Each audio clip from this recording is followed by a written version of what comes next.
Let me know when you're ready. Let me see if they're start by me. Flores. Here, okay.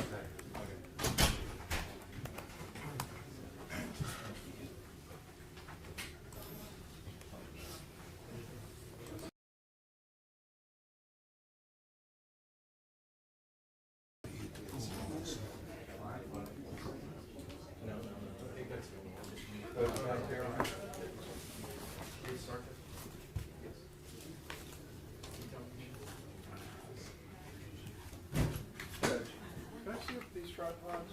Yeah, absolutely.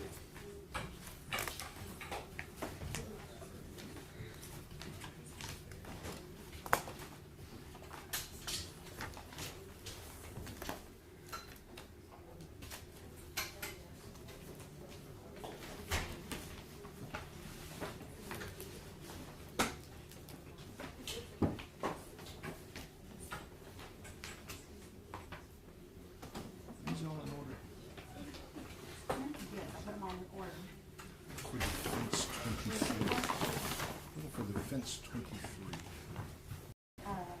23? Yes.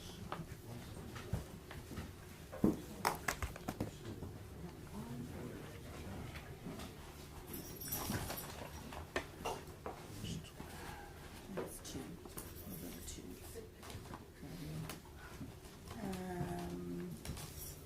Right here.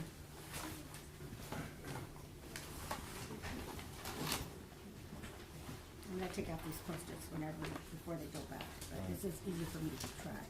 Got it. There's 23 there. This is 23 right here.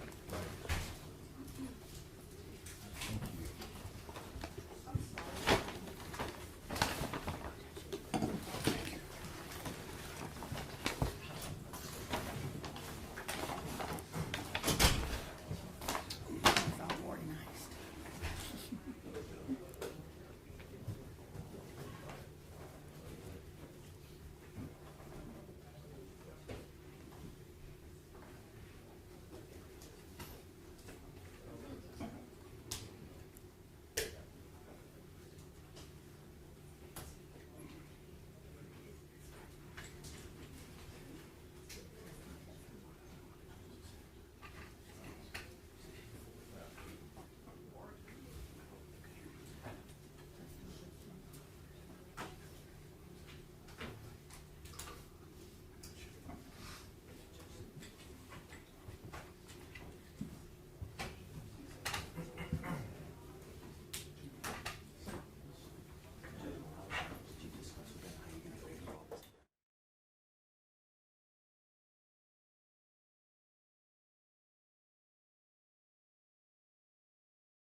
Now I am going to read to you the law through this document, which I'm holding before you. It's entitled Charge of the Court. It's a lengthy document. It's got 40 pages for me to read. I need to read this document in its entirety.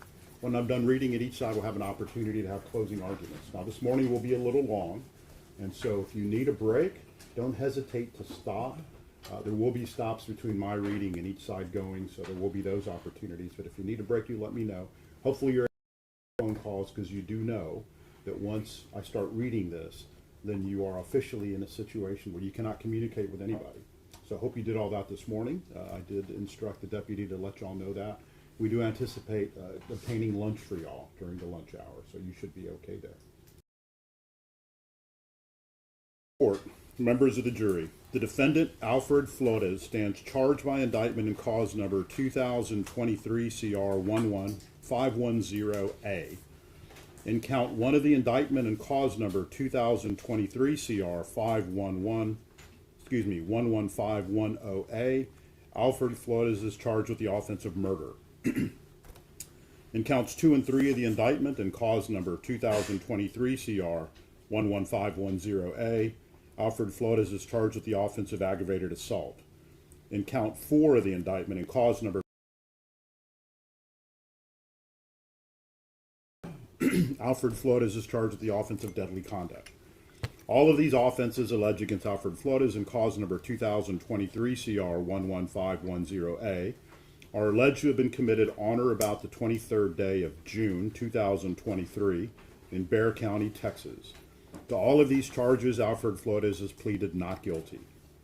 The defendant, Eleazar Alejandro, stands charged by indictment in cause 0B. In count 1 of the indictment and cause number 2023 CR 11510B, Eleazar Alejandro is charged with the offense of murder. In counts 2 and 3 of the indictment and cause number 2023 CR 11510B, Eleazar Alejandro is charged with the offense of aggravated assault. In count 4 of the indictment and cause number 2023 CR 11510B, Eleazar Alejandro is charged with the offense of deadly conduct. All of these offenses alleged against Eleazar Alejandro in cause number 2023 CR 11510B are alleged to have been committed on or about the 23rd day of June 2023 in Bexar County, Texas. To all of these charges, Eleazar Alejandro has pleaded not guilty. The defendant, Nathaniel Villalobos, stands charged by indictment in cause number 2023 CR 11510C. In count 1 of the indictment in cause number 2023 CR 11510C, Nathaniel Villalobos is charged with the offense of aggravated assault. In count 2 of the indictment in cause number 2023 CR 11510C, Nathaniel Villalobos is charged with the offense of deadly conduct. Both of these offenses alleged against Nathaniel Villalobos in cause number 2023 CR 11510C are alleged to have been committed on or about the 23rd day of June 2023 in Bexar County, Texas. To both of these charges, Nathaniel Villalobos has pleaded not guilty. Applicable statutes and definitions regarding the charged offenses. Number 1, murder. A person commits the offense of murder under Texas Penal Code Section 19.02b if the person intentionally or knowingly causes the death of an individual or intends to cause serious bodily injury and commits an act clearly dangerous to human life that causes the death of an individual. 2, assault. A person commits the offense of assault under Texas Penal Code Section 22.01a if the person intentionally, knowingly, or recklessly causes bodily injury to another or intentionally or knowingly threatens another with imminent bodily injury. Number 3, aggravated assault. A person commits the offense of aggravated assault under Texas Penal Code Section 22. Paragraph 2, and the person causes serious bodily injury to another or uses or exhibits a deadly weapon during the commission of the assault. Number 4, deadly conduct. A person commits the offense of deadly conduct under Texas Penal Code Section 22.05b if the person knowingly discharges a firearm at or in the direction responsibility is an issue in a criminal case.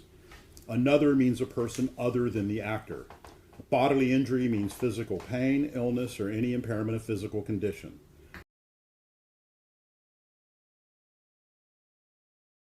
Deadly weapon means a firearm, or anything manifestly designed, made, or adapted for the purpose of inflicting death or serious bodily injury, or anything that in the manner of its use or intended use is capable of causing death or serious bodily injury.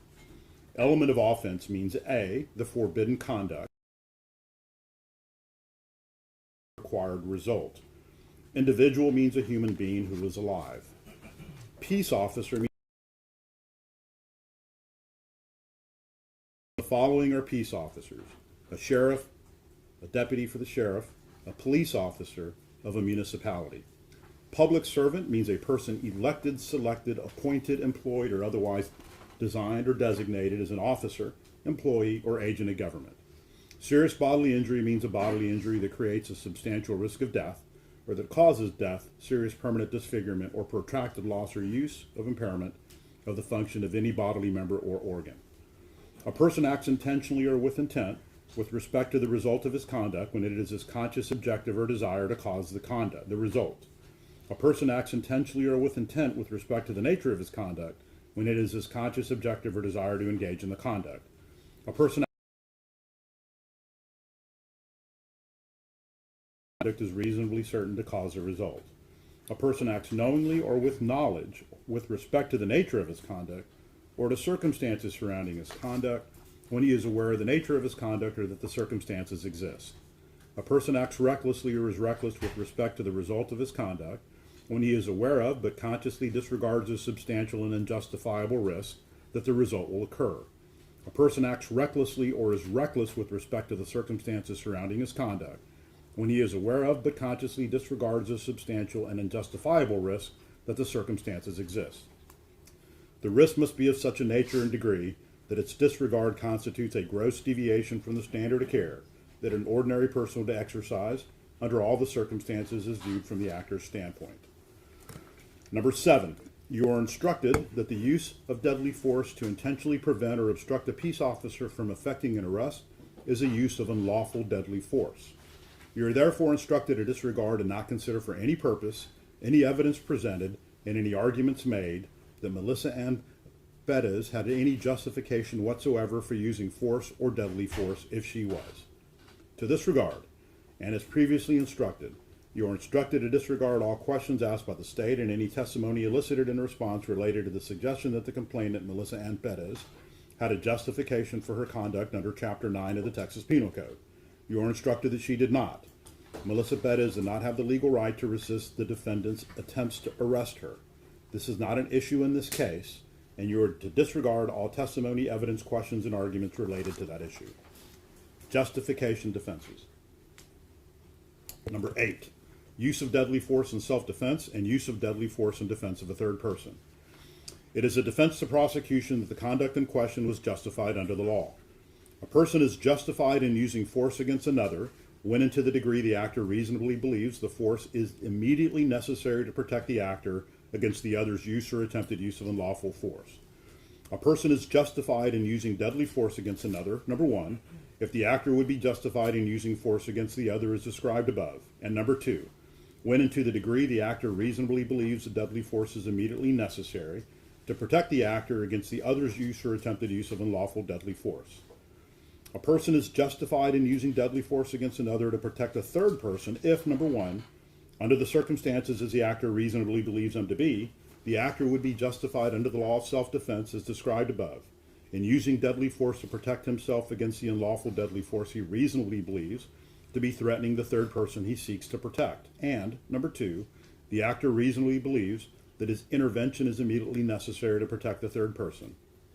Reasonable belief means a belief that would be held by an ordinary and prudent man in the same circumstances as a defendant. Deadly force means force that is intended or known by the person using it to cause, or in the manner of its use or intended use, is capable of causing death or serious bodily injury. A person has a right to defend himself and others from apparent danger to the same extent as he would have had the danger been real, provided he acted upon a reasonable apprehension of danger as it appeared to him from his standpoint at the time. You are instructed that in determining whether a defendant reasonably believed that the use of deadly force was necessary, the jury may not consider whether the defendant failed to retreat. A defendant is not required to prove that he was justified under the law of self-defense in defense of a third person. The state must prove beyond a reasonable doubt that the defendant's conduct was not justified under the laws of self-defense and defense of a third person. Number 9, application of justification defenses. Now, keeping in mind all the instructions given in paragraph 8, even if you unanimously find that the state has proven beyond a reasonable doubt that the named defendant committed the offense charged in the indictment in this cause, you must next decide whether the state has also proven beyond a reasonable doubt that the conduct of the defendant was not justified under the laws described above.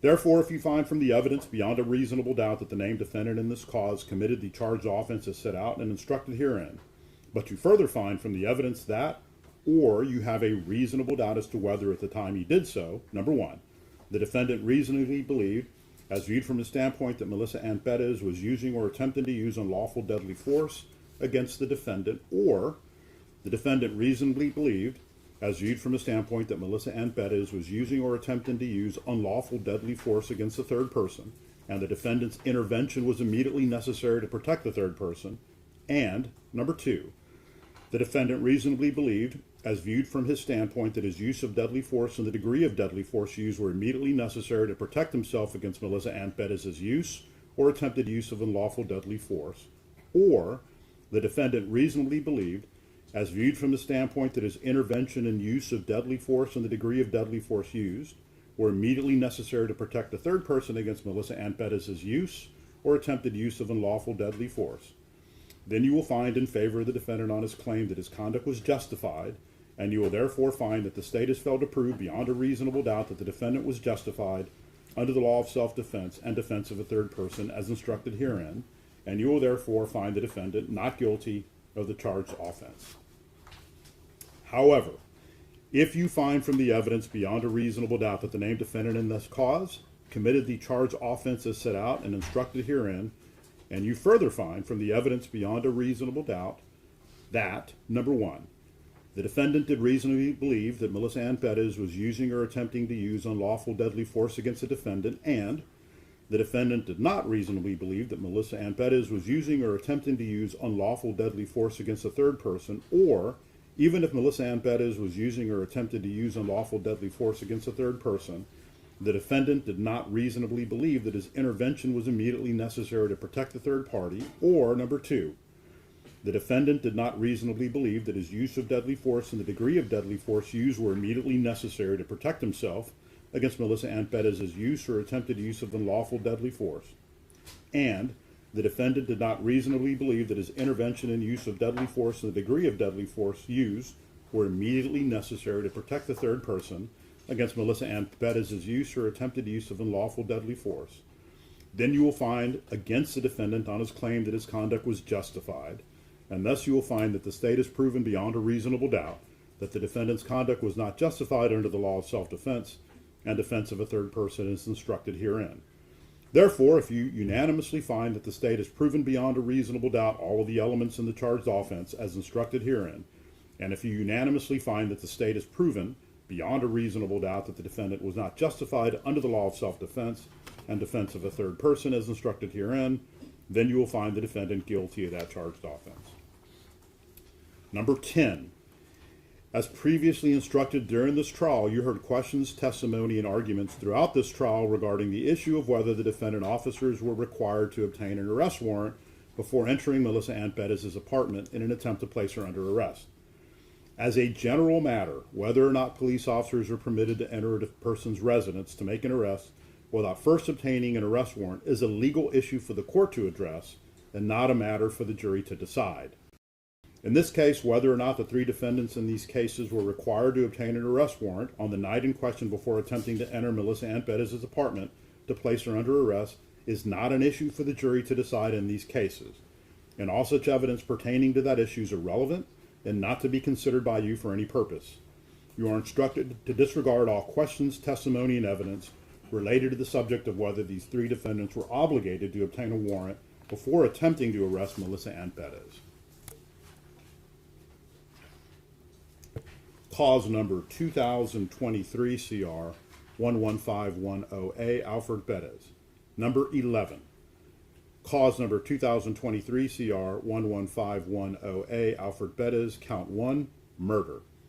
Now, if you unanimously find from the evidence beyond a reasonable doubt that on or about the 23rd day of June 2023 in Bexar County, Texas, the defendant Alfred Flores, with intent to cause serious bodily injury to an individual, namely Melissa Ann Bettis, did commit an act clearly dangerous to human life that caused the death of Melissa Ann Bettis by shooting Melissa Ann Bettis with a deadly weapon, namely a firearm, or the defendant Alfred Flores had intentionally or knowingly caused the death of an individual, namely Melissa Ann Bettis, by shooting Melissa Ann Bettis with a deadly weapon, namely a firearm, and if you unanimously find that the state has proven beyond a reasonable doubt that the defendant Alfred Flores was not justified under the law of self-defense as instructed in paragraphs 8 and 9, and if you unanimously find that the state has proven beyond a reasonable doubt that the defendant Alfred Flores was not justified under the law of self-defense of a third person as instructed in paragraphs 8 and 9, then you will find the defendant Alfred Flores guilty of the offense of murder and charged in count 1 of the indictment in cause number 2023 CR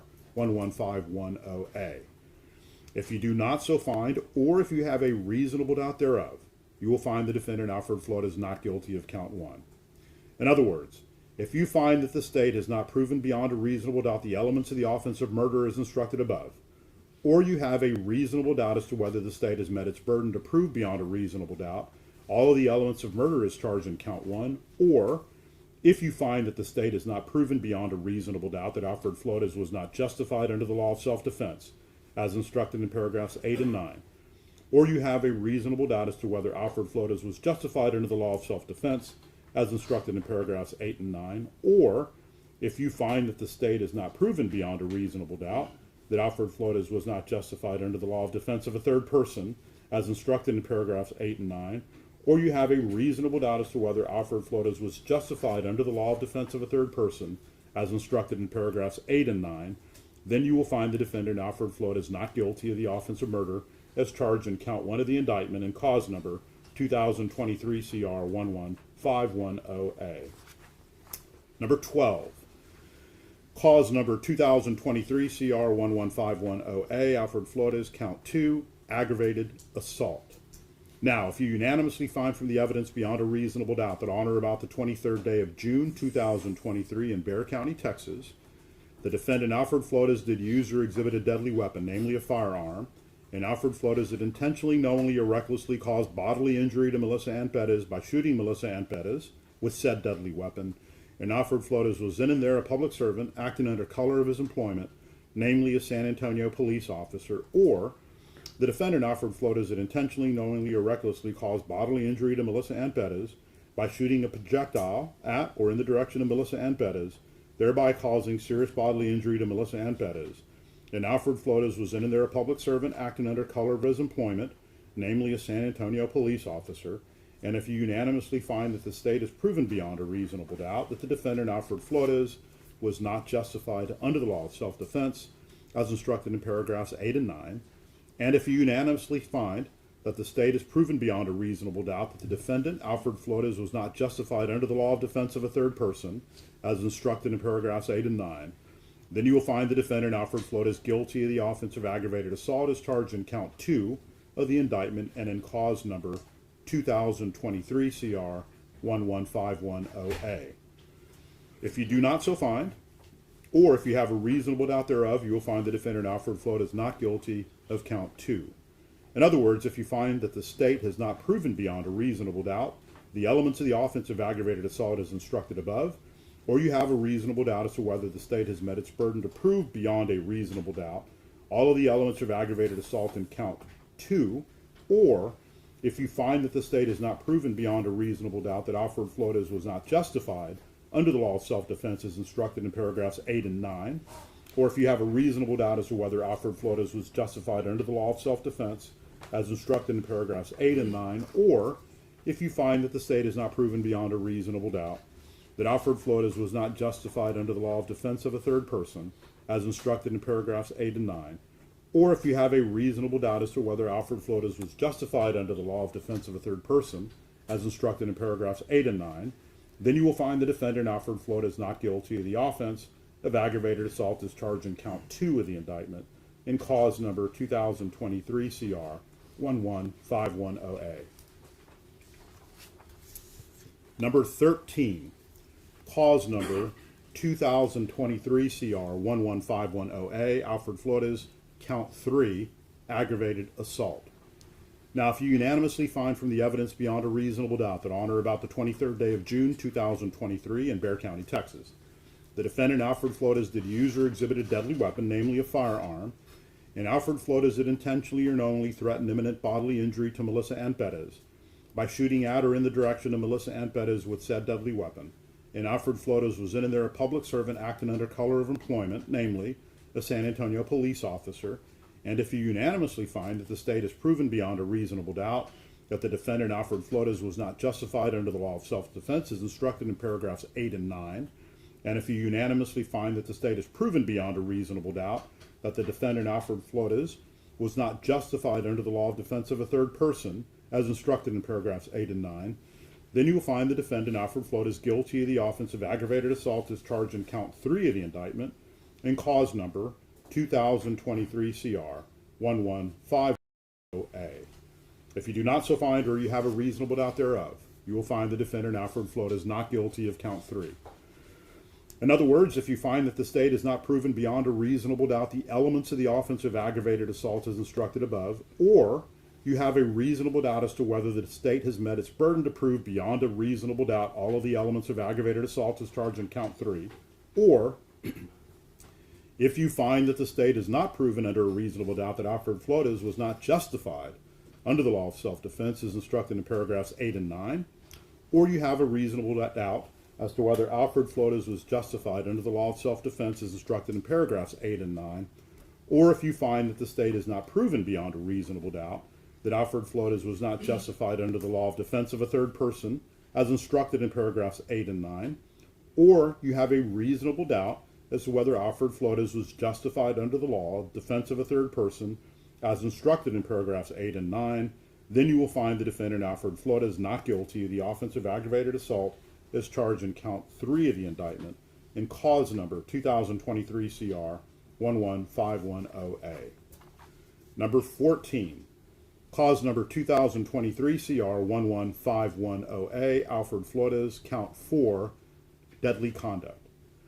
Now, if you unanimously find from the evidence beyond a reasonable doubt that on or about the 23rd day of June 2023 in Bexar County, Texas, the defendant Alfred Flores had knowingly discharged a firearm at or in the direction of an individual, namely Melissa Perez, and Alfred Flores was in and there a public servant acting under color of his employment, namely a San Antonio police officer, and if you unanimously find that the state has proven beyond a reasonable doubt that the defendant Alfred Flores was not justified under the law of self-defense as instructed in paragraphs 8 and 9, and if you unanimously find that the state has proven beyond a reasonable doubt that the defendant Alfred Flores was not justified under the law of defense of a third person as instructed in paragraphs 8 and 9, then you will find the defendant Alfred Flores guilty of the offense of deadly conduct as charged in count 4 of the indictment in cause number 2023 CR 11510A.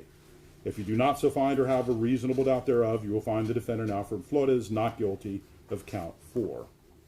In other words, if you find that the state has not proven beyond a reasonable doubt the elements of the offense of deadly conduct as instructed above, or you have a reasonable doubt as to whether the state has met its burden to prove beyond a reasonable doubt all of the elements of deadly conduct as charged in count 4, or if you find that the state has not proven beyond a reasonable doubt that Alfred Flores was not justified under the law of self-defense as instructed in paragraphs 8 and 9, or you have a reasonable doubt as to whether Alfred Flores was justified under the law of self-defense as instructed in paragraphs 8 and 9, or if you find that the state has not proven beyond a reasonable doubt that Alfred Flores was not justified under the law of self-defense of a third person as instructed in paragraphs 8 and 9, or you have a reasonable doubt as to whether Alfred Flores was justified under the law of defense of a third person as instructed in paragraphs 8 and 9, you will find the defendant Alfred Flores not guilty of the offense of deadly conduct in count 4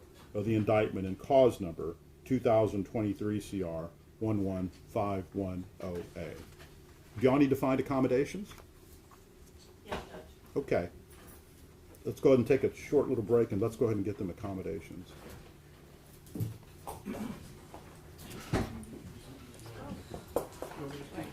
No, let's go ahead and keep the jury here. You just want to, maybe some folks can sit up front up here.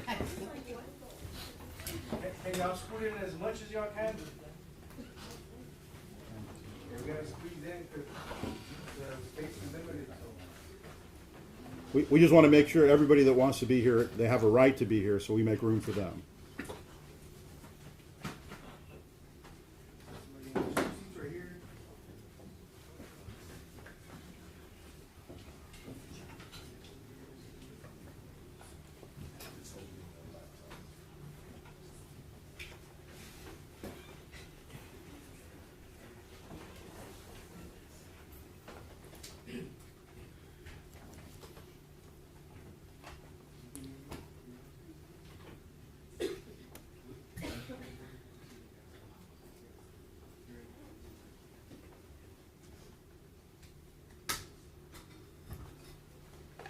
All right, let me get back to it, members of the jury.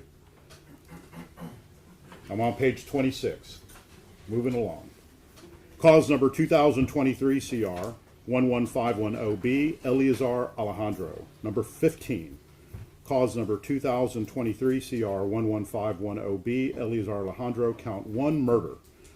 Now, if you unanimously find from the evidence beyond a reasonable doubt that on or about the 23rd day of June 2023 in Bexar County, Texas, the defendant, Eleazar Alejandro, with intent to cause serious bodily injury to an individual, namely Melissa Perez, did commit an act clearly dangerous to human life that caused the death of Melissa Perez by shooting Melissa Perez with a deadly weapon, namely a firearm, or the defendant, Eleazar Alejandro, did intentionally or knowingly cause the death of an individual, namely Melissa Perez, by shooting Melissa Perez with a deadly weapon, namely a firearm, and if you unanimously find that the state has proven beyond a reasonable doubt that the defendant, Eleazar Alejandro, was not justified under the law of self-defense as instructed in paragraphs 8 and 9, and if you unanimously find that the state has proven beyond a reasonable doubt that the defendant, Eleazar Alejandro, was not justified under the law of defense of a third person, as instructed in paragraphs 8 and 9, then you will find the defendant, Eleazar Alejandro, guilty of the offense of murder as charged in count 1 of the indictment in cause number 2023 CR 11510B. If you do not so find, or if you have a reasonable doubt thereof, you will find the defendant, Eleazar Alejandro, not guilty of count 1. In other words, if you find that the state has not proven beyond a reasonable doubt the elements of the offense of murder as instructed above, or you have a reasonable doubt as to whether the state has met its burden to prove beyond a reasonable doubt all of the elements of murder as charged in count 1, or if you find that the state has not proven beyond a reasonable doubt that Eleazar Alejandro was not justified under the law of self-defense as instructed in paragraphs 8 and 9, or you have a reasonable doubt as to whether Eleazar Alejandro was justified under the law of self-defense as instructed in paragraphs 8 and 9, or if you find that the state has not proven beyond a reasonable doubt that Eleazar Alejandro was not justified under the law of defense of a third person as instructed in paragraphs 8 and 9, or you have a reasonable doubt as to whether Eleazar Alejandro was justified under the law of defense of a third person as instructed in paragraphs 8 and 9, then you will find the defendant, Eleazar Alejandro, not guilty of the offense of murder as charged in count 1 of the indictment in cause number 2023 CR 11510B. Number 16, cause number 2023 CR 11510B, Eleazar Alejandro, count 2, aggravated assault. Now, if you unanimously find from the evidence beyond a reasonable doubt that on or about the 23rd day of June 2023 in Bexar County, Texas, the defendant, Eleazar Alejandro, did use or exhibit a deadly weapon, namely a firearm, and Eleazar Alejandro did intentionally, knowingly, or recklessly cause bodily injury to Melissa Perez by shooting Melissa Perez with said deadly weapon, and Eleazar Alejandro was in and there a public servant acting under color of his employment, namely a San Antonio police officer, or the defendant, Eleazar Alejandro, did intentionally, knowingly, or recklessly cause bodily injury to Melissa Perez by shooting a projectile at or in the direction of Melissa Perez, thereby causing serious bodily injury to Melissa Perez, and Eleazar Alejandro was in and there a public servant acting under color of his employment, namely a San Antonio police officer, and if you unanimously find that the state has proven beyond a reasonable doubt that the defendant, Eleazar Alejandro, was not justified under the law of self-defense as instructed in paragraphs 8 and 9, and if you unanimously find that the state has proven beyond a reasonable doubt that the defendant, Eleazar Alejandro, was not justified under the law of defense of a third person, as instructed in paragraphs 8 and 9, then you will find the defendant, Eleazar Alejandro, guilty of the offense of aggravated assault, as charged in count 2 of the indictment, in cause number 2023 CR 11510B. If you do not so find, or you have a reasonable doubt, count 2.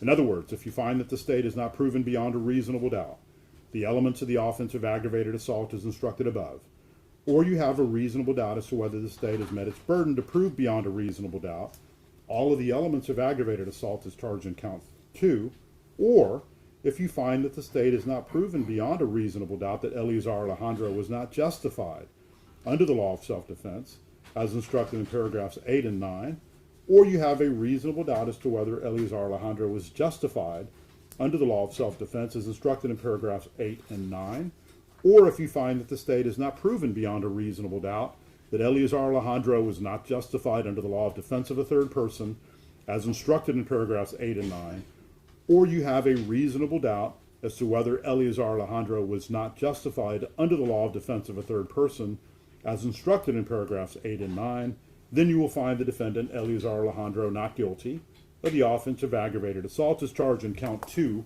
of the indictment in cause number 2023 CR 11510B.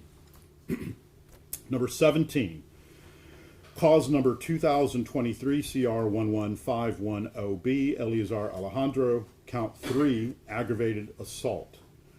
Now, if you unanimously find from the evidence beyond a reasonable doubt that on or about the 23rd day of June 2023, in Bexar County, Texas, a defendant, Eleazar Alejandro, did use or exhibit a deadly weapon, namely a firearm, and Eleazar Alejandro did intentionally or knowingly threaten imminent bodily injury to Melissa Perez by shooting at or in the direction of Melissa Perez with said deadly weapon, and Eleazar Alejandro was then and there a public servant acting under color of his employment, namely a San Antonio police officer, and if you unanimously find that the state has proven beyond a reasonable doubt that the defendant, Eleazar Alejandro, was not justified under the law of self-defense as instructed in paragraphs 8 and 9, and if you unanimously find that the state has proven beyond a reasonable doubt that the defendant, Eleazar Alejandro, was not justified under the law of defense of a third person, as instructed in paragraphs 8 and 9, then you will find the defendant, Eleazar Alejandro, guilty of the offense of aggravated assault as charged in count 3 of the indictment in cause number 2023 CR 11510B. If you do not so find, or you have a reasonable doubt thereof, you will find the defendant, Eleazar Alejandro, not guilty of cause 3. And count number 3. In other words, if you find that the state has not proven beyond a reasonable doubt the elements of the offense of aggravated assault as instructed above, or you have a reasonable doubt as to whether the state has met its burden to prove beyond a reasonable doubt all of the elements of aggravated assault as charged in count 3, or if you find that the state has not proven beyond a reasonable doubt that Eleazar Alejandro was not justified under the law of self-defense as instructed in paragraphs 8 and 9, or you have a reasonable doubt as to whether Eleazar Alejandro was justified under the law of self-defense as instructed in paragraphs 8 and 9, or if you find that the state has not proven beyond a reasonable doubt that Eleazar Alejandro was not justified under the law of defense of a third person as instructed in paragraphs 8 and 9, or you have a reasonable doubt as to whether Eleazar Alejandro was justified under the law of defense of a third person as instructed in paragraphs 8 and 9, then you will find the defendant, Eleazar Alejandro, not guilty of the offense of aggravated assault as charged in count 3 of the indictment and cause number 2023 CR 11510B. Number 18, cause number 2023 CR 11510B, Eleazar Alejandro, count 4, deadly conduct. Now, if you unanimously find from the evidence beyond a reasonable doubt that on or about the 23rd day of June 2023, in Bexar County, Texas, a defendant, Eleazar Alejandro, did knowingly discharge a firearm at or in the direction of an individual, namely Melissa Perez, and Eleazar Alejandro was then and there a public servant acting under color of his employment, namely a San Antonio police officer, and if you unanimously find that the state has proven beyond a reasonable doubt that the defendant, Eleazar Alejandro, was not justified under the law of self-defense, as instructed in paragraphs 8 and 9. And if you unanimously find that the state has proven beyond a reasonable doubt that the defendant, Eleazar Alejandro, was not justified under the law of defense of a third person, as instructed in paragraphs 8 and 9, then you will find the defendant, Eleazar Alejandro, guilty of the offense of deadly conduct, as charged in count 4 of the indictment in cause number 2023 CR 11510B. If you do not so find, or you have a reasonable doubt thereof, you will find the defendant, Eleazar Alejandro, not guilty of count 4. In other words, if you find that the state has not proven beyond a reasonable doubt the elements of the offense of deadly conduct as instructed above, or you have a reasonable doubt as to whether the state has met its burden to prove beyond a reasonable doubt all of the elements of deadly conduct as charged, or if you find that the state has not proven beyond a reasonable doubt that Eleazar Alejandro was not justified under the law of self-defense as instructed in paragraphs 8 and 9, or if you have a reasonable doubt as to whether Eleazar Alejandro was justified under the law of self-defense as instructed in paragraphs 8 and 9, or if you find that the state has not proven beyond a reasonable doubt that Eleazar Alejandro was not justified under the law of defense of a third person as instructed in paragraphs 8 and 9, or you have a reasonable doubt as to whether Eleazar Alejandro was justified under the law of defense of a third person as instructed in paragraphs 8 and 9, then you will find the defendant, Eleazar Alejandro, not guilty of the offense of deadly conduct as charged in count 4 of the indictment in cause number 2023 CR 11510B. Cause number 2023 CR 11510C, Nathaniel Villalobos. Number 19, cause number 2023 CR 1151C, Nathaniel Villalobos, count 1, aggravated assault. Now, if you unanimously find from the evidence beyond a reasonable doubt that on or about the 23rd day of June 2023 in Bexar County, Texas, defendant Nathaniel Villalobos did use or exhibit a deadly weapon, namely a firearm, and Nathaniel Villalobos did intentionally or knowingly threaten imminent bodily injury to Melissa Perez, Nathaniel Villalobos was then and there a public servant acting under color of his employment, namely a San Antonio police officer. And if you unanimously find that the state has proven beyond a reasonable doubt that the defendant, Nathaniel Villalobos, was not justified under the law of self-defense, as instructed in paragraphs 8 and 9, and if you unanimously find that the state has proven beyond a reasonable doubt that the defendant, Nathaniel Villalobos, was not justified under the law of defense of a third person, as instructed in paragraphs 8 and 9, then you will find the defendant, Nathaniel Villalobos, guilty of the offense of aggravated assault as charged in count 1 of the indictment in cause number 2023 CR 11510C. If you do not so find, or you have a reasonable doubt thereof, you will find the defendant, Nathaniel Villalobos, not guilty of count 1. In other words, if you find that the state has not proven beyond a reasonable doubt the elements of the offense of aggravated assault as instructed above, or you have a reasonable doubt as to whether the state has met its burden by proof beyond a reasonable doubt all of the elements of aggravated assault as charged in count 1, or if you find that the state has not proven beyond a reasonable doubt that Nathaniel Villalobos was not justified under the law of self-defense as instructed in paragraphs 8 and 9, or you have a reasonable doubt as to whether Nathaniel Villalobos was justified under the law of self-defense as instructed in paragraphs 8 and 9, or if you find that the state has not proven beyond a reasonable doubt that Nathaniel Villalobos was not justified under the law of self-defense of a third person, as instructed in paragraphs 8 and 9, or you have a reasonable doubt as to whether Nathaniel Villalobos was justified under the law of defense of a third person, as instructed in paragraphs 8 and 9, then you will find the defendant, Nathaniel Villalobos, not guilty of the offense of aggravated assault as charged in count 1 of the indictment in cause number 2023 CR 11510C. Number 20, cause number 2023 CR 11510C, Nathaniel Villalobos, count 2, deadly conduct.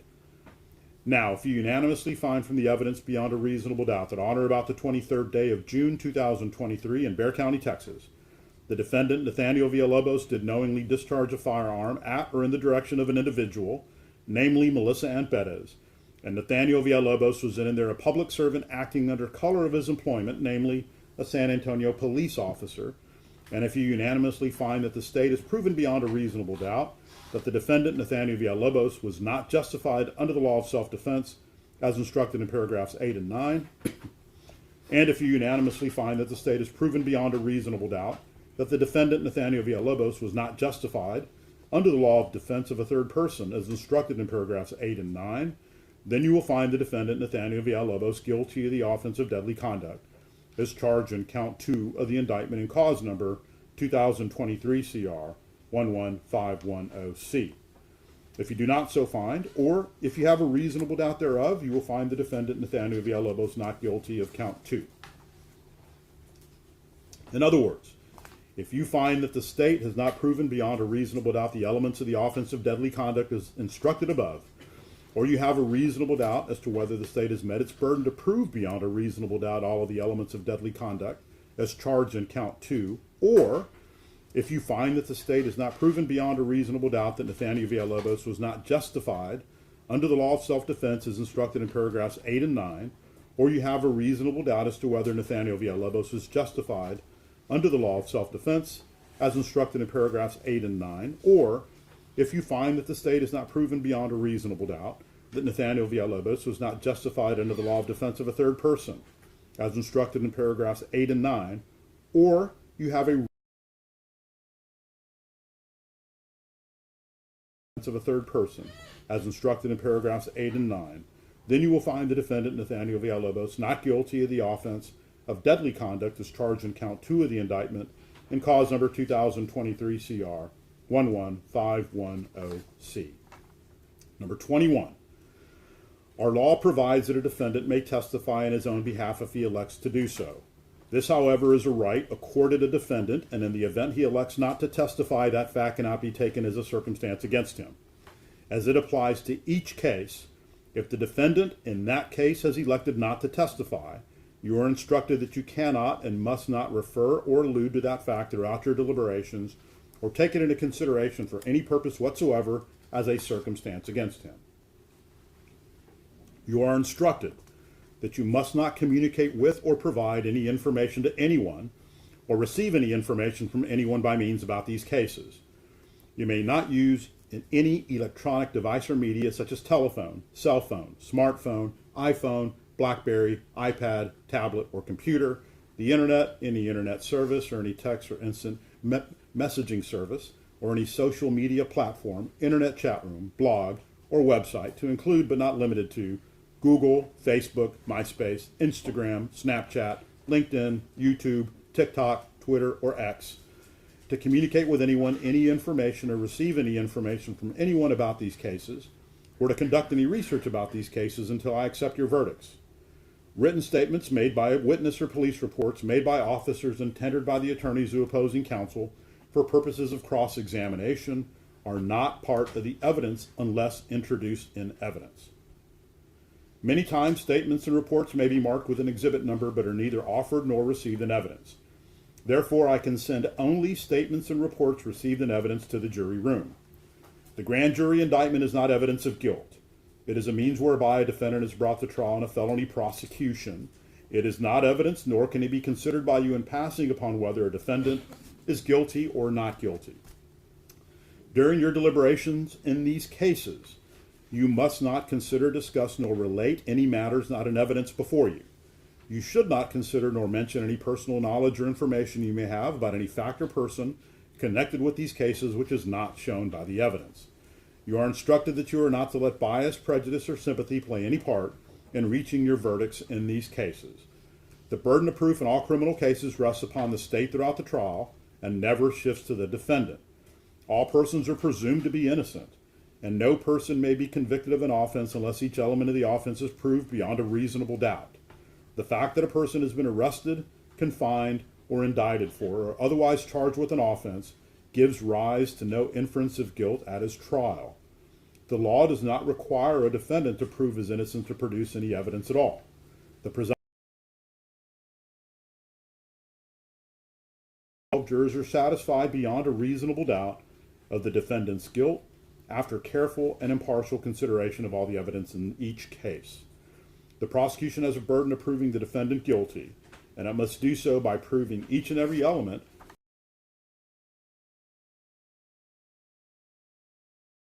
defense is beyond a reasonable doubt, and if it fails to do so, you must acquit that defendant. It is not required that the prosecution prove guilt beyond all possible doubt. It is required that the prosecution's proof excludes all reasonable doubt concerning a defendant's guilt. In the event you have a reasonable doubt as to a defendant's guilt after considering all the evidence before you and these instructions, you will acquit him and say by your verdict, not guilty. You are the exclusive judges of the facts proved, of the credibility of the witnesses, and the weight to be given the testimony. But the law of these cases you must receive from the court is contained in these instructions and be governed thereby. You must disregard any comment or statement made by the court during the trial, or in these instructions which may seem to indicate an opinion with respect to any fact, item of evidence, or verdict to be reached in this case. No such indication was intended. After argument at counsel, you will retire to the jury room, select your own foreperson, and proceed with your deliberations. After you have reached a unanimous verdict to each case, which means all 12 of you must agree, the foreperson will certify thereto by filling in the appropriate forms attached to this charge and signing his or her name as foreperson. The forms are not intended to suggest to you what your verdict should be. Your sole duty at this time is to determine whether each defendant is guilty or not guilty under the indictments in these causes, and restrict your deliberations of the issue of whether each defendant is guilty or not guilty and nothing else. If the jury wishes to communicate with the court, they shall notify the bailiff. Any and all communication related to these cases must be written, prepared by the foreperson, and submitted to the court through the deputy. Respectfully submitted, Judge Ron Rangel, 379th Judicial District, Bexar County, Texas. And on the back of that charge is a separate verdict form for each defendant, and each defendant has separate counts. There's a verdict form for each count for each defendant. Now, before we begin with closing argument, does anybody require a break on the jury? All right, let's go ahead and take a super short break. We'll be ready when you are. All right for the jury?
We're going to take a break whenever you need a break. So you just raise your hand and we'll give you a break at that time. All right. State, are you ready to begin your closing argument? Yes, Your Honor. All right, you may proceed. Thank you, Your Honor. May it please the court and to counsel.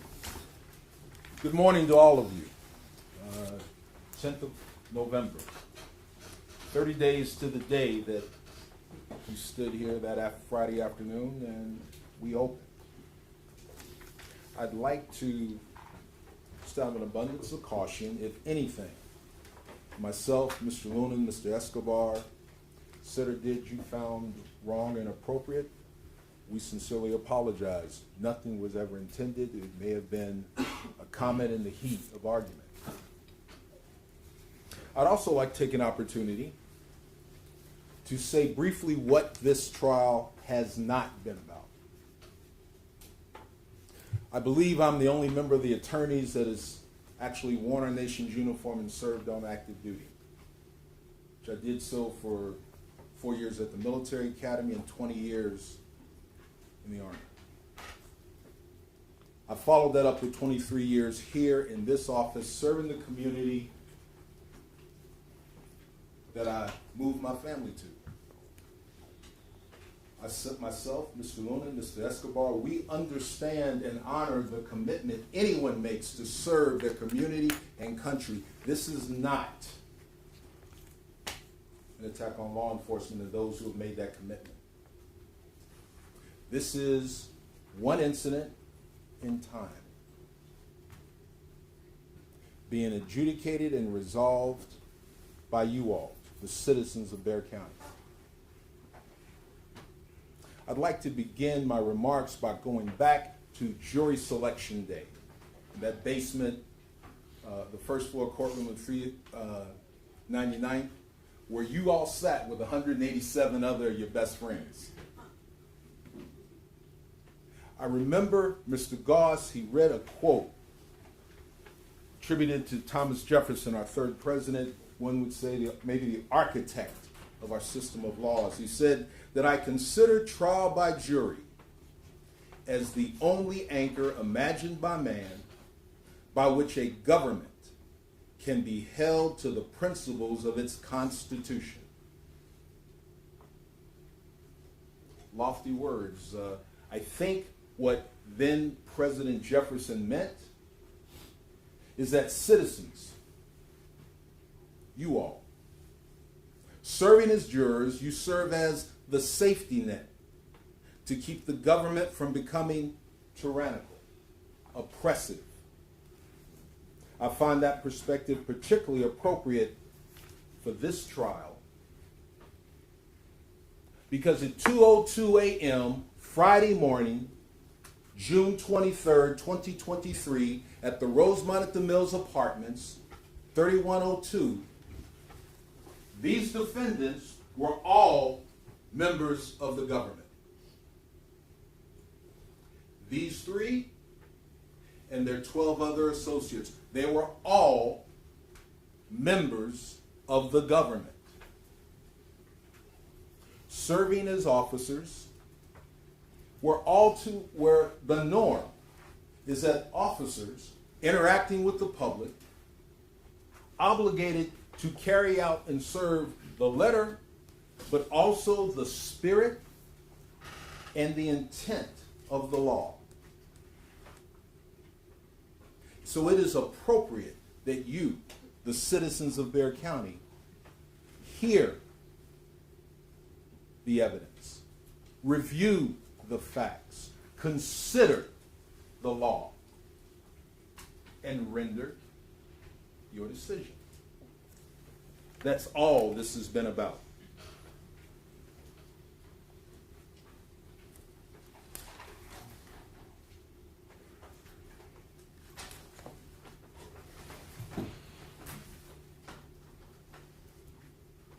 As a way of review, I would like to consider elements of States Exhibits 5, State 6, State 7, and States 8.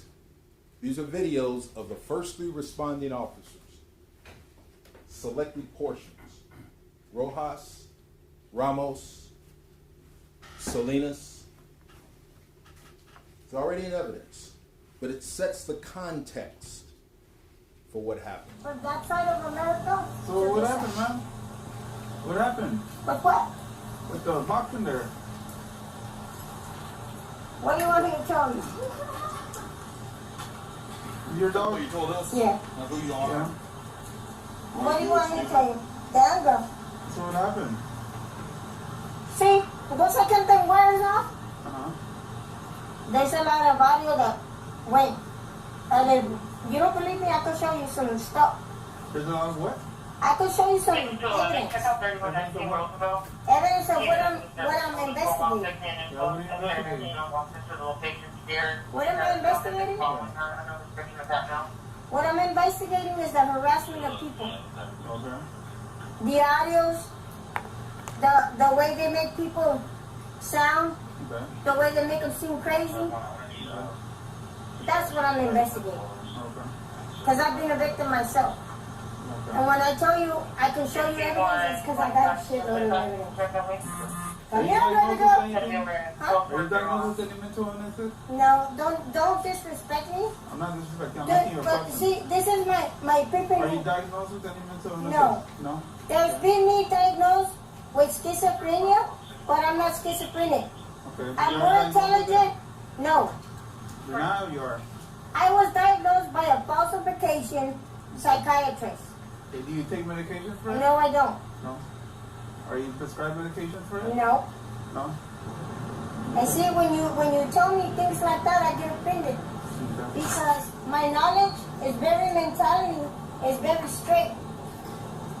And that's why I get offended when somebody comes and tells me, do you got mental problems? I ain't got no mental problems. What's your name? Everybody knows my name, Oh, I don't know your Melissa name. That's what I'm asking. What's your name? Perez. Melissa Perez. What's your date of birth? 12177. What apartment do you live in? 3102. Who do you live there with? I live by myself, my dog, and a gentleman that lives with me that I picked up from the street. Okay. Just a friend or what? He's a friend that I picked up who needed help, medical attention. Okay. So why did you cut the wires? Why not? Did it turn anything off? Yeah, the alarm. That's why they're here. The alarm. My nose and they're watching me. They Yes, see sir. the Let's walk wire. over to my car real quick, okay? Come on. Come on, baby girl.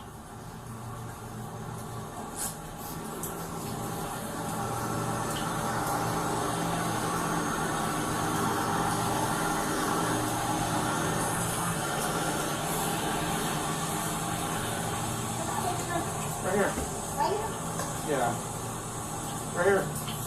Just there. Stand right here in front of the car, okay?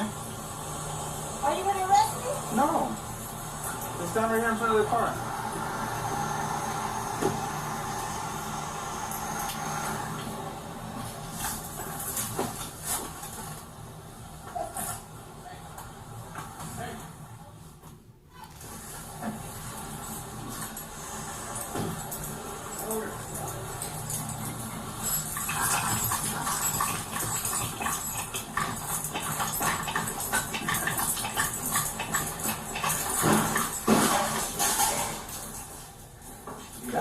Huh?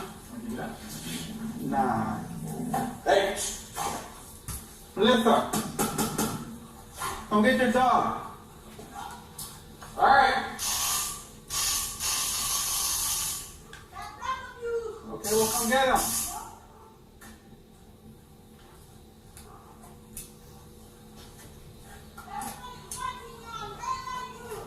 Alright, Melissa, come here. Let me run real quick. So this girl put all this stuff over here. When I got here, she was fire, right? So she was she come cut all these wires over here. So when I got here, she was over here with fire. And she was talking to him. I was trying to talk to her. She's all like, well, FBI this and that. I'm like, all right, well, come walk with me over here to my car. I think so, yeah. So she cut all these wires. So all the fire alarm, Picking up. Nah. So fire said it's gonna be an apartment complex, not theirs. So tampering with fire alarm, possibly. Up there. Yeah. She's right here.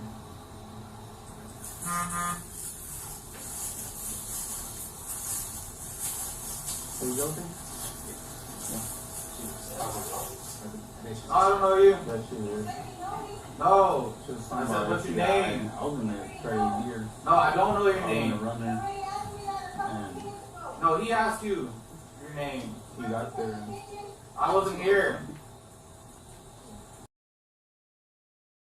They want to push it for a constant. And they call for it.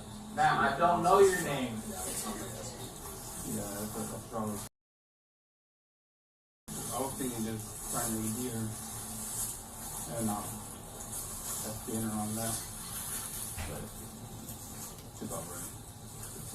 When it's like, Last time I saw the shoes on that curve over there. and I was in the didn't think I didn't jump it.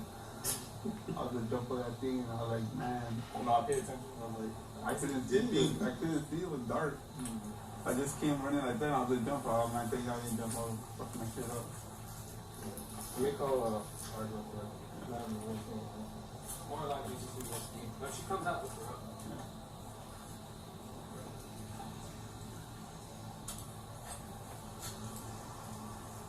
Yeah, bro. Gotta have fun. Gotta have fun. I was like, what the hell? That's all I think of. Turn back, Mine's bigger. That's what I think to it. Yeah.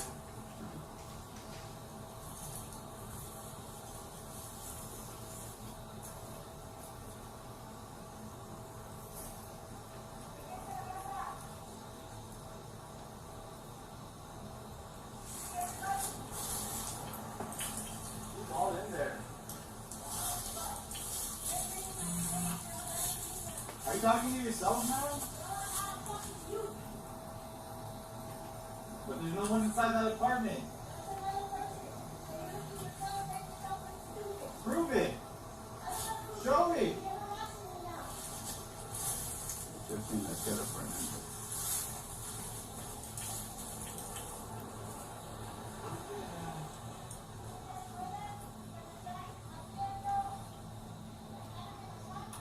Do you hear voices in your head, man?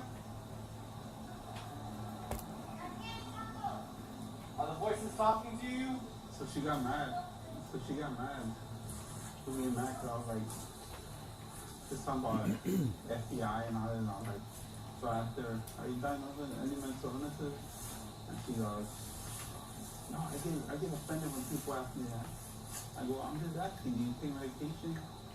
No. I go, are you prescribed medication? No, I get offended when people ask me. I'm not crazy. I'm like, yeah, I'm just asking you a couple questions. That's why I told her, hey, someone here to come and walk with me.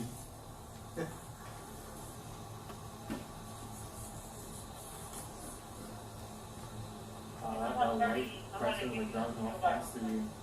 Oh, what? So that white pressure when you pulled up, like right. Oh, yeah. It was like driving like fast, like through the concrete. I thought it was stolen. Okay, provide us the list for a moment to 22 Gillette. Just 42 Gillette. Complaint says air tap was connected to your phone. Man, are you diagnosed with any mental illness? Following her.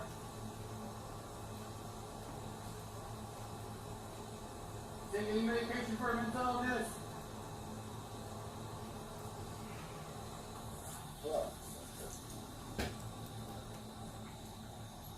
Are you schizophrenic?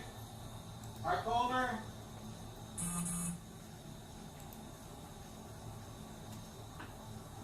You hear voices in your head?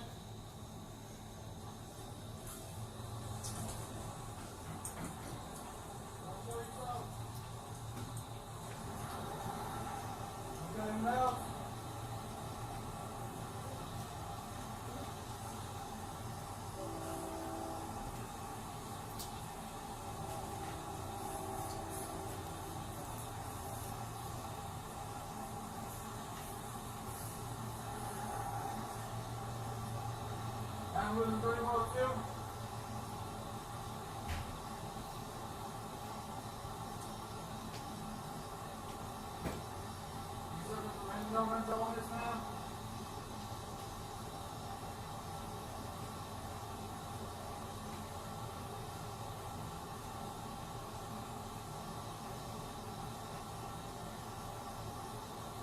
So you guys talk to me now?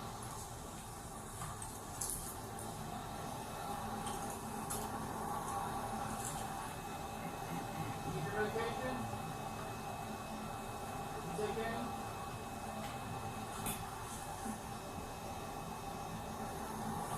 You talk to a psychiatrist, man? Also, professional?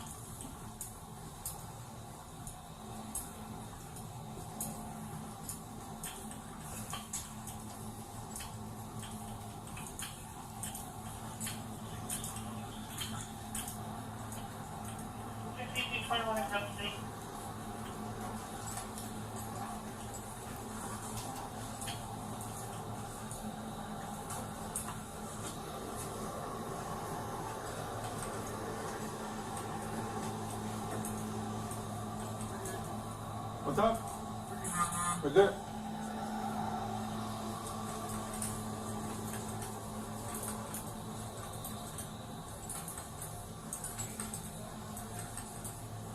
Hey, bro. We're good.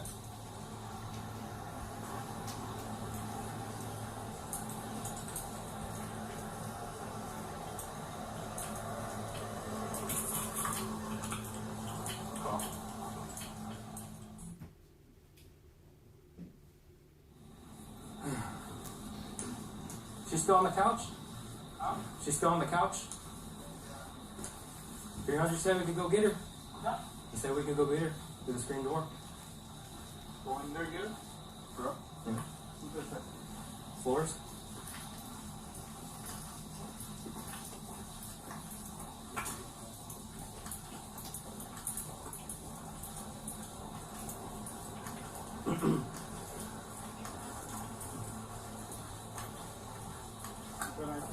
Yeah. Told him. He said, okay. He just gave me his badge number.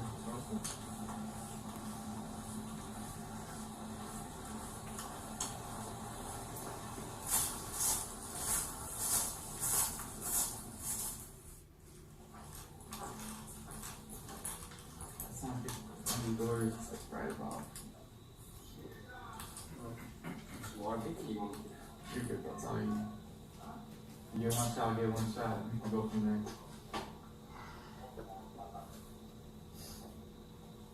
Want stretchers?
I believe it important to review how the members of the government, and they're all members of the government, interacted with citizen Melissa Perez.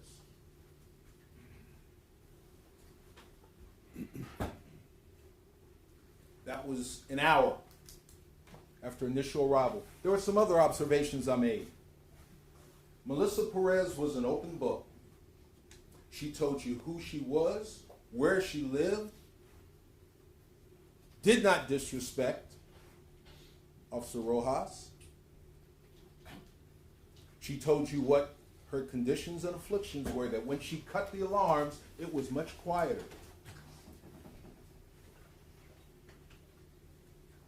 Something else also brought out as you heard the evidence. You saw when she raised her arm up, the band around her arm. When questioned from Daisy, her sister, how she made her living, she said she sold blood, she walked miles, she did what she had to do. And yet still opened her home to somebody that had less than her.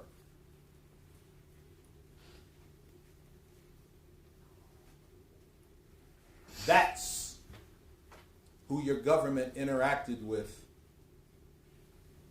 over an hour.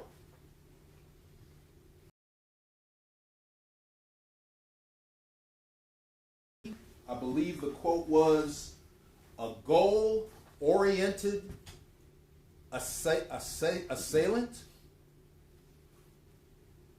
a hardened, rugged roofer who used her tool and weapon of choice, a hammer? Was it a citizen that needed her government to listen and help her?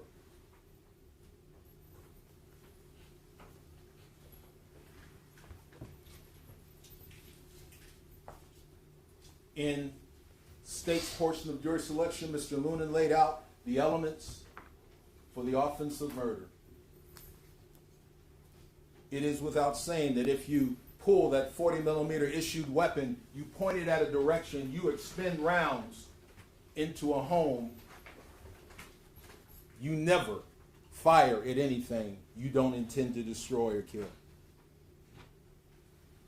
You decide if we've met the elements of that. Assault on a public servant,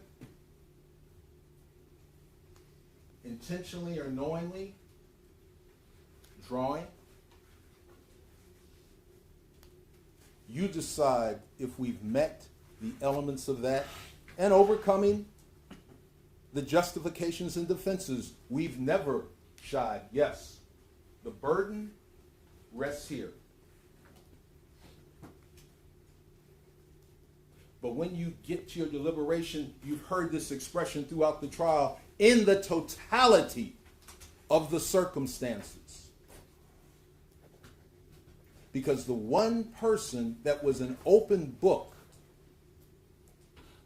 that's the only way she can speak.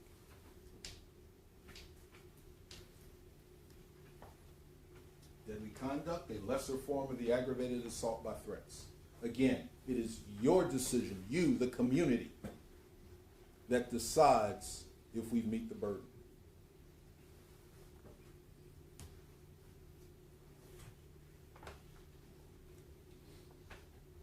I want also to bring up what is also in evidence. Defense Exhibit 23. Defense wanted this in. Examine it when you get back to deliberate. The first part in the discussion. Note, it is this agency, it's not law, but it is the intent, the aim of the government agency the defendants served. Paragraph A. Protection of property, apprehension of offenders is subservient to the protection of life. Yes, their own, obviously, but life of the citizens.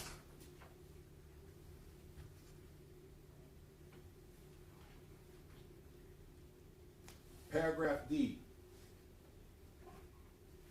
Deadly force used as a last resort. The department places greater value on human life than on protection of property.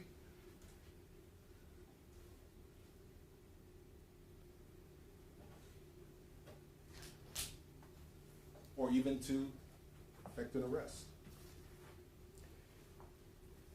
You may recall on cross-examination, Mr. Cifuentes stood here professorially and he read off of paragraph .07. This section applies to all forms of deadly force, regardless of the type of instrument or weapon used. the use of deadly force is authorized only to protect an officer or another person when an officer has a reasonable belief that his or the life reasonable belief is in imminent danger, he is justified to use deadly force. But I find it interesting that he did not read or publish paragraph C.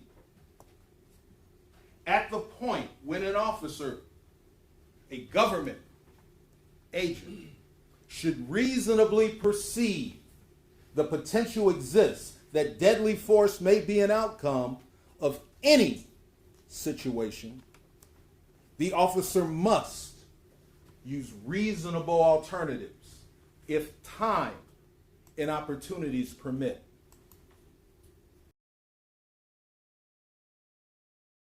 It's based on the time available, the opportunity to perform the action, and the facts apparent to the incident. So when these members of the government got there and they started catching up and getting their briefing, what happened? What led to this? How is it Salinas got struck? What happened? Rojas was there. They chose only to go Salinas deep. He was there. They could have inquired, how is it we're at this state right now?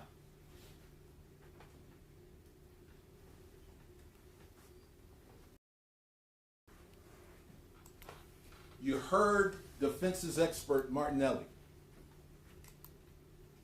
We questioned him. Why cross over on a frontal assault? She sees you coming. She even stops the government representative Villalobos at the top of the banister. Did they have to proceed? Was the time available to consider other alternatives when they close the distance, which compresses the time, which compels the schizophrenic who's been harassed for an hour? And all of it took place within 15 minutes of their arrival. Who compressed the time? Who closed the distance? Who made the choices? Now, I just wanted, at this point, what we want is to take you back to how we got there once Government Representative Flores Alejandro Villalobos acted.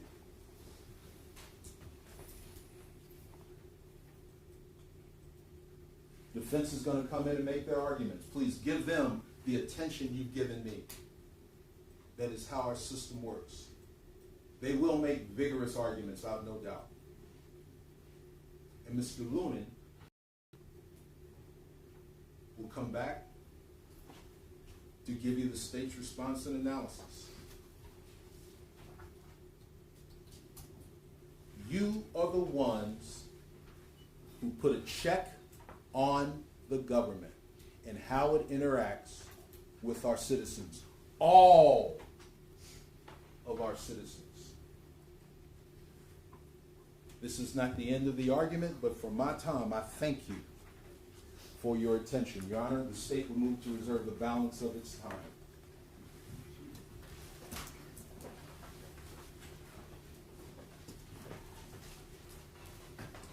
Defense?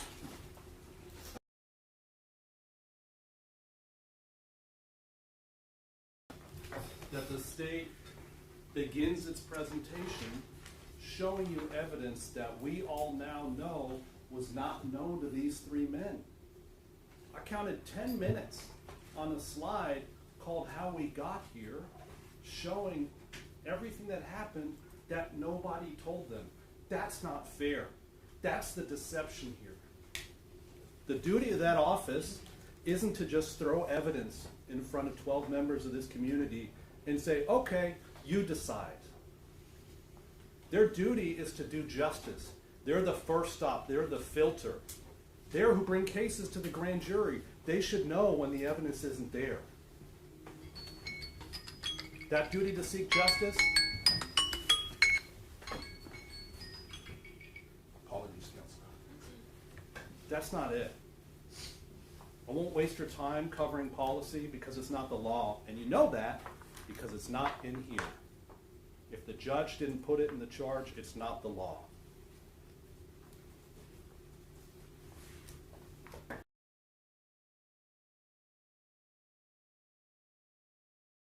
This charge, everyone else is going to rehash the evidence that they think is important with you, but I want to talk about this charge because it's almost 60 pages, and I think it helps to outline it topically for you. It's very repetitive. You'll see the words reasonable doubt and burden 100 plus times in there. It's important. But these are the categories of that charge that I want you to be aware of. First is the accusations, followed by the definitions that the judge thinks you need to have, application paragraphs, so applying the charges to each defendant, special rules that the judge is giving you, and of course the most important part of that document is the verdict forms at the end. So starting with the accusations. You now know that Alfred Flores has been charged with murder, 2 counts of aggravated assault and deadly conduct. Elazar Alejandro, the government accuses him of murder, 2 counts of aggravated assault and deadly conduct. And of course Nathaniel Villalobos, the government is accusing him of aggravated assault and deadly conduct. You'll recall from our presentation a month ago in jury selection the burden of proof and just how high it is. Starting at the bottom there with that presumption of innocence, as you go up, not guilty, not guilty, not guilty, not guilty, they have to get to the very top, a single reasonable doubt, and they're not guilty. And it's their burden to eliminate all reasonable doubt. That's their burden. And it can be hard to forget who had the burden in this case because almost all the evidence came from us. The truth came from us. It came from our cross-examination of their witnesses. It came from our offering more evidence, the real context of what these officers actually knew that day. That's their burden. And they didn't get there. And you'll notice this is actually part 1 of their burden. They have to meet it twice in this case. On murder, aggravated assault, and deadly conduct. Now the definitions is the next section of the charge. Is several pages, and it's going to define terms that you've heard over and over again, emphasized over and over again. Murder, aggravated assault, deadly conduct. Bodily injury, deadly weapon. How many times did you hear us define deadly weapon for you? You all don't need it in the charge. You know it by now. Same with serious bodily injury, right? The mental states that the state has to prove. The next section is the first of 2 very important admonitions from the court. You are instructed that the use of deadly force to intentionally prevent or obstruct a peace officer from effecting an arrest is the use of arrestor is unlawful deadly force. Period. It's in the charge. You'll remember when Travis Thompson testified, what would the world come to if you could just fight cops trying to arrest you? If that was allowed, he said, everyone would fight you. That's not the law. The second part of their burden is they have to disprove the defenses raised in this case. That's their burden, and the court tells you that. The state must prove beyond a reasonable doubt, again, that the defendant's conduct was not justified. That's their burden. And we have a similar chart that Jason showed you in jury selection. They have to get all the way to the bottom. Not guilty, not guilty, not guilty, not guilty. They have to show they were not justified beyond a reasonable doubt under self-defense or defense of a third person. For murder, aggravated assault, and deadly conduct. It's their burden. Even if, and I don't think you'll get there, even if you think it's highly unlikely that these men acted in self-defense or defense of each other, it's still a not guilty. I can't say it enough. The court emphasizes you have to unanimously find And I know I'm being repetitive. The charge is repetitive because that's how important it is. The burden, the burden, the burden. Not just, here you go, you decide. They have to convince you and not just throw it at the wall and see what sticks. That burden, not guilty, not guilty, not guilty.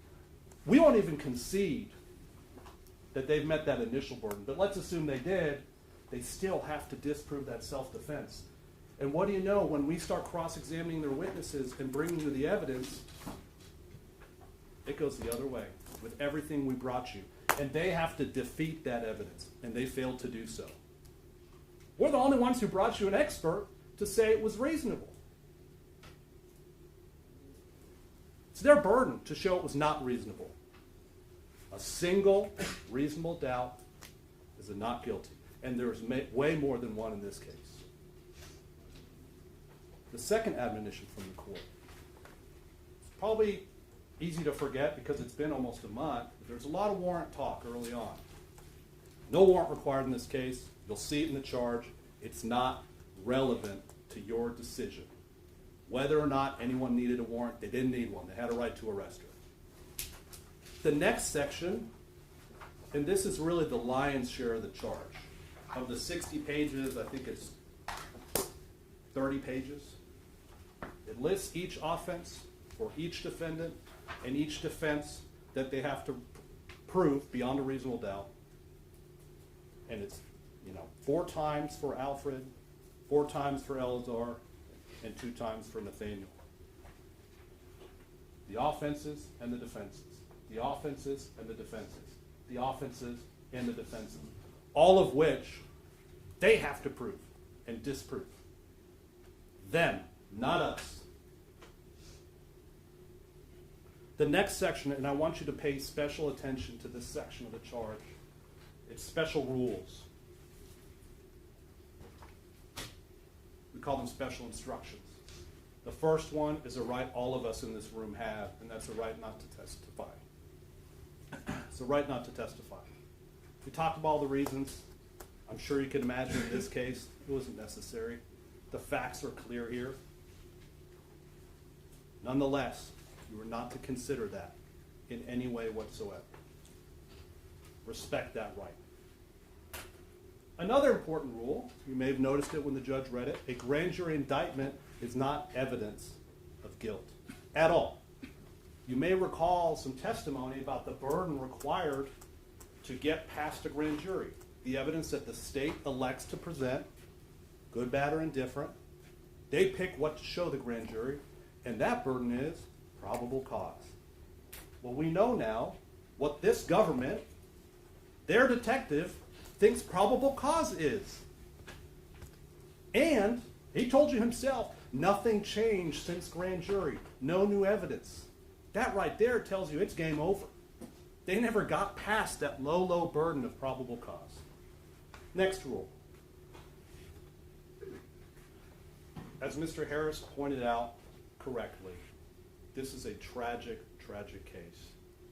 And we've done our best to be sensitive to Melissa's family and Melissa's memory. But the judge instructs you that you're not to let bias, prejudice, or sympathy play any part in reaching your verdicts in these cases.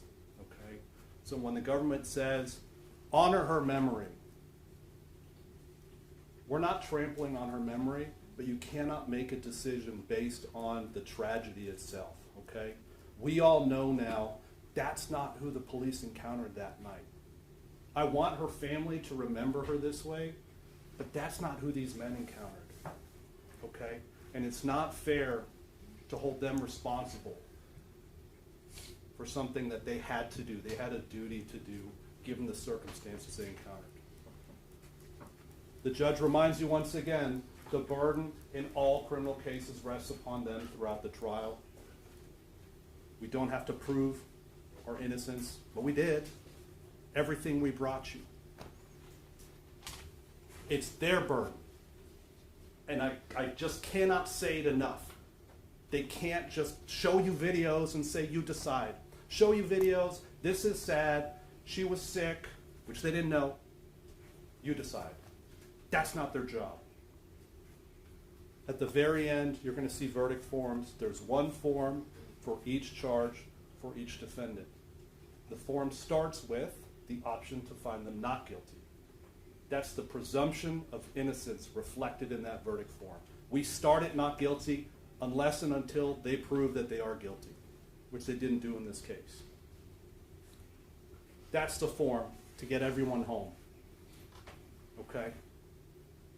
Alfred, Eleazar, and Nathaniel. Let's go ahead and take a short break. All right, Secretary.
may be seated.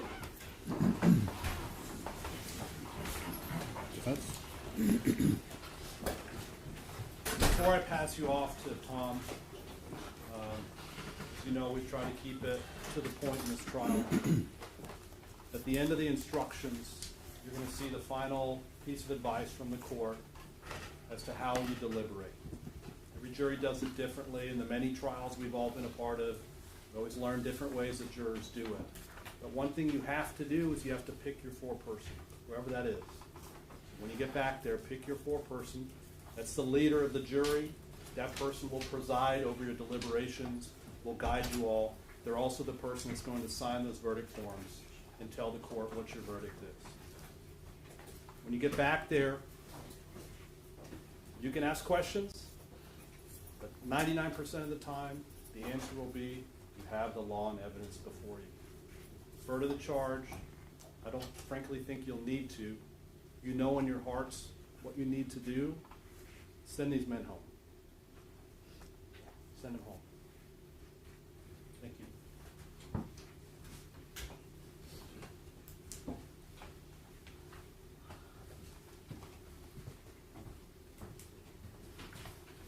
Good morning.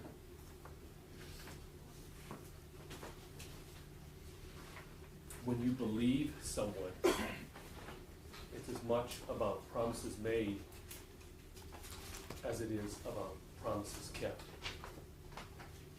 And 30 days ago, we were in a hot, crowded room, and you saw two very different presentations of the law. Right? You heard a presentation from the state, and then you heard a presentation from the defense. But in effect, what we're doing is we are making you promises. Believe me. Believe the law. Believe the facts. Believe the story we're about to tell. Promises made. Promises kept. And Jason got up and he showed you this exact slide. And he said, you're going to hear about self-defense in this case. That's going to be in the law. That's going to be in the charge. 30 days from now, I'm telling you what's going to be in there. I'm promising you self-defense in that charge. Promises made, promises kept. And he showed you self-defense of a third person. He told you it's going to be in that charge. You have a right in Texas, a right to defend someone if you believe their life is in danger, from real or apparent danger. And you have it in the charge. Promises made, promises kept. He told you about Hamill v. State. He told you about apparent danger. He told you the way the law is written in Texas is very specific, and it gives you the right to act if you reasonably believe the danger is real. Promises made, promises kept. But there's another saying that I want you to keep in mind during deliberations, and it goes like this: fool me once, shame on you. Fool me twice, shame on me. Because when these stories started being told, the government, this is the government, and they told you under 942, their slides were blue, Melissa Perez had a right to defend her home with deadly force against an officer making an arrest. Under 941, she had a right to use force to defend her property in the nighttime. They told you they needed a warrant. They told you there was no exigent circumstances. And then I got up, it was about 8 p.m., and y'all were very gracious with me, and I said, I find it very interesting no one talked about this law right here. Because it literally says you can't do that. And I don't know if you remember that or not. You're looking like you do, so I appreciate you right now. And that was a very long time ago. And you've had a lot of evidence to hear, to tell those stories. And I told you, and I put a sweet picture up of Judge Rangel, remember that? And I said, the judge is going to give you the law at the end of this case. That's what Christian told you, that big packet. He's going to give you the law, what applies, what promises were kept, and what's not in there. And he told you in this trial, you're instructed to disregard any testimony that Melissa Perez was justified. The law, the judge told you, you were instructed she did not. And then you'll see it in the charge. Fool me once, shame on you. Fool me twice, shame on me. And you also heard in the law that testimony and arguments about warrants, about exigency, not relevant, and don't consider it. Fool me once, shame on you. Fool me twice, shame on me. And I'll tell you why that's important. They have the burden. It's very easy to lose that here because the story, the evidence has been told by lawyers that used to be prosecutors, that loved doing this job and left for different reasons. We told you the truth. We promised you the law, and then we delivered it. And all they have promised at this point is nuh-uh. And that's very, very important to realize exactly how dangerous that is. When the government, when the state of Texas, who brings the indictment, who brings the charge, who has the burden to prove it beyond a reasonable doubt, and the burden to disprove justification beyond a reasonable doubt, is reduced to nuh-uh. Is reduced to policies that are not penal code. Is reduced to knowledge that these officers didn't even have. That's dangerous. You want to talk about a check on the government? You want to talk about keeping promises? That's your role here today. Beyond a reasonable doubt never shifts to the defense. Ever. Promises made, promises kept. Now I promised you another thing in this trial. In that hot evening we spent together in the 399th, I promised you when you turned that spaghetti over, before you served it to your family, when you had to check your heart and check your soul before you were going to serve, take a bite of what this table was going to serve, I promised you a cockroach in the bottom of that pot. And that you would know in the pit of your stomach you could not do it. You know it's not right, and you know they're going to be not guilty. I'm not going to go through the facts all that much. These gentlemen are. I think it was pretty darn clear. But if that's what you're supposed to hang your hat on, that's not fair at all.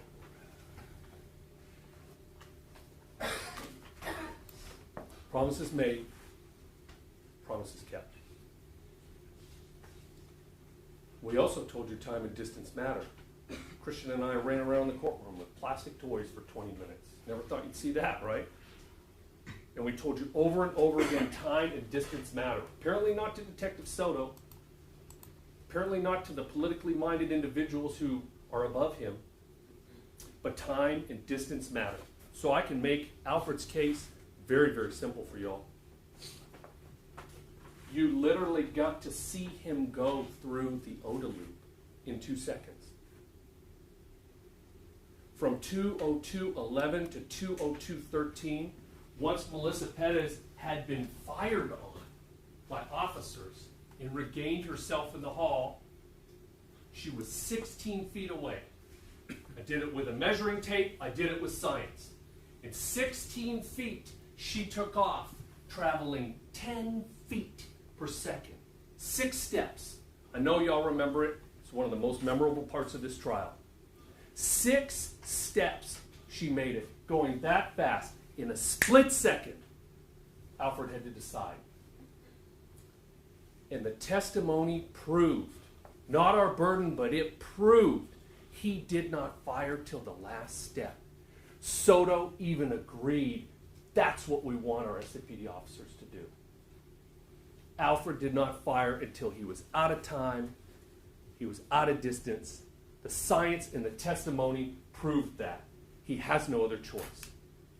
It's imminent danger. It's apparent danger. He's reasonably entitled when it's immediate and necessary to the degree of force. That's the law. That's what we promised you. That's what we've proved. And then we showed you this. And we took a moment of silence to look at it. Because it's staggering. The state wouldn't bring you this. They sure as heck wouldn't want to show it to you. Because you realize just how close somebody is compared to what you see in those body cams. Alfred had 2 seconds to go through his OODA loop and react.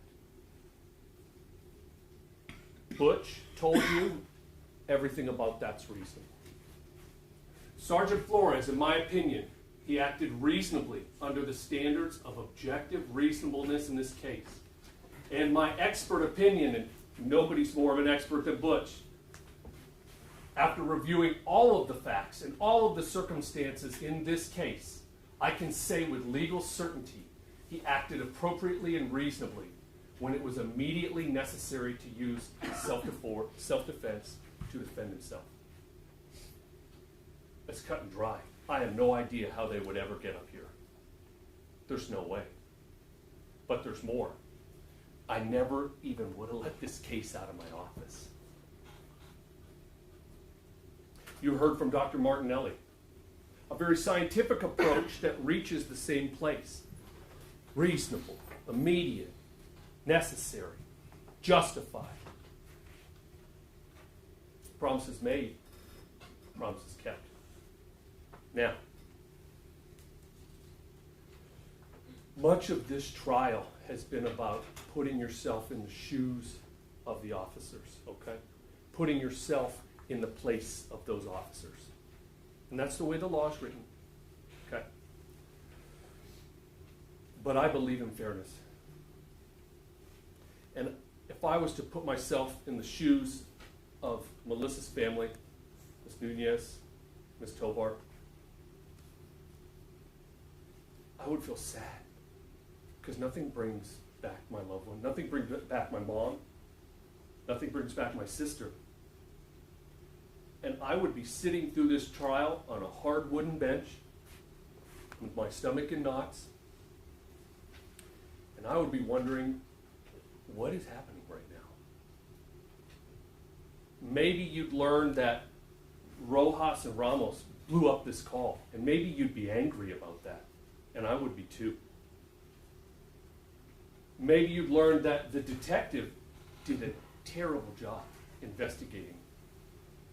And I would be angry about that too. Maybe you'd learn that the facts weren't all presented to you 871 days ago. And I would be angry about that too. And maybe you learned that the dignity and legacy of your mom was traded to politicians here. And that's not okay either. Because what you were owed is what Lisa told us an investigation should be. Y'all were owed a patient, thorough, and thoughtful investigation. Butch told you you're owed the truth.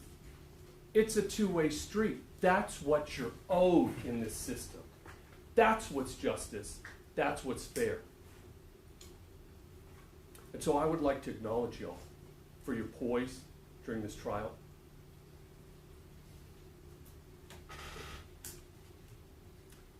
I would be frustrated too. I was born a long way from here. And 20 years ago, I went to law school here in San Antonio. And when I left home, my dad gave me this. Where I come from, this is called an anuksuk. It's a trail marker. And he said, so you can always know the way, so you can always find your way home. And my mom gave me a note. And it said, I shall pass this way but once, and any kindness that I can show to any person, let me do it now, or I shall not pass this way again.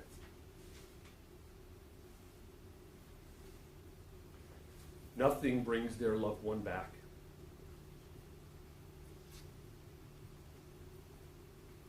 And on behalf of Alfred, Eleazar, Nathaniel, and their wives and families, Mitzi, Brittany,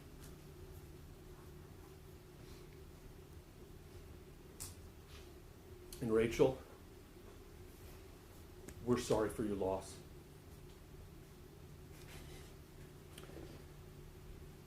And I'm going to give it to Aurora because I wouldn't presume to hand it directly to you. But I hope y'all find your way home too.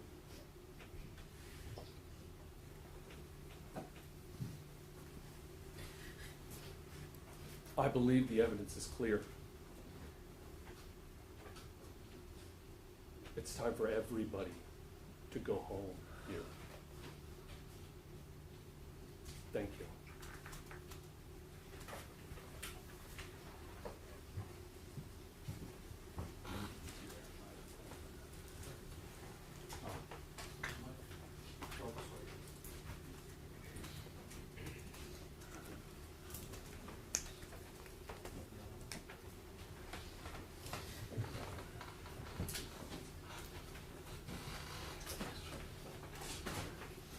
Ladies and gentlemen,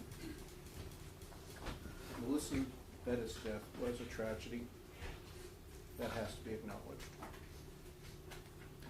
The state, in their PowerPoint presentation, their video, asked, how did we get here? They showed Officer Rojas in the beginning of the call, and I would like for you to remember his testimony was that he knew from the time he knew, based upon Lieutenant Chris Hudson's statement, that she was mentally ill, and he had enough information to emergency detain her. And for 2 minutes, he had the ability to arrest her and had the assistance of 3 firefighters, and his cover officer was on the way. So the question, how did we get here? We got here because Officer Rojas, how did he say it? I never got around to it. He told you he didn't do his job. And there were procedures in place where he could have emergency detained Melissa to get her the help that she needed. That's the tragedy, is that Officer Rojas didn't do his job.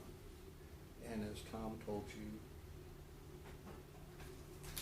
Rojas and Ramos and Salinas failed to tell these gentlemen sitting over here about that mental illness and her need to be emergency detained. So that's how we got here. Now, one of the things that's even more tragic is that SAPD and the DA's office failed to properly investigate this case. And one of the things that folks may have wondered is, why did I introduce the audit trails? The audit trails were important because, if you recall, Detective Soto told you that he submitted his prosecution guide and his chain of command checked off that they reviewed it in August. I asked him, did they pencil with it? And the fact is they did. And the reason you can know that they pencil with it is that if you take a look at the audit trails, the user audit trails for McManus, Karen Fox, the assistant chief, the deputy chief, Captain Van Geffen, Lieutenant Frisky, and Sergeant Galindo Villanueva, that if you look at those audit trails, they didn't look at any videos after he submitted his prosecution guide. They didn't verify what he put in his prosecution guide, and we know that what he put in his prosecution guide was false. He falsely stated that Eleazar Alejandro could not see, and we know that his body camera was here. He stood before you, and I believe it was 42 inches, and that's probably where the railing was, given the 6 inches difference between the ground. So that was among many falsifications in the prosecution guide. Didn't look at Travis Thompson's video until November, a couple of months after the fact. So there's a lot of things that didn't happen. And in fact, Van Geffen said that he met with the state and said they were going to get a warrant. But we also heard from Lisa Miller that Ed Pedraza said the decision was already made at 8 o'clock by the chief of police. Now, if you're a juror, would you expect Van Geffen to come testify and say, no, that's wrong? And if he didn't come refute it, you know it's true. And if Chief McManus didn't do that, make a decision at 8 in the morning, you would expect him to come testify that that didn't happen. And we know he was in the crime scene for over a minute, and he didn't submit a report, didn't sign a log, didn't make himself accountable. These officers have to wear body cameras to show what they did, but McManus and Van Geffen and everybody else don't want to be accountable with body cameras or be accountable with their audit trails. So the one thing that's important in this case is that Alfred Flores, Eleazar Alejandro, and Nathaniel Villalobos were justified in what they did. And you know why we know that? Because the DA basically told you so when we heard the testimony from Officer Salinas. And what did Officer Salinas tell you? He told you that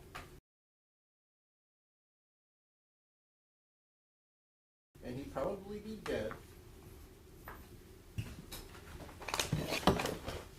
that Melissa Perez was striking as he was leaning over, and I'm not going to get too close to the jurors, but as he was leaning over, he had his head like this, and Melissa Perez came like this, and when she did, it was right at the same time that Officer Rojas yelled, "Watch out, watch out, watch out, watch out."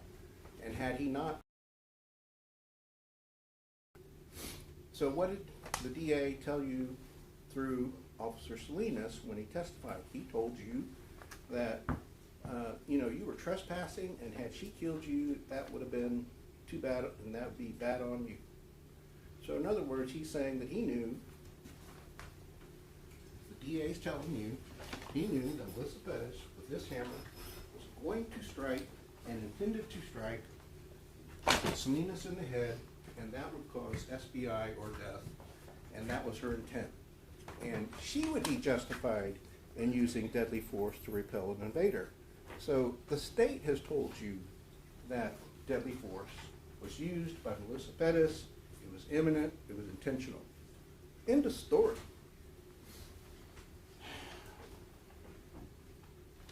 Now, what makes it worse is the state would have you believe that the totality of circumstances weighs in their favor.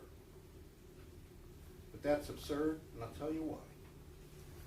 Because the totality of the circumstances depends upon the severity of the crime committed by Melissa Perez. She committed 4 crimes before, actually 5 crimes, before 20207. The crimes that she committed were that she... 8 minutes. I'm sorry. I'll try to wrap up. No. All right. The crime that she committed was she struck at Salinas twice, threw a candle, struck at Villanueva. Then that was at 140-50 and 151-55. Now, what's also important is under the totality, the officer's prior attempts to control Melissa Perez, which Majeka told you in his PowerPoint presentation by analyzing all the videos that Melissa Perez said in one form or fashion 71 times, "You're not going to arrest me, you need a warrant, I've been to the jail before for 45 days, 3 times, I'm not going to go." So they spent a lot of time trying to coax her out. They tried to convince her to surrender. They didn't want to use force. They told her many, many times, please, we don't want to use force. So they tried, under the totality of the circumstances analysis, to control her, but were left with no choice. So at 2:02:04, if you remember an opening statement, I believe I stood right here, and I said to the folks,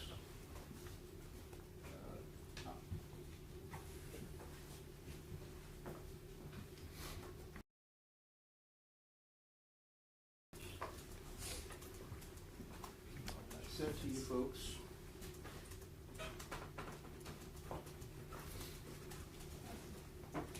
and this is State's Exhibit 54. I didn't have a Leica scanner, but I had a little basic knowledge of screen size. And screen size here, that's like 2.5 feet from here to here, and we know from the CSI that this distance from here to here is 6 feet. So just using basic mathematics, you estimate this is 2.5 feet.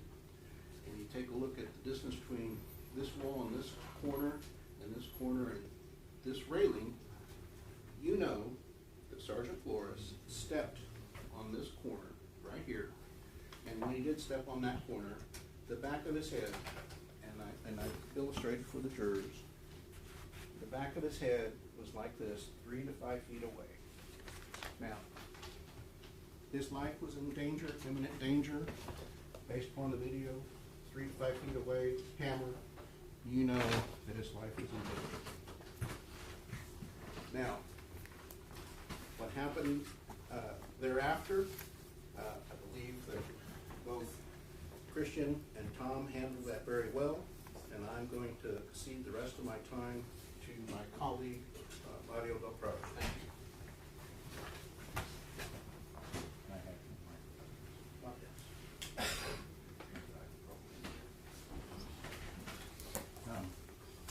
Alex, Your Honor, could I have a couple of people come up to help me? Yes. Jacob or Alex, or you back there? No? Can you help me, Nico, set this up?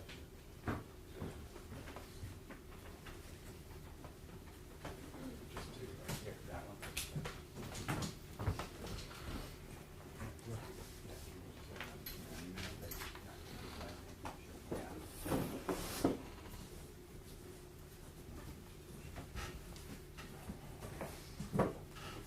Yeah, that's fine.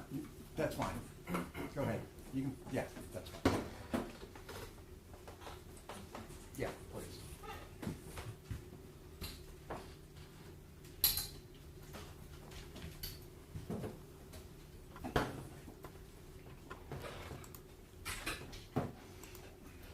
Thank you.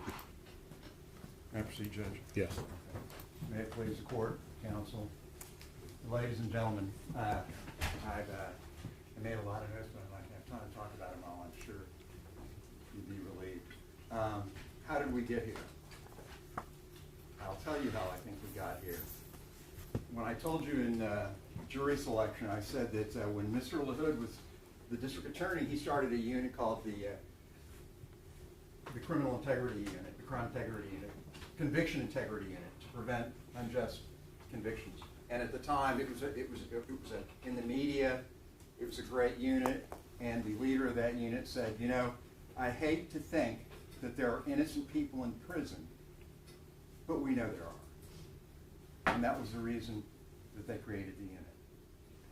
So to ask yourself, how did we get here? How do innocent people get to prison? Well, you got to take some steps backwards. And when Mr. Harris had up there, how did we get here? And he started on June the 23rd. We got here because the morning of June the 23rd, Mr. Harris, the leader of the Civil Rights Unit, which, again, this was a big deal in the media. Joe Gonzalez, our progressive district attorney, said, I'm starting a Civil Rights Unit. Their only job is to go after police officers. Okay? 2023, what happens a couple of years later, here's the big chance. It's unprecedented. There's never been in Bexar County a prosecution of a San Antonio police officer for murder on duty. So now what do we have? Well, we have these three individuals. Not just one, but three. Okay? And you would think, out of common decency, common sense, fairness, justice, that the San Antonio Police Department would take their time in looking at this. It's kind of funny, on the way down here, I see these billboards, the San Antonio Police Department, here for you. They certainly weren't there for these men, because they sold them down the river within, sounds like 4 hours. 4 hours. When no one could have looked at anything. And thank goodness that, Ben Fuentes here, you probably noticed he doesn't care much for detail. If we hadn't had Ben, who knows this audit trail stuff better than the San Antonio Police Department themselves, because remember, Detective Soto, which by the way should be the 3 scariest words in the English language. If you ever have a loved one and you hear that and some crime has purportedly been perpetrated against them, and you hear Detective Ronald Soto is investigating, that ought to scare the hell out of you. That ought to scare the hell out of you. And what should scare the hell out of you even more is that these are 3 San Antonio police officers. What if you have a loved one that's accused of a crime, and you see the quality of the investigation, or lack thereof, the total lack of investigation in this case? If they're going to do that to their own, if they're going to throw these guys to the wolves with no concern, 871 days since this has happened, and all of y'all said, we all have a right to go home. Unfortunately, these men have never gone home. From that morning, they never got to go home. They're still living in a limbo created by these men. And it's ironic that Mr. Harris goes on and on about the government, the government, the government. This is the government right here. This is the government. And this government, you now know, was in from day one, from that morning on the decision to rush to judgment on these men, and now you know there is zero evidence. These men aren't just not guilty, they are innocent. They are innocent. And one of the things that I was thinking about the symmetry of this case, because the last time I argued a case in this court, y'all had probably had the longest jury trial I've ever been involved in, but for one, and that was a death penalty case in this court before this judge. And in that case was prosecuted, and that case was put together by a fantastic detective who, on the day that Detective Marconi was executed in front of the San Antonio Police Department, they had no idea who did it. But through the hard work, the hard, meticulous work of Detective Mark Duke, who's here in the courtroom, and who you heard testify, we were able to make that case. It was a hard case, painful case. But justice was done in that case because of the work of Detective Duke, who you now know came and told you he recently retired, and I never thought I would testify for the defense, Detective Duke told you. He never thought he would. But when he saw the injustice, the manifest injustice from day one in this case, he said, I have to get involved. I got to get involved.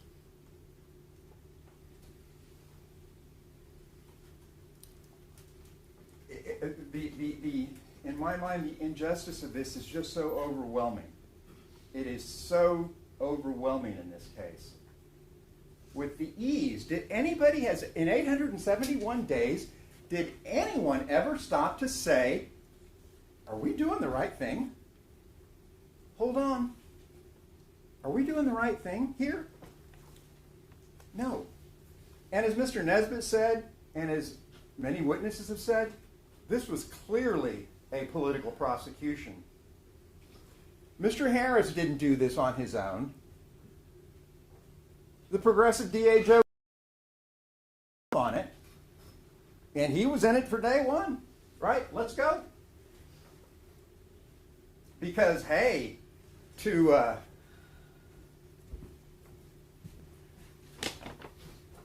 hammer, like the Civil Rights Unit, who only goes after police officers, these three men look like nails. So they went after him. And the San Antonio Police Department administration, that was horrible what they allowed to happen to these three men. Once again, you think, let's put our most experienced detective on this case. What's the hurry? These guys aren't outlaws or desperados. Which also reminds me, the other symmetry to this case, when the last time I was in here arguing about a police officer being killed in a capital murder case and Detective Duke is involved, now we're here with Detective Duke involved again. Here, my mind was almost blown. All of these men here, looks like a rugby scrum over here, we're all former prosecutors. And when we heard that this prosecution unit told Officer Salinas if she had connected with this hammer and killed you, she would have been justified. She would have been justified. Think about that. Let that sink in. So if she had committed capital murder, she would have been justified. Let that sink in. Let it also sink in, as Mr. Nesbitt told you from the beginning, the language that has come from these two gentlemen. Remember, Mr. Lunan was talking about excuses. Oh, you're going to hear excuses. Their job is to see that justice is done. For a prosecutor to refer to justification, which is in the Penal Code, Chapter 9, as an excuse is outrageous. But he told you that. And so let's consider the things that they said we're going to come forward with to show you guys exigent circumstances. There were no exigent circumstances. They didn't like any of the officers talking about that. Even though, like Officer Thompson said, well, what about United States versus Santana? He knew his United States Supreme Court case law. Oh, we don't want to hear about that. And they didn't want you guys to know about it in voir dire either. Mr. Lunan didn't talk about hot pursuit at all as an exigent circumstance. So we know, what did they go over with you? There were no exigent circumstances. A warrant is required. She has to give them consent. Her property rights can't be violated. She can't, she can use force against them. She can use deadly force against them. You're not going to hear any of that or see any of that in this charge. And you got to think back, how did we get here? In the grand jury, when they're misinforming you of the law, and they're in front of a grand jury who just needs probable cause, and remember I talked to you in jury selection about the grand jury is, the only people that can be present are the prosecutors, and that's it, and the grand jurors. So that's like a football game where there's only one team on the field. And, man, they can run up the score. You're going to score every play. There's nobody out there against you. It's not an adversarial system. And when you can misinform the jury about the law, well, yeah, you're probably going to get a indictment. I told you in jury selection, a grand jury can indict a ham sandwich. Well, for these gentlemen, these three good, decent, honorable servants are ham sandwiches. Because, as Soto told you, no more additional evidence was developed from that day until he came here before you.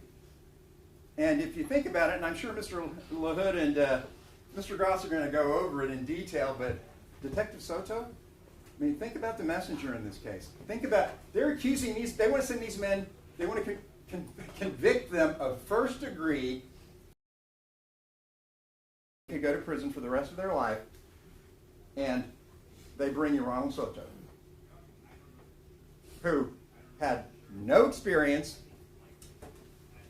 zero experience in officer-involved shootings. He told you that.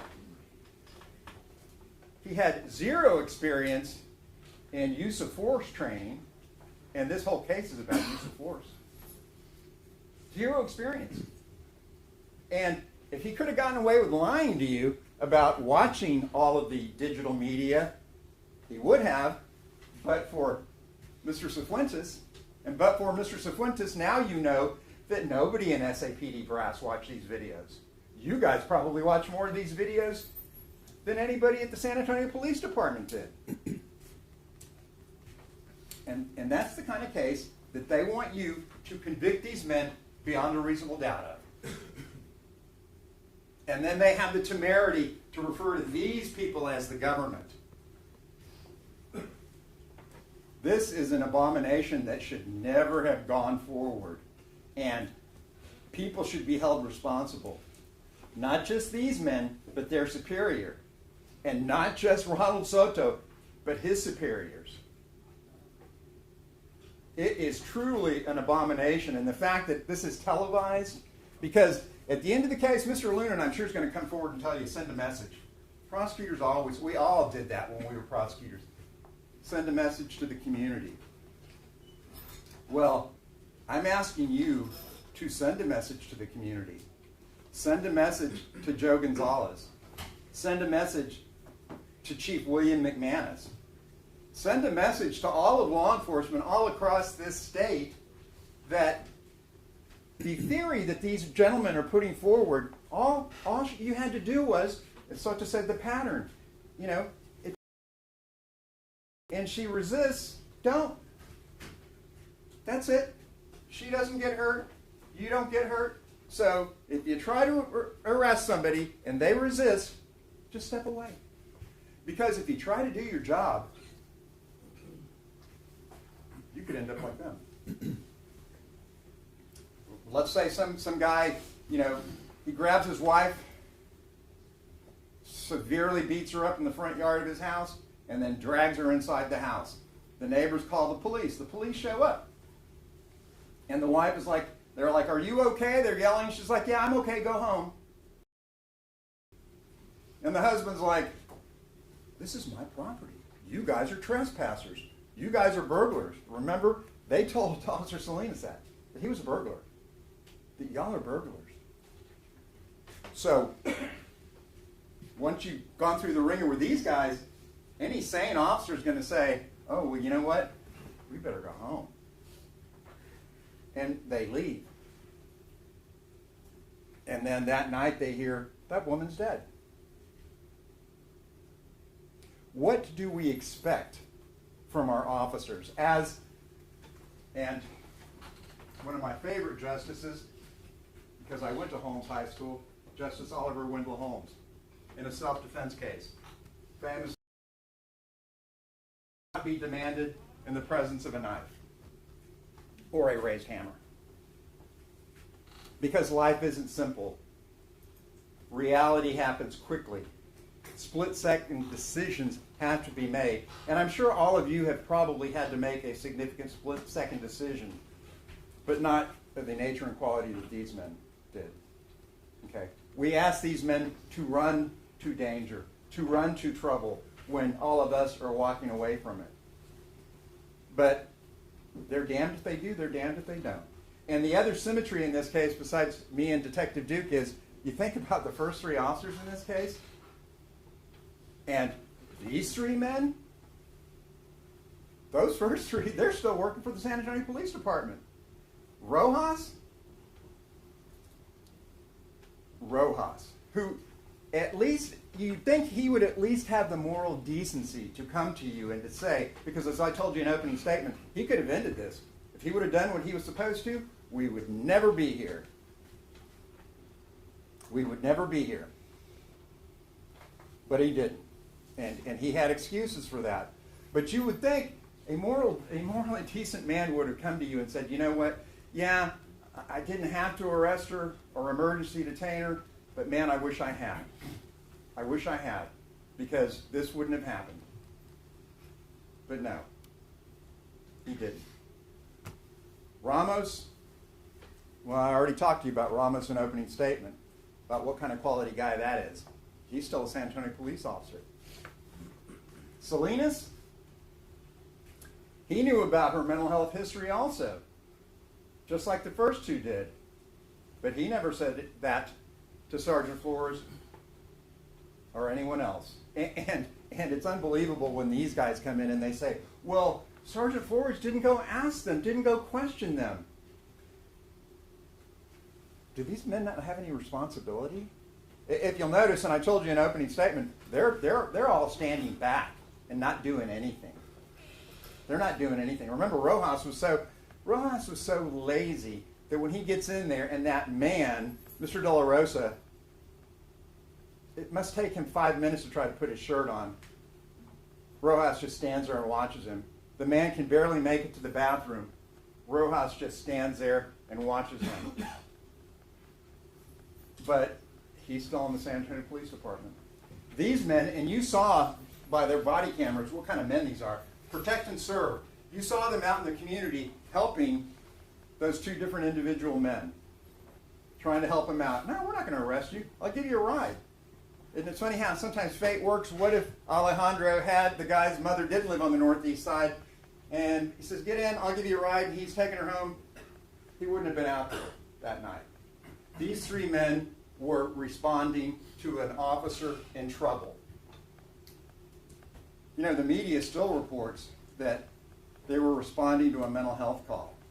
Even today they were responding, that they were responding to a mental health call. That's why y'all are in such a great position, because you've heard the truth. You've heard the evidence. Can you imagine, can you just imagine if there was a jury and all they had was Ronald Soto, who lied on on the affidavit to another judge about what was there, who had absolutely no experience in officer-involved shootings, who had absolutely no experience in use of force training, who lied about watching everybody's body camera, who lied to you about making this decision on his own, because you know that's just factually impossible. He sat there and lied to you. Let's call it what it is. He sat there and lied to you. And we brought you 4 experts. You know how many experts they brought you? 0. 0. They want you to send these men to prison for life, and they brought you 0 experts. A big fat 0. Soto certainly isn't an expert. He doesn't know anything besides not being able to tell the truth or do a competent investigation. You get back to how important measurements are, and that Dr. Martinelli and that presentation by Angelos, that was eye-opening. So you can see Melissa Perez was actually like 3 times closer than it appeared on the body camera. That was extremely eye-opening. The measurements were extremely eye-opening and important, but Soto couldn't even be bothered to do that. Half of the apartment wasn't searched. And, and initially they talked to you about, oh, well, there was no evidence that she'd stolen anything because Soto didn't look, and we didn't even have to call him because it was admitted. Soto admitted it. The maintenance man, Kenji Uno, found all the stolen batteries she'd been stealing, as she said on the video, from the fire alarm systems. They were all in there. As a matter of fact, one of them sitting on the little table outside her front door. But once again, consistent with his bang-up job, Soto didn't notice him. And the great CSIs, they would have if they would have been told. But no, Soto's like, no, they're good. I'm not going to tell them anything. It's outrageous that there was no Leica system used that day, the next day, for a full year. They had to go back out because, once again, that investigation wasn't complete. So a year later, they go back out. CSI Diaz told you, yeah, that's really unusual. I've never had to do that before, where I go back to the same place a year later. That's the quality of the investigation. If you'll recall in jury selection, I told you that the roots of beyond a reasonable doubt are so important, right? And I talked about, held up the book, the theological roots of proof beyond a reasonable doubt, okay? Because jurors, they were drilling it into jurors that this decision is so important when you're considering the lives of not just one man, or two men, or three men, that your own immortal soul is at stake if you make a mistake. Right? Because you don't know these men, so they wanted to get across to you how important this decision is. It's extremely important. And I think, frankly, it's disgusting that y'all are asked to put yourselves in a position to convict these men beyond a reasonable doubt based on zero evidence. Because 20 years from today, you shouldn't be able to look yourself in the mirror and say, oh man, did I convict not just one innocent man, but two or three? And that's why this burden of proof chart, take a look at it. I think they're going to have it again. What this really means, because if you remember going back to jury selection, you can clearly be convinced. Because remember, below proof beyond a reasonable doubt is clear and convincing evidence. How much time do I have? You got 58 minutes total. Okay. Okay. I just have a few slides I want to show you. You can be clearly convinced that these men weren't justified. I mean, I think I think they're innocent, right? But even if you want to get to the point where you say, you know what, I'm clearly convinced that there was no justification, then by your oath and what you told Judge Ronhell, you're all required to return a verdict of not guilty. That's how strong justification is. And that law wasn't written just for these three men. As you all told everybody from day one, we all have a right to go home, right? Self-defense is inherent in being a human being. As everyone has said, this is a tragedy. There is no doubt about that. As Mr. Goss told you early on, what can look awful can be lawful. There is no, any time, and I think one of our experts said, anytime you have an officer-involved shooting, it's not a pretty picture, necessarily, right? It's not. But sometimes the choices are between, as I said in jury selection, between the horrible and the terrible. Because sometimes, and hopefully none of you were ever put in that situation, but sometimes choices have to be made, and decisions have to be made.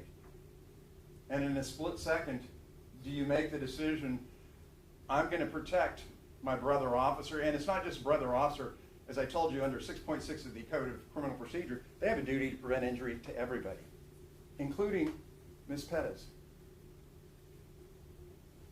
And if there would have been any civilians there, they would have had a duty to protect them as well. As I said, they didn't get up that morning hoping, as you saw from their behavior before with other people, they're good and decent men. When they swore an oath to defend the Constitution, not just in the military, because Alejandro and obviously Villalobos are veterans. When they defended this country with their life and defended the Constitution, they have a right to count on their government, particularly the Civil Rights Unit, making sure that their rights are not violated and not to just give them lip service of a couple of hours. They have that right. And then when they further, all three of them took the oath as police officers to protect and defend the Constitution and laws of the United States, they have a right to count on those laws as much as anyone else. And this is a tragedy. This is a systemic tragedy. And besides people in SAPD brass, people at the top of the Bexar County District Attorney's Office, a message needs to be sent. Unfortunately, you look at our society and our policy. Mental illness is rife, and it affects almost everyone's family. I thought that was interesting when Mr. Lunan, went after Lieutenant Majeka, and Butch Majeka said, "No, I've arrested police officers." He said, "You probably don't hang out with people like Melissa Perez, right?" And Butch said, "No, I've I've got mental illness in my family, a lot of people. I've prosecuted police officers. I've arrested police officers. I've arrested my own cousin. I kicked my own brother out of the house for smoking marijuana. You look at those four experts, and frankly, I have never seen a team of experts put together like those people. And frankly, they were not touched by either one of these prosecutors when they were cross-examined. They were not touched. Their testimony and their grasp of the science and the evidence was unmatched, including Dr. Martinelli. And they all told you what a horrible investigation this was, and they all told you about the politics of SAPD, and they told you about Sergeant Pedraza, who said at 8:30 that morning, Chief McManus was already telling people this was a bad shoot. This was a bad shoot. And his captain, Pedraza's captain, telling him, because Pedraza, who works at the training academy, and I'll talk about that, was told to keep his mouth shut. Keep your mouth shut, because it's more important politically, because what McManus was worried about, remember, he'd established a mental health unit, and he was very proud of it. And it looks bad how this woman died. As the media said, she was just standing in her own apartment holding a hammer. That's all she was doing when these three men opened up on her for absolutely no reason. You know that's not the truth. You know that's not the evidence. But a lot of people believe that.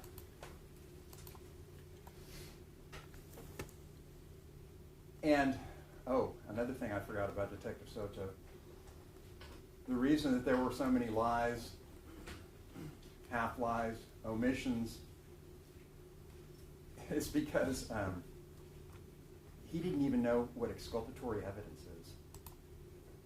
Every single law enforcement officer and anybody in the justice system knows exculpatory evidence is evidence that shows you didn't commit the crime. And as Detective Duke was telling you, I want to make sure when I do my investigation that there is no exculpatory evidence to show maybe this person didn't do it. I need to look at all of the evidence. And remember when Mr. Goss told you in jury selection, who's responsible for bringing you guys all of the evidence? It's at this table. And at the end of this case, if you have any questions that weren't answered, whose responsibility is that for those questions to be answered? It's at this table. But in the month of this trial, all of that has come from these tables. Because Mr. Cifuentes' mastery of SAPD procedure and user audit trails, and because of, frankly, the unbelievable cross-examination done by these other gentlemen. Thank God these officers had that defense, because if they didn't and all you were brought was Detective Soto and the, frankly, crazy theory by the prosecutors, that's how innocent people get sent to prison. That's how innocent people get sent to prison. Now, when I say it was a tragedy, what happened to Melissa Perez and the systemic problems, I want to address it this way. There's a lot, and these men did not know, obviously, that she was mentally ill, right? However, even if they did, somebody comes at you or one of your loved ones with this, and I'm not going to raise the hammer tomahawk style to you, but when I get this close to you, and maybe you're sitting in your living room behind and there's a big open window there, and there's a big old glass door there, and I'm running at you with this, I would bet you that all of you would feel like that's either the use or attempted use of deadly force. Okay? And anybody is entitled, not only under the law, but that's human nature. The urge to live cannot be stamped out. These men did not want to take it unlawfully. They were put into a horrible position. These are reasonable men who were thrust into an unreasonable moment. And The charge is not going to have anything in there about, well, alternative plans could have been made, or they could have walked off the patio and come back the next day. There's nothing in here for that. There is absolutely nothing in there for these men to move you with any kind of now new theory about what should have been done. Because in a split second's time, as we said from the very beginning, nobody's perfect. I think the only perfect person in this doesn't ask perfection for good reason, because no one's perfect. The law asks reasonableness. And they had a plan. The plan was reasonable. But as Lieutenant Majeka and Mike Tyson say, hey, everybody's got a plan until they get hit in the mouth. Obviously, not every plan goes according to the way it was intended to, but these men would not have used deadly force unless they were forced to. And unfortunately, I think y'all may have to consider the fact that Melissa Perez may have wanted those officers to take her own life, because you don't tell officers, shoot me, and go after them 4 times with a hammer, and after you've been fired on multiple times, take a couple of seconds and make another run. Right at 2 other officers. Why might she have done that? Well, and this is hard talking with the family in here, but we said at jury selection, we're going to have to ask tough questions, and y'all all said we could, because if your loved one was sitting where these men are, I think you would want attorneys who are going to ask the tough questions, right? And y'all said that we could. The family did what they could for Melissa Perez. But like a lot of us, whether it's mental illness or drug addiction or whatever, there comes a time when there's not much more you can do, and you get tired, you get frustrated, life moves on, you've got children and things to take care of. But you heard from the family they hadn't had any contact with her. Daisy Nieto for months, her own daughter for well over a month. Maybe Melissa Perez was like, I don't know. We don't know. I don't know. It is very significant, though, and the last couple of things I want to leave you with is that on that 4th emergency detention call, because the family themselves, when they couldn't handle Melissa Perez, who they told you was violent and aggressive and unpredictable and didn't like being questioned, when they couldn't handle her, people who knew her and loved her, what did they do? They turned to the San Antonio Police Department. What do we all do when we can't handle something and it becomes overwhelming? When it becomes dangerous or chaotic? We call the police department. And now we're expecting them to make perfect decisions. Not reasonable ones, but perfect. That 4th call, about a month before June 23rd, Daisy Nieto calls the San Antonio Police Department. Once again, Melissa's experiencing audible and visual hallucinations.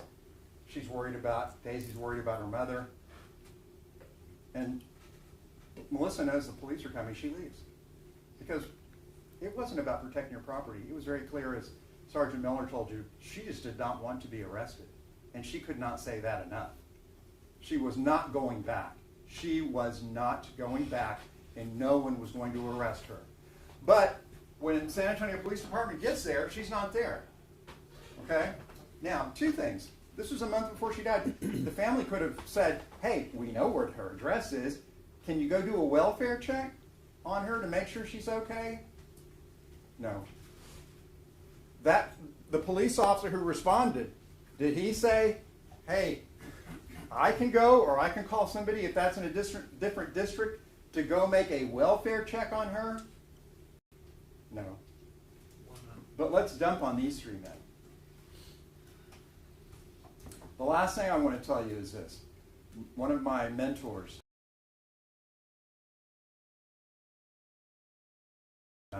he called it the wise old man and the smart aleck or smart ass little kid. And the smart aleck kid says, I'm going to show this wise old man up. I'm going to show him he's not so smart.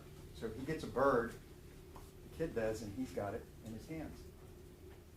And he goes up to the wise old man and he says, wise old man, the bird in my hands, is it alive or is it dead? Because the kid's thinking, if he tells me it's alive, I'll crush the life out of it. If he tells me it's dead, I'll open my hands and the bird flies away. So he goes up to the wise old man. Wise old man, is the bird in my hands alive? And the wise old man says, my son, the bird is in your hands. We've been shepherding these three fine, good, decent, excellent officers since that day. And now we pass them into your hands. And I ask you to seriously consider the origins of what beyond a reasonable doubt means. And I know you will, because this has been a long time, and all of you have paid exquisite attention to this. And as it's been said before, if any of us have said anything that's angered you or thought was ridiculous, please don't hold it against these three men. Hold it against us. Okay? But thank you for your time. Thank you for your attention. And please do the right thing and send these men home, finally. Tell the DA's office, tell the San Antonio Police Department, society has a lot of problems, but don't put it off on these men to be the answer to all of them. Thank you very much. I didn't even get to show these slides. Anyway. We have a break to set up, please. All right, let's take a short break. All right, to adjourn.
right, welcome back, members of the jury.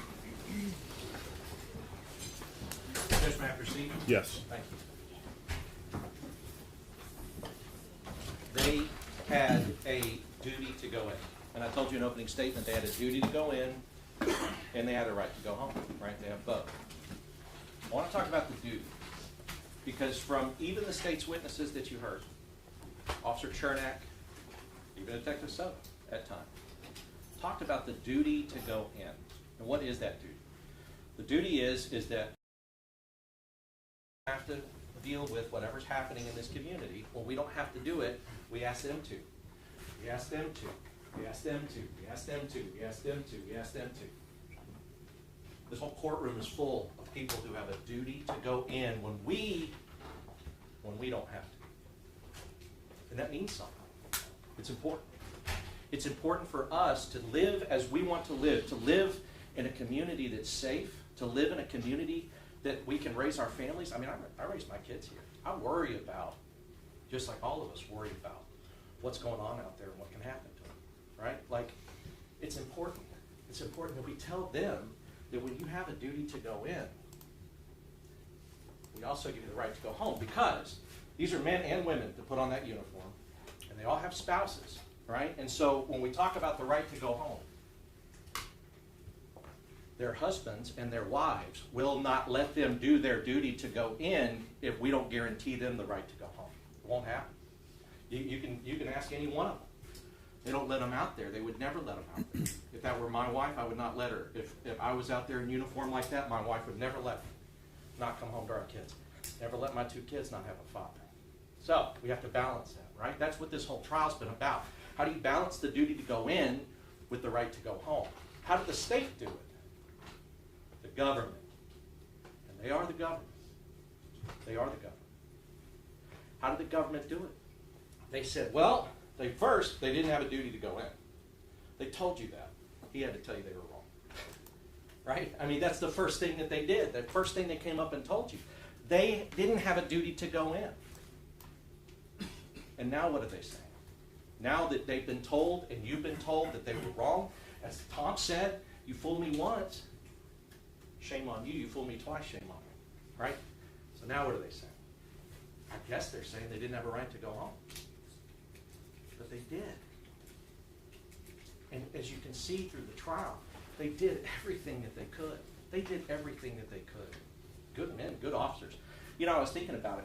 What are the chances that we would happen to have on Officer Alejandro and Officer Villalobos' video exactly what they look like when they weren't at this scene? Exactly what they looked like in the call right before. What were they doing? They were helping people. Because that's another thing that we asked them to do, community policing. Another thing we asked them to do is don't over-police. Don't go to every guy who's drunk and had a problem with the missus and start kicking him out of his seat. Don't go to every person who's coming shirtless going, I don't know, I've been in this fight and everything else and I can't get over to where my mother lives. Don't go and say, I don't care what happens to you. Get off the street or you're going to jail, right? They didn't do that. And that's what you see immediately before for both of them. They get called out from that to this. And why did they get called out? Because Jonathan Salinas is getting threatened by Melissa Perez. Because Jonathan Salinas was attacked by Melissa Perez. Because Jonathan Salinas was hit by Melissa Perez. Because Jonathan Salinas was almost killed by Melissa Perez. That's what the evidence shows. It's what it proves. So I want to talk about this. I consider trial by jury as the only anchor ever yet imagined by man by which government can be held to the principles of its Constitution. Mr. Harris is right. We did talk about that at the beginning. We talked about that at the beginning of the trial, but we didn't talk about it the way that he is, and honestly, Jefferson's not talking about it, about these men as the government. These men are the government. They're the representatives of the government right now. And what Jefferson is saying is these men have to be held by you, have to be anchored by you to the principles of our Constitution. What does it look like?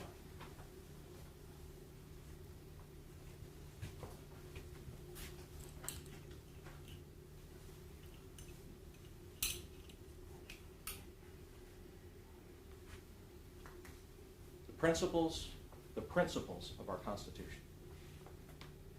The right to trial by jury, the right to never be convicted unless the government can prove beyond a reasonable doubt that you were guilty without justification. These are the principles.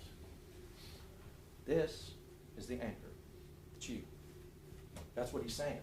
This is you. This is the ship anchored to the principles. This is our government, them, and all of us that are on the ship with them. So what does it look like? This is how the world is supposed to be. The government and all of us are supposed to be anchored to the principles of our Constitution. That's what it's supposed to look like. Well, what's the first thing that they did? The first thing that they did was they said in their closing argument, let me show you 3 other officers who did some bad stuff. That ship starts sailing out into the harbor. It's losing its anchor. Because when they do that, when the government takes 3 officers who they had nothing to do with, and they spend 20 minutes in a closing argument after we've had a 4-week trial, they spend 20 minutes talking to you and showing you these 3 officers that they had nothing to do with. That ship is going. That ship's moving out. What else? Detective Soto. When they bring Detective Soto and he makes assumptions, and the ship keeps going out. And it's going to keep going out, and it's going to keep going out into open water. And God help us all if our ship gets out into open water, where there's no anchor for our government to the principles of its Constitution. That's what this is about. It's not about what Mr. Harris said. One thing he did say is hold the government accountable. I guess meaning these guys. These guys. Them. And look, as Tom said, I sat at that table for 10 years, proud to sit at the table. I was. Did some good things. He was the elected DA. He hired me over. I was proud to work for him. We did good things. We did never do anything like this. Never did anything like this against men like this, who were in that position, who had every right to go home to their families. Elazar Alejandro just found out on Saturday the baby that his wife's carrying is a boy. That's what's happening right now to him, right now in this trial. That baby's father is on trial for murder. Murder. For what we have seen. Where did that start? It started with Chief McManus. Didn't like that there was a mentally ill woman that got shot. We don't like it either. Nobody does. What Tom said to the family, I agree. You know, and really going along with everything, if there's anything that we've done that's been offensive, you know, and I'll give you an example. The state had an expert back here, Chuck Joyner, right? And I was doing something in cross-examination, and I had been upset with their expert's opinion and their expert's ideas and their expert's conclusions about these men. I've not liked it. And there was one point when I looked back at him, and he was sitting right there, and I looked at him. But then Melissa's family thought I was looking at them, and I wasn't. And I apologize, because I wasn't. I was looking at him, because I'm passionate about that. I'm passionate. But if anything like that, if there was anything that would happen that you thought, oh, I don't like what he did, or what he did, or what he did, or what he did, you can't hold it against them, because see, that's what they're trying to do.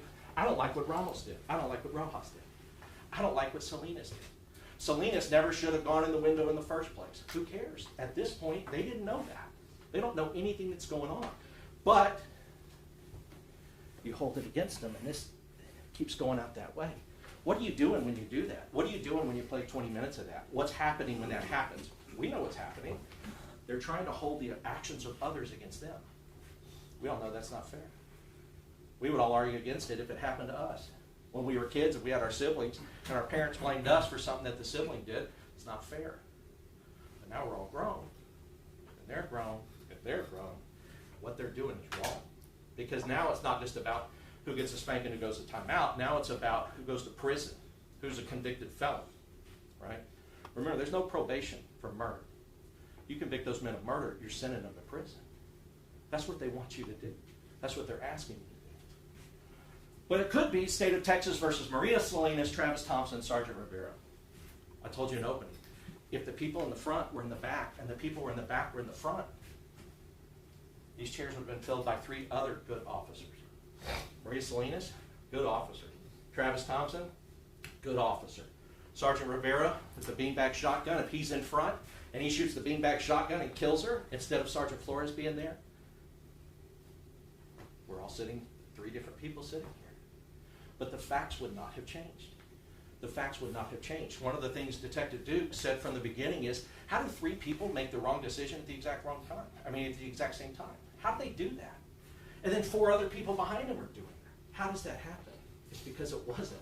It's because everybody there reasonably perceived this as immediately necessary in order to save themselves or another. That's it. You don't need anything else. Why do you think that they say, hey, they've never tried 3 officers at the same time? It's because when 3 officers are doing something, it's reasonable and immediately necessary. There's no cowboys here. There's no people that were cocked off and popped off and trying to just hurt somebody.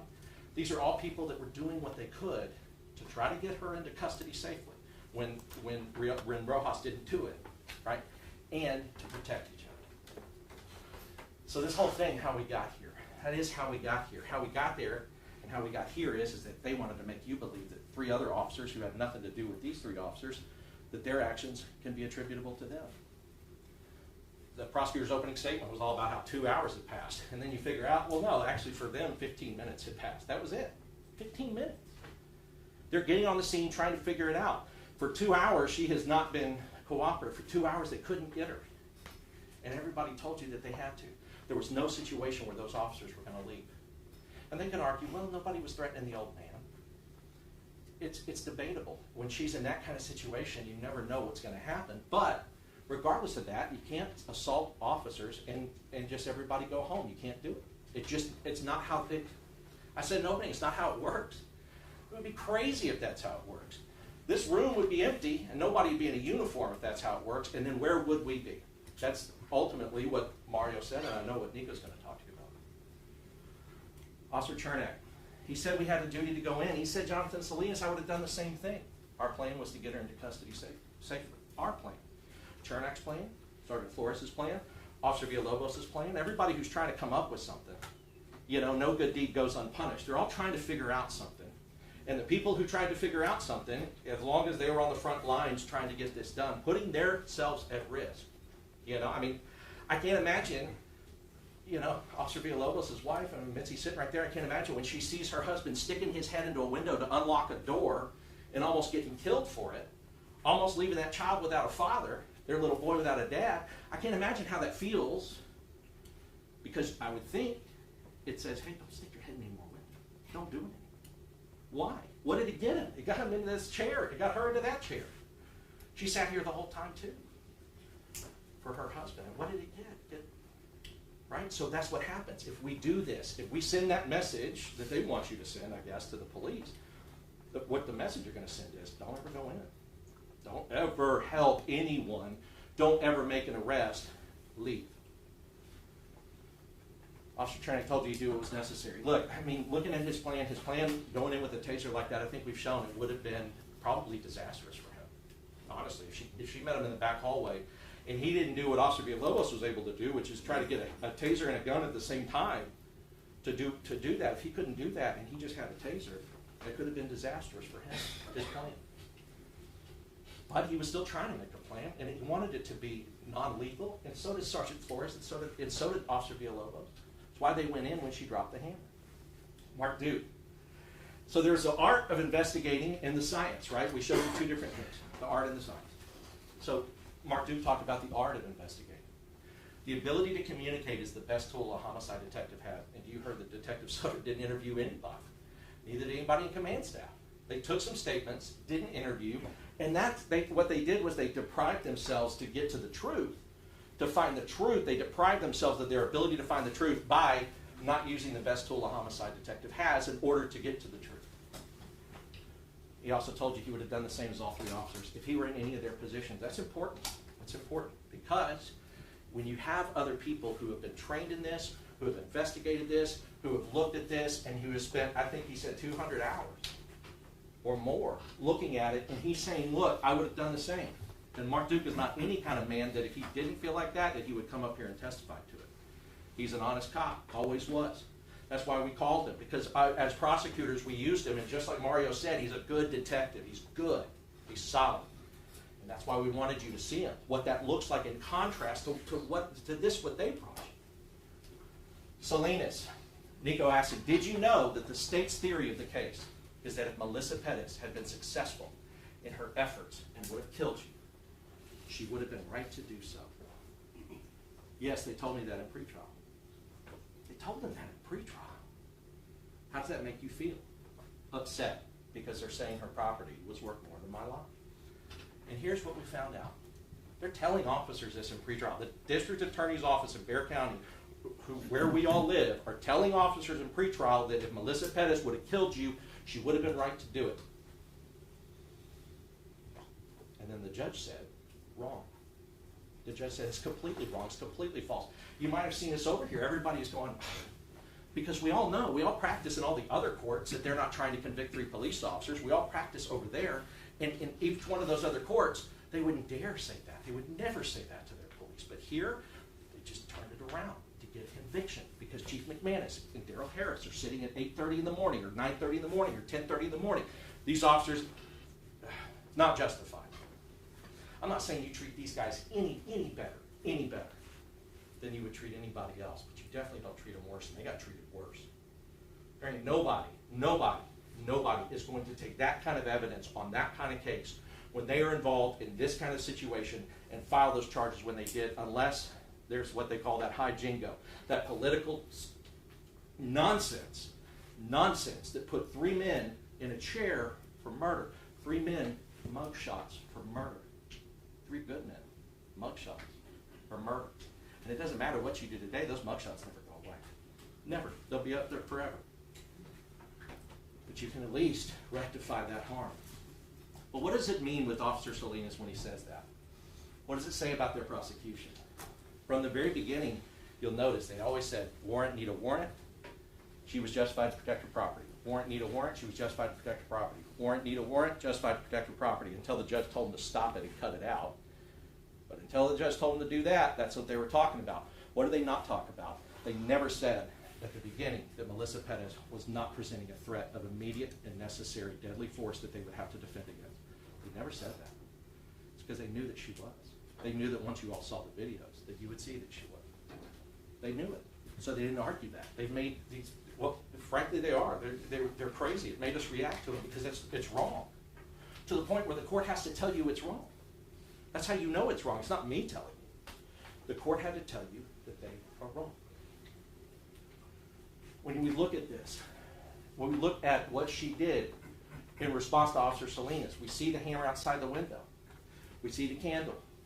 Now look, I put a picture of the hammer outside the window to show when she's throwing the candle, to point out what Butch Majeka was saying, which is if you put a hammer in that hand can extend with the hammer all the way to the trim. And that means that she was, later on, when Officer Villalobos shot through that wall, she was still a threat of deadly force. In his mind, we know that she was down at that time. But we don't judge. See, Detective Soto would say, well, the door was locked. But if they believed it's unlocked, you can't judge him for that. Detective Soto would say, well, she was already down, so what is he shooting for? She's already down. He didn't know she was down. There's no way.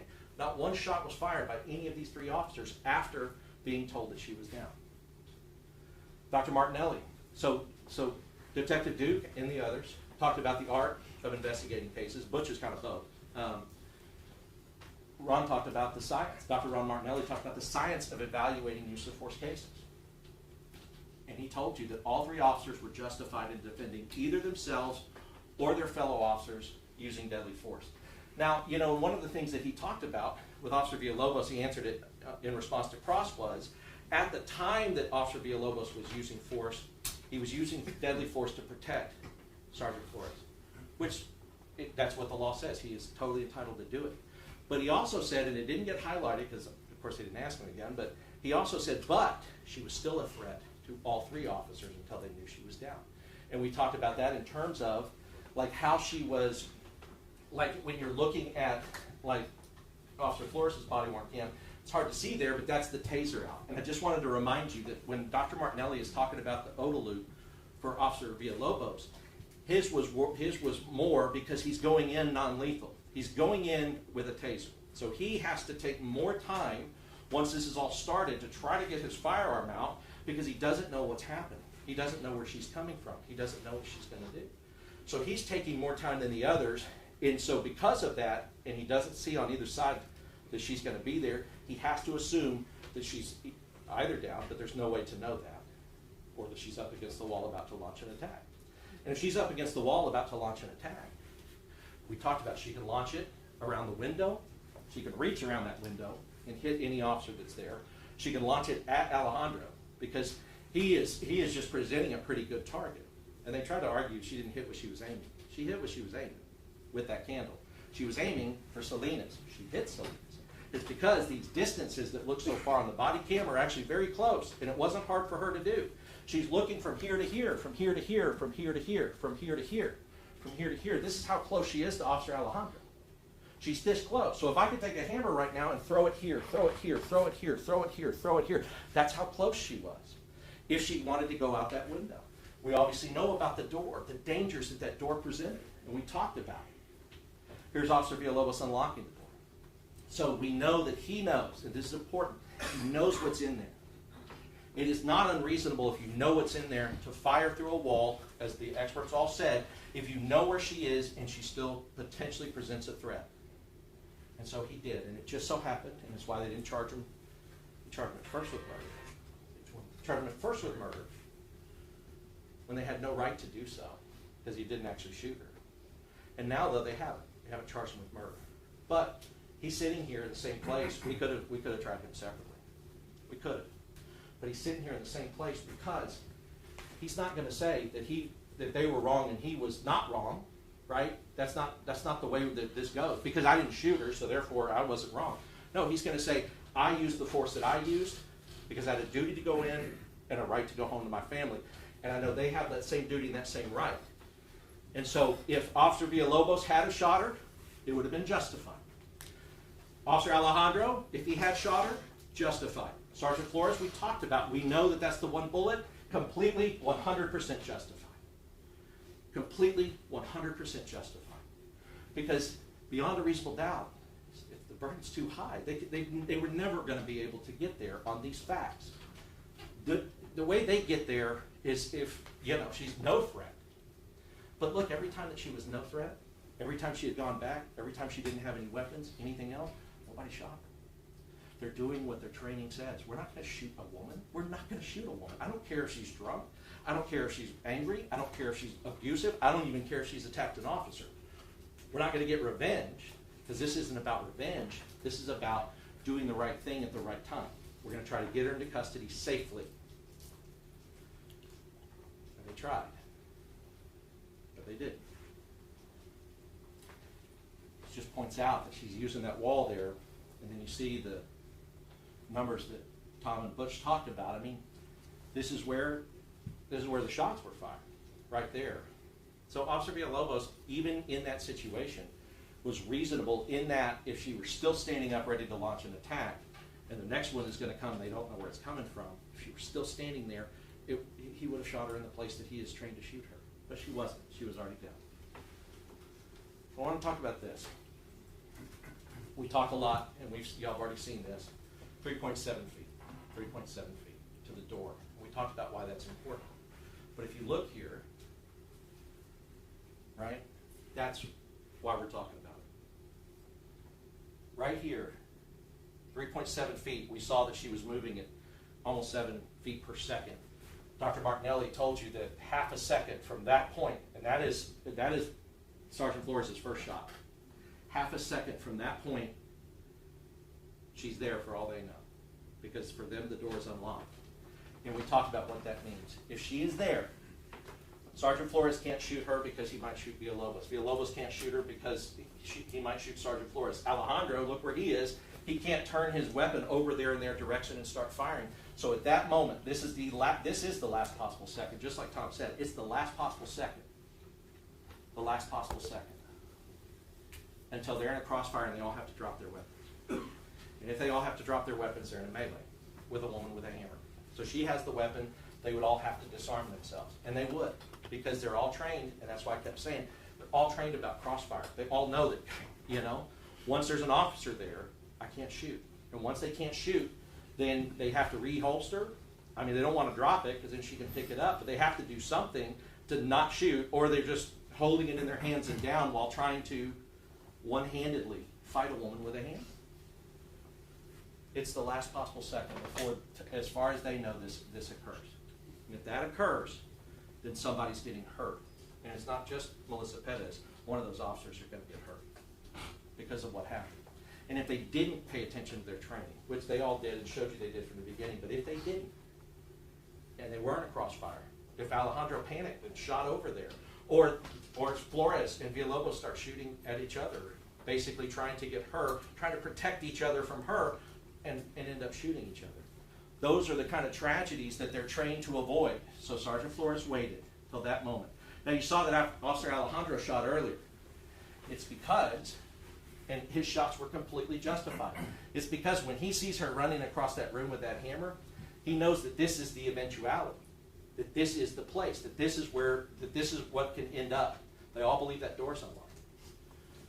So when he shoots her, he shot her when she started raising the hammer, knowing that he had already shot at her, knowing that she had already attacked Sergeant Flores, knowing the window and all of those things. But now you have Sergeant Flores, who is shooting before that eventuality. That would be a disaster. Now, Detective Soto said, well, the door was locked. They didn't know it. And just like everything that they've done in this case, everything, they take these facts that they couldn't possibly know. She has mental illness. She said that. She said this. She said that. Look what, I mean, I can't believe that they played Ramos doing that to her again, stirring her up like that. Because trying to do that is trying to get your emotions to hold them accountable for that. It's not fair. It's not fair. This thing is floating out. The anchor is untethered. It's going. And it's going to continue to go, and it's going to fall right off that edge. That's what's going to happen to us if we allow them to do that. Like Mr. Looney, he's going to get up. Remember, whatever he argues, whatever he says, whatever he argues and whatever he says, he is the man that told you from the beginning that they needed a warrant. And the judge had to tell you that is not true. He's the man that told you from the beginning that she had a right to protect her property. See, as lawyers, we do have a duty, a sacred duty to the law to explain it properly, to not try to confuse you. Because I know that weighed on some of your minds. I know it weighed on some of your minds that, gosh, did they need a warrant? I mean, if they needed a warrant, is that right? Gosh, can she protect her property? And were they there lawfully? And the judge had to tell you, no, that's not.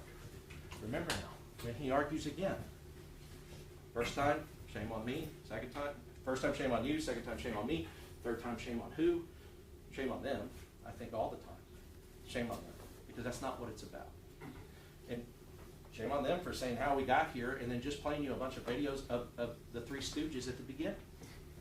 Honestly, I mean, the three people who should not, I mean, Salinas being the least, but you got Rojas and Ramos. Rojas does his job. They don't have to go out there. That never happens.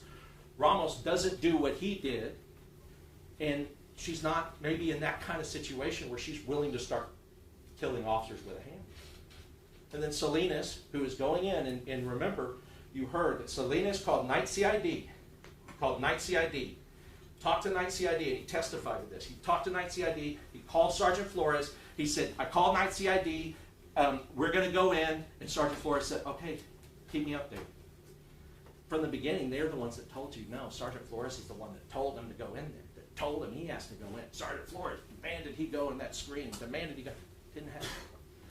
So the people that tell you those things should not be able to argue to you now to try to get this conviction that should never even be here in the first place.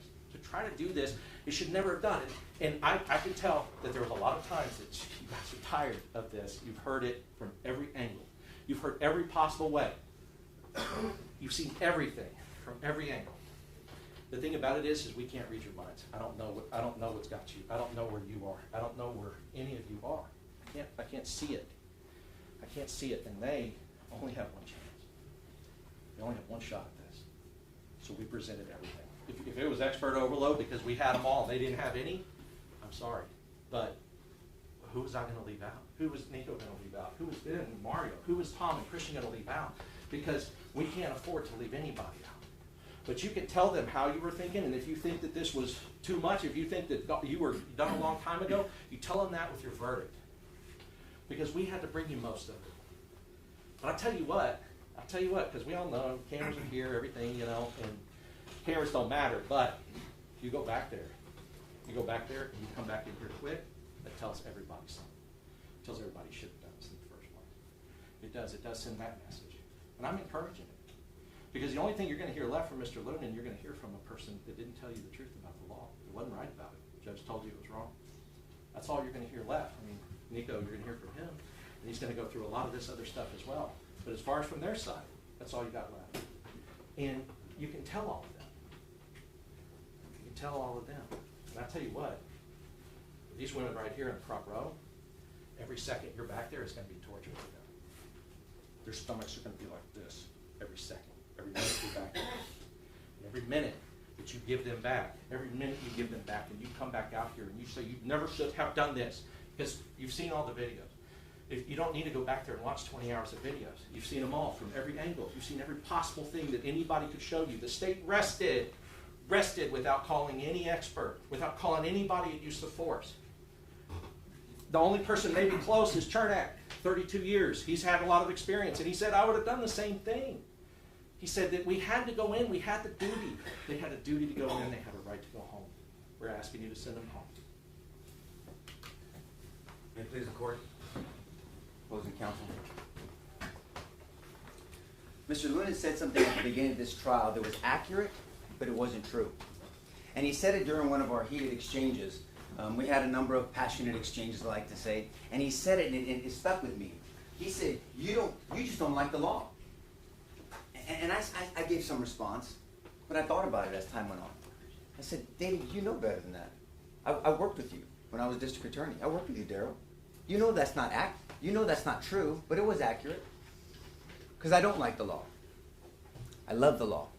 I love the law when I was responsible for this table. I love the law when I'm sitting at this table. I love the law when I was prosecuting people and making capital murder decisions. And I love the law when I'm defending somebody from not going to prison for their life because the government has gone out of control. I love the law. And you know why? Because for me, the law is our last hope. We live in a world where we can't agree on anything. We definitely can't agree on politics. People have a different opinion about religion. We can't agree on definitions. We can't agree on everything. But most people agree that we should have a system that says innocent people don't get accused and innocent people don't get ripped from their families and their children and not have ability to raise their kids and go to prison. Everyone can agree on that. And that's why I love the symbol of our justice, Lady Justice. I think she's beautiful. Because everything about her means something. And it goes back to ancient times. The blindfold means that she doesn't look at what your political affiliation is. She doesn't care that somebody is Hindu or Buddhist or Islamic or atheist or that I'm a Christian. She doesn't care about any of that. She looks at the law, she looks at the facts, and she merges them together to find this elusive concept called justice. And the sword. The sword means that justice systems can be harsh. We have capital punishment. We have the right to defend yourself. And as somebody said, something that may look awful, because every self-defense situation looks awful, but it would be lawful. There's no nice way to defend yourself. There's just a justified way to defend yourself. And that's what that means with the sword. And her foot's on the book. The reason why her foot's on the book is because she has to have a command of the law to dispense the law. And as Jason pointed out to you, you're going to hear from Mr. Lunan, from David. I call him David. And he's going to come up here, and these are the men that, thank God, this judge had to correct. They told you things that were not true. I'm not going to look at their intent. I'm not in their head. That's between them and God. But all I'm saying is the judge had to correct them and tell you, discard what they're telling you. That's why I stood up. That's why I had these passionate exchanges. That's why we were laughing, and Soto said, this is not funny. It's not funny, Jason said. It's ridiculous. We all know this. There's over 180 years, I'm not saying for any other reason, of experience here.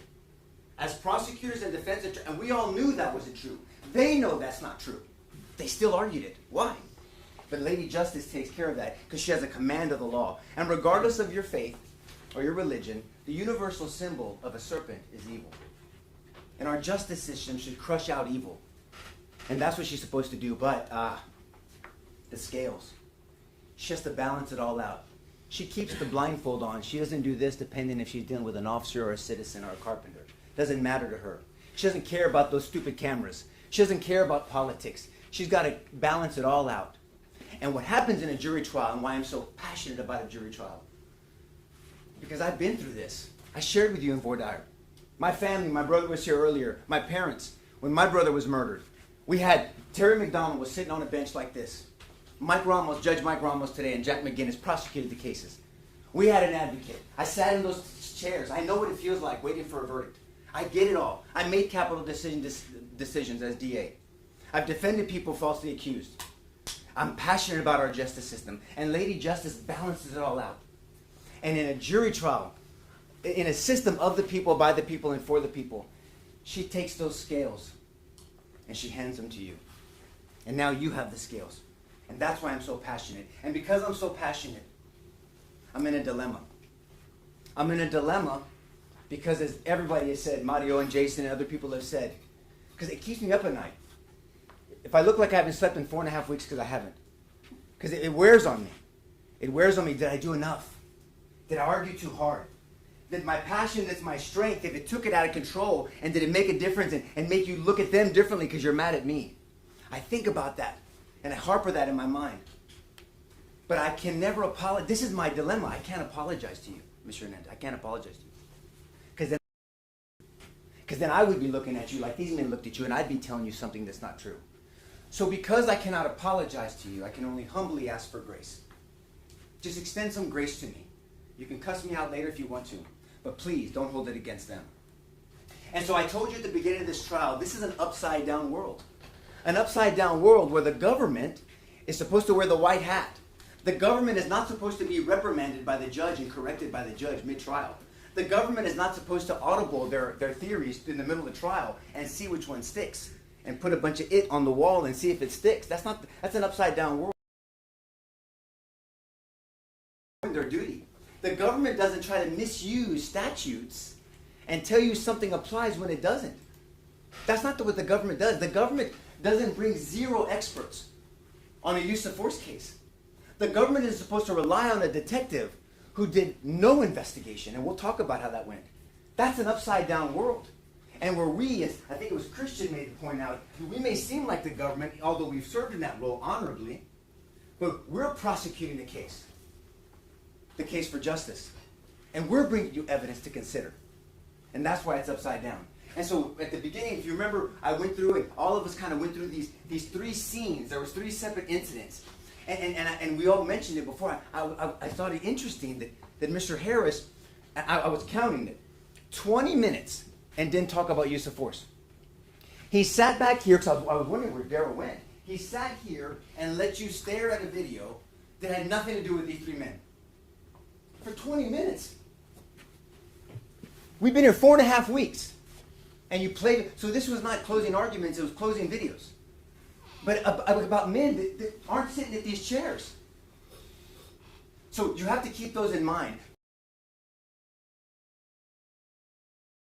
Going out with that hammer. And did you notice Officer Chernak? He sat here. And look, I had notes. He was being a little stickly at first, which I appreciated. And Jason kept asking him questions. And as soon as for the first time he saw that video, Mr. Autry, he saw that video for the first time. And his whole demeanor changed. I would have done the same thing. If Maria Salinas pulled her gun, it was justified. Everything changed when he saw that video. And once she swung the hammer, unfortunately, at Officer Salinas, other than Ramos irritating the crap out of me, and Rojas maybe irritating,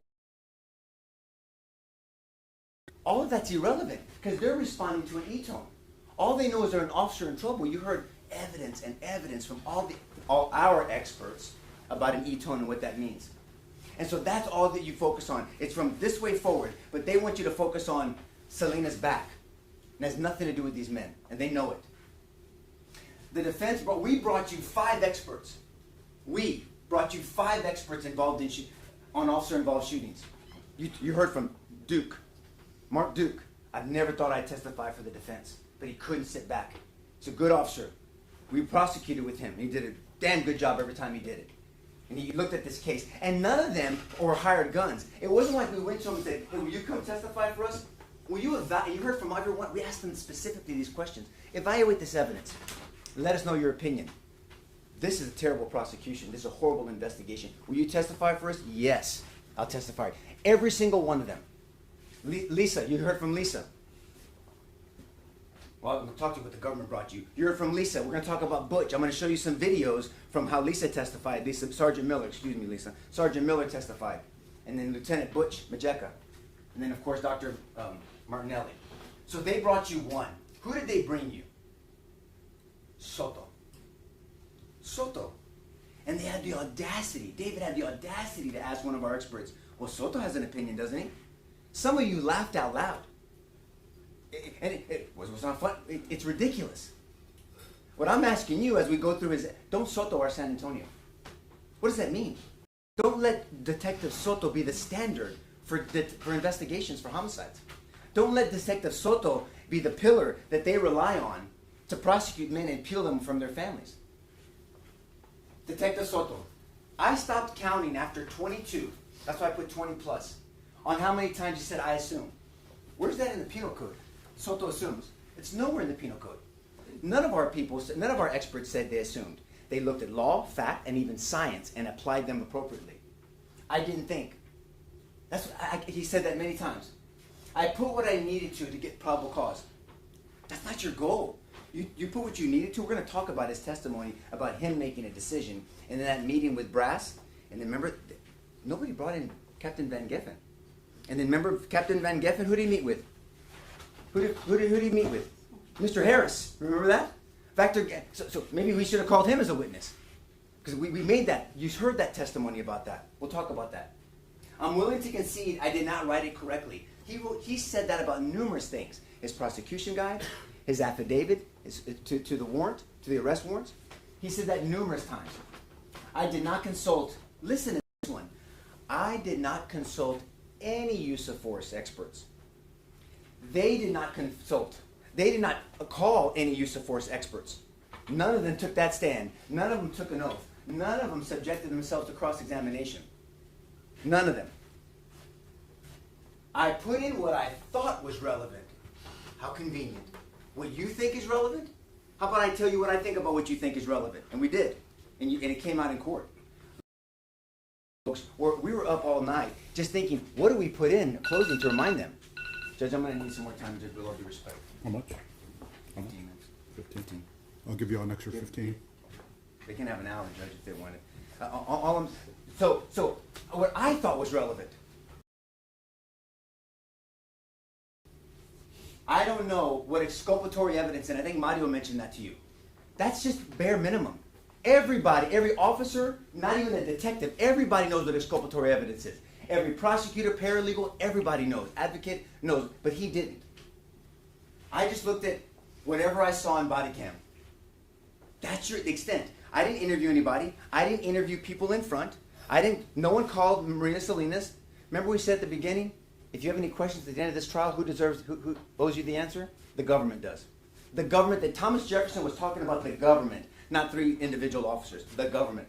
The apparatus of the government. The ship of the government. And this is what you saw in body cam. You heard experts talking about that. Angelos talked about this. That was our 5th expert. He talked about how the human eye versus the body cam and how it looks and how it's lower versus the eye level. And they were trying to say, well, Soto said that when Maria Salinas, I didn't see him swing at Villalobos the first time. But she's talking about it. Vince Gomez, who they didn't call, talked about it. Officer Young, they didn't call. Where's Sergeant Rivera and Sergeant Robertson? Sergeant Flores wasn't the only sergeant at the scene. This wasn't his plan. Where's all these people? But they call Chernak on the side. They don't call Ramos. I don't blame them. It's embarrassing. They call Rojas. Rojas on the stand. I had to stop him. He admitted, because he was so delusional from what they were telling him during pretrial, he admitted to burglary habitation. Do you remember that? And I said, you didn't do that. Stop. He admitted on the stand under oath that he committed burglary habitation. He was a party to it. Insanity. And that's why you saw passion from this table. That's why. But this is the reality that our experts explained to you. They could have done this.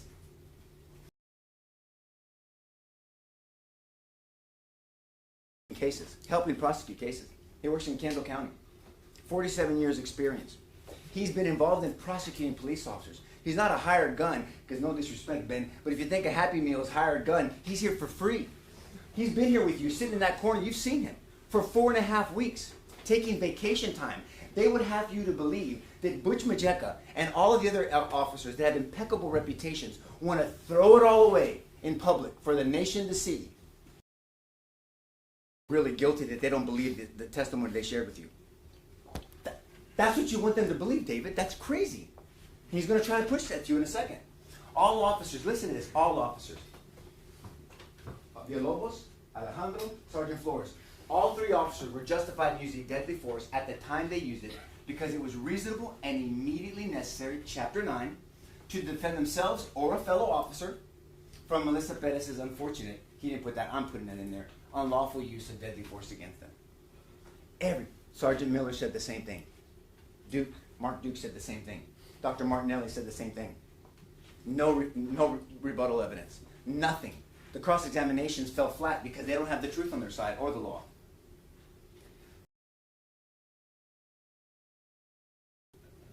How do you play?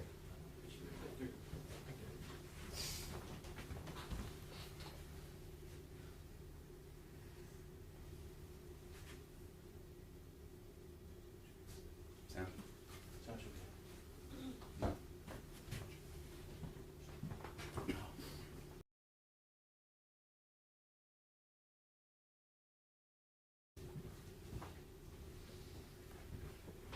Just back out of it real quick.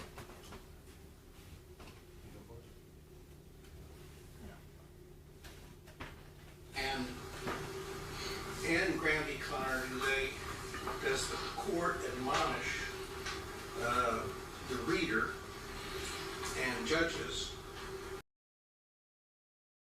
in the perspective of a reasonable officer on scene? It does. And in your review of this case, did Detective Soto fail to put himself in the shoes of Alfred Flores, Eleazar Alejandro, and Nathaniel Villalobos? He did, and he admitted he did. And is that a violation of the directive in Graham v. Connor from our Supreme Court of the United States? It is. All right. And did the states admonish that you must put yourself not only in the shoes of the officer, but you cannot judge them with 20/20 hindsight? It does. And did, in your opinion, your expert opinion, did Detective Soto attempt to judge them with 20/20 hindsight based upon his assumptions? He did, and he admitted that he did. Soto didn't follow the standard. He talked about what the standard is. You heard about case law and what the standard is. That you're supposed to review the situation from the view of the actors. That would be these three officers, the good officers there. He didn't do that. And he looked at it from hindsight, which the Supreme Court said you don't do. The experts said nobody does, and detectives aren't supposed to. And he regretted it. And while he's putting this up, Trying to look at the evidence before you walk the warrant on it from murder. You might want to take more than 12 hours and review some of these things before you had them arrested and put on the news all over the country and their mugshots for murder. Do you think you might do that in the future, knowing what you have experienced here today? There are things I could do differently, yes, sir. Thank you. Good job. I'll pass. I'm going to play this key playing. I want you to watch the way he leaves. I want you to watch how he gets off the stand.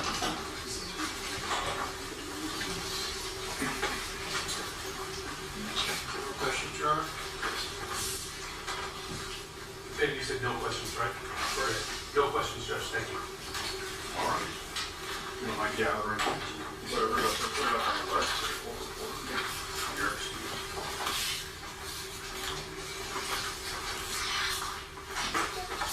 Watch.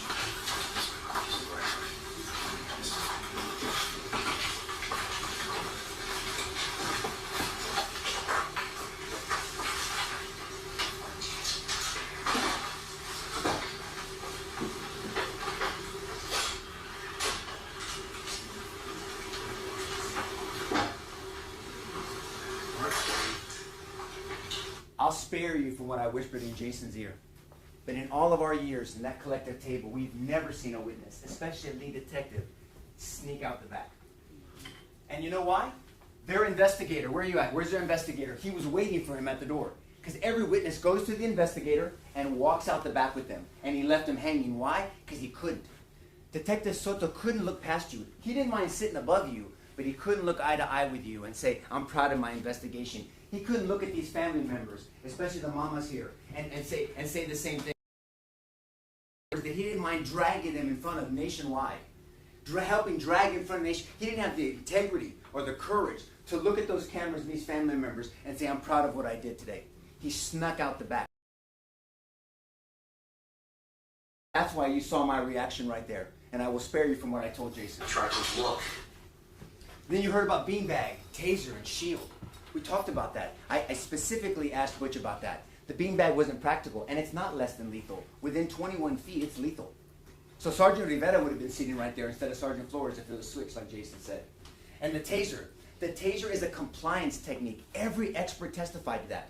Even Chernak talked about that. Their witness talked about that. It is not a self-defense technique. You don't use that in self-defense against deadly force. And then the shield. You saw my demonstration with Jason. And we even, it's in evidence, not that you need to see it because you heard Butch talk about this. You had the curriculum. We put it in evidence. Designed for that purpose. And I gave you the demonstration and why it wasn't, and why Sergeant Flores still considered all of it. And then with Sergeant Rivera and Sergeant Robertson and 13 other officers, this was their plan. It wasn't his plan. They implemented a plan the best way they could. And she changed the situation, not them. She changed it, unfortunately. And then we heard from Daisy Nieto. I don't know if she's in the audience or not here. But can I tell you that I wish and I would pray that everybody has a sister-in-law like Daisy Nieto. What a precious lady you were. I don't know if she's in the audience still. But I liked her. We all liked her. She was a blessing. You don't have to believe me if you don't want to. I told Jason driving in here, I thank God that she has a Lexus and she has her tia. I don't know if they call her tia or not, her aunt, Daisy Nieto. And what did she tell us, though? She was honest. What an honorable woman. She was honest. Melissa whispered into her, and unfortunately, and I'm sorry, I hope he's not watching this, but this is the reality that you have to consider. She whispered into her boy's ear, I'm going to kill you, and it scared him. This came from Daisy. Told you Melissa would randomly and violently attack strangers based on her. Had to see that. They saw all these things. And she eventually, she made, unfortunately, because that's hard. Everyone has to. My mom had to do that with my Uncle Eddie, unfortunately, my Uncle Louis. We've all been through stuff like that. But Alexa stepped up, and she has 2 toddlers, like Daisy said, and then now she has Dylan. What a blessing, right? So I hope she'll shake my hand after. But what if this woman is a woman of honor, and she told you the truth about her sister-in-law. Wanted to know and listen to this. She wanted to know if the old man, if the officers were okay. That was her first thought. Not that someone hurt Melissa illegally. She knew what they had been dealing with, what the whole family had been dealing with, unfortunately. They had to have a healthy separation. They hadn't talked to her for 5 months. And she had the honor to ask about the old man, Mr. De Los Santos. She didn't know his name at the time, and the officers. Do you know who Officer Pedraza is? Yes, I do. Who is this gentleman? He was the sergeant in charge of tactics and shooting at the police academy at the time that the shooting occurred. Did you have an opportunity to talk to Sergeant Pedraza? I did. Did your conversation with Sergeant Pedraza help you form your opinions of not only Detective Soto's investigation, but also this prosecution? It reinforced the conclusion that I had already. Yes. What was disturbing about your conversation with Sergeant Pedraza? That he was called to a meeting at the chief's office between 8:30 and 9 the morning of the 23rd, and that the administration had already made the decision to arrest the officers. That was like 2 hours after they finished getting statements from the officers. The decision had already been made to arrest them. Did they give him any instructions? Any perceived decision, and he was told to keep his mouth shut if he wanted to keep his position at the academy. Every sergeant that Lisa Miller talked to, and she did the investigation that should have been done, said that these officers were just. Lisa Miller did the investigation Detective Soto was. Why? Because she wrote the curriculum on homicide investigations. She's not making this up. She wasn't flying by the seat of her pants. She told you how she trained other detectives. And then, and so Daryl knows we bring Thomas Jefferson up. I say this enough as I start as the only anchor, and Jason gave you that example. That means something to us. That anchor, ever imagined by man, by which the government can be held to the principles. One of the principles that nobody talked about was due process. You know what that means? Fundamental fair play. Every one of us, they also have the right to fundamental fair play. And you can't tell someone we're going to hold you responsible for breaking the rules when they break the rules themselves. And that's why the jury process is so sacred to us, and it should be sacred to you. And that's why the power's in your hands. And the only thing I agreed with Daryl, I'm going to call him Daryl, not to be disrespectful, but Mr. Harris, during opening statements, he told you this during closing. I agree. You're the only ones that put a true check on the government to make sure that they have not flown and floated out of bait, that you can pull them back with that anchor, the anchor of the Constitution, the anchor of your verdict, and tell them this is not acceptable and this is not the standard. We're not going to Soto or San Antonio, and you cannot do an investigation or a prosecution like this and expect us to be your puppet and to punish innocent men. Here's the hardest part of my job now, because I have to sit down. It's tough for me. It's going to be hard, I promise. It always is. And because the way our system is set up, because they have this double burden, because they have to prove that they're guilty beyond a reasonable doubt, and then have to disprove, and no evidence to disprove self-defense beyond a reasonable doubt. Not even probable cause. You've heard zero evidence to disprove self-defense. They have that burden, that double burden, and so they start with you in jury selection. They open first, they do their case in chief, they close first, and they get to sandwich us in, and we have to sit down and listen. And so, you're going to see me sitting there, and my legs are going to shake, and I'm going to look down, even though I hope you give David your attention, but I'm going to be writing notes. And just think to yourself, what would Nico say, or what would Jason say, or what would Ben or Mario say, or Tom? Because I promise you, there's nothing, and I say this respectfully, there's nothing, zero, zilch David's going to say that doesn't have an objective, legal answer to, and a practical one is what I promise you. But I can't talk right now. And they're going to say, no one is above the law. Promise you he's going to say that. And he might adjust right now because I just checked him on it. But no one's below the law. Should have been a different plan. Based off whose testimony, by the way? David, this is not testimony. I'm winding up, Judge. This is not testimony. Based off whose evidence does he want you to depend on? You're not going to talk about a witness that you brought. He definitely didn't get it out. Should have used less lethal. Like what? Take me to the chapter 9 and tell me where that standard is, because it's not. You can't resist arrest. We talked about that. It's all in the charge. And he's going to be asking you to do things that are not in the charge. And as Jason pointed out, and other people did, they've already had to been corrected. And thank you for pointing that out, Jason. Remember, respectfully, but I got to call it out. He asked you to do things that are not right, that the judge had to correct him on. So keep that in mind when he gets up and talks with you. And he's going to say, send a message. That goes both ways. Send a message to them that the chief and the district chiefs and the deputy chiefs and the assistant chiefs can't make a decision 6 hours after an event without looking at anything. Audit trails. And then you can't have the captain in that meeting meet with, put up Detective Soto to tell you under oath, so I don't know if they're going to be evaluating that for aggravated perjury. I don't know if you're going to do that, David. But and he said he made the decision. That all can't be true. They brought you no evidence. We brought you the evidence. We're prosecuting a case for justice. How about that? That's what we're doing. And so when he does that, you can ask yourself, what evidence did you prove to me, David, Mr. Lunan? And the answer is none. We brought the evidence to you. And when you apply that standard, and when you do all that, and when you think about the consequence of this,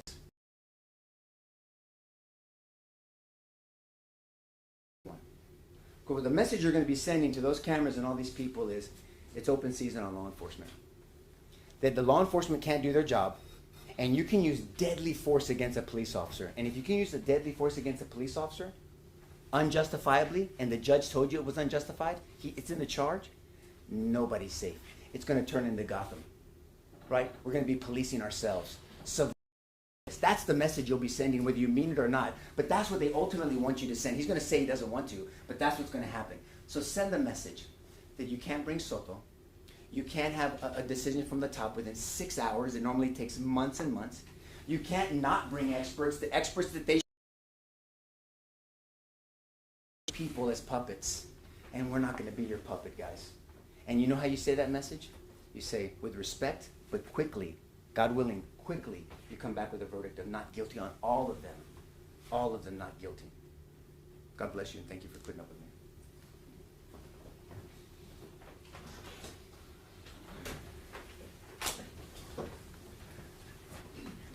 We just need a couple minutes to set up your house. Okay.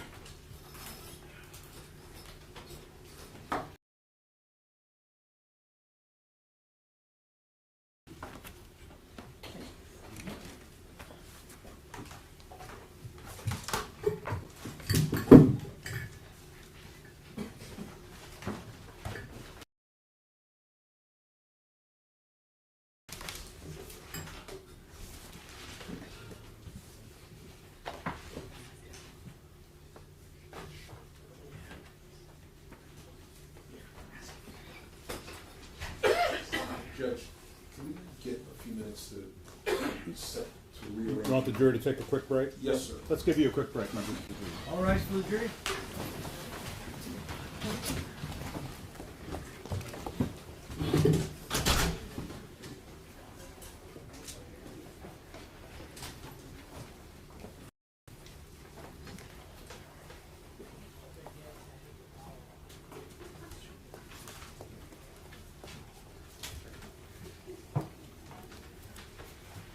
You may be seated.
Welcome back, members of the jury.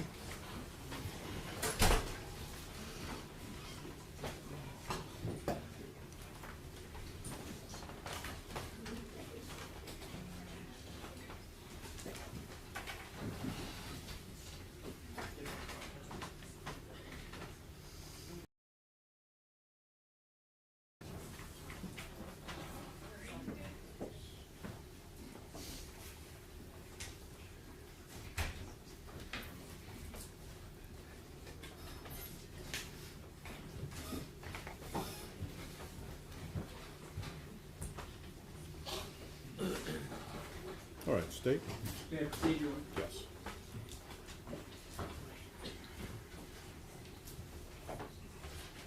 Welcome back. Thomas Jefferson's been quoted a few times today. I've got one more for you, last one, I promise. The measure of a nation's greatness is how it treats its most vulnerable members. It's been attributed to Thomas Jefferson. Mahatma Gandhi has said it. Hubert Humphrey, of all people, have said it as well. This notion that a country must look after its most vulnerable people.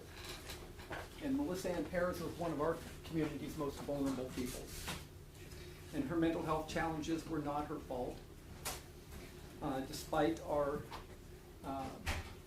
well-intentioned laws, she did not get to ever see her daughter graduate from nursing school. She didn't get to see her son turn 18 years of age on an incident that frankly should not have happened to her. Should not have been treated that way. You know, they remarked that her family had called SAPD a number of times before when she was in crisis, and it all handled where she surrendered, and didn't resist, and they were able to take her in and get her into inpatient of things, and it didn't come to this. But she didn't have those same officers respond this time. There's a lot of discussion about Detective Soto and his botched investigation. Well, Detective Soto was not assigned to the investigation of the criminal mischief. You know, when I had asked former Detective Mark Duke about what failures Ronald Soto had in this investigation, that was the first thing he went to. Well, he didn't get DNA out the door, he didn't do marks for pry marks on the door, and what were we going to wait for all of that? That wasn't what his assignment was, and it wasn't necessary for another officer to do a investigation into the criminal mischief after she was dead. So I just thought that, and then the other complaint, because I'd asked him, you know, they use these horrendous and horrible and what a terrible job that he did. It was the first time he ever did an officer-involved shooting. It wasn't his first time as a homicide investigator. It was his first officer-involved shooting. What is it he didn't do? I mean, he attempted to get all the casings. He did get all the casings. He got the video, the person who did the video there, who collected all the evidence. He's got the follow-up with the autopsy and with the ballistics exam and all those other kinds of things that he did. What he failed to do is he failed to personally interview all the people there at the scene, even though all of them gave statements. Okay. What he did get for you, and what's the most important thing, which is so unusual in a criminal case, is he brought you everything from the time police had contact with Melissa till her death and thereafter. Everything that they said to each other, everything that they saw, they observed, they experienced, all of that is available for you to determine whose actions were reasonable or not. Titled this Monday Morning Quarterbacking. I want you to consider the number of exaggerations and invented reasons that's been offered by the defense for the reason why Melissa Perez was shot in her home. Let me just go over a few of them. You remember this in the testimony. This goes back 3 weeks or so. But the fact that she had lit candles in her home, that perhaps they perceived that as the danger and the urgency to move in. Do you remember that? Do you remember those conversations? That she had, that the neighboring building no longer had working fire alarms. So that was the urgency of why they had to go after her then. Wouldn't have changed the fact that the neighboring building didn't have working fire alarms. They suggested to you that Melissa was perhaps planning to set fire that apartment building, and the cutting off the fire alarms was just the initial step in that process, without any evidence of that whatsoever. In fact, if she was planning on setting fire to that building, do you think she would have gone to the fire department and police officer and said, "I'm the one who did it. I'm proud that I did it. The voices in my head have minimized since I've done it," right? It's an exaggeration to demonize her. And you know, they talk about it and they say they're concerned for her, and they have these feelings about how unfortunate it was for her, but they spent all their time demonizing her unnecessarily because those officers did not know all those kinds of things. Officers were looking to find evidence of a criminal mischief in her apartment. They spent a lot of time on that. They weren't. You could read from their statements. You can know from watching all the video and all the conversations they had and all the planning that they engaged in. They weren't looking for any evidence of any criminal mischief in her apartment. So then why did they bring that in? Why did they bring in the batteries? Why did they bring in those things? To demonize her. Again, to make her look bad. Santos de la Rosa in the back bedroom was at risk from her unpredictable behavior. I hear this. It's in Alabama. This man here in the back bedroom that was subject to being hurt by her. Well, no one, and you can watch every video. You know, I suggest you kind of go through and look through Rojas's video or so. They had one conversation with him, and Rojas comes to the window. This is before all the other 14 or so show up. And he asks him, "Will you let us in?" And he says, "Look, I'm here in bed. I really can't get up." Nobody expresses any concern for him. Nobody sees. He's actually very well cared for, if you'll see, in that situation. He's got kind of a medical table there. He is, you know, from the other evidence, you know, she picked him up over a month before, and that she had provided safety and security and food and medical care for this man. This man was not in danger from Melissa Perez. He was probably being kept alive by Melissa Perez. We heard by the evidence he died a month later, 3 months later, when he was sent out to the homeless shelter. They insinuated that the fluid in the cup sitting on his window ledge had to be urine. I mean, Officer Rojas says, I don't know, it looks to me to be Gatorade, but no, they were insisting that this was proof that this man was not well cared for because he had urine in a glass on his windowsill. Again, an exaggeration, unnecessarily so. Throwing the prayer candle at Officer Salinas was not. It was not. It was force. It was unlawful. She should not have thrown a candle at him. But, you know, Officer Duke testified how precisely she threw it with the accuracy of Nolan Ryan or whatever it was, right? She didn't hear it here in the elbow, right? Or just on the forearm, the left forearm or so. This was an application of force, not deadly force, and that's important. Suggesting that Ms. Perez was especially skilled with a hammer because one of her many jobs over the years was as a roofer. Again, they jumped that to that she has this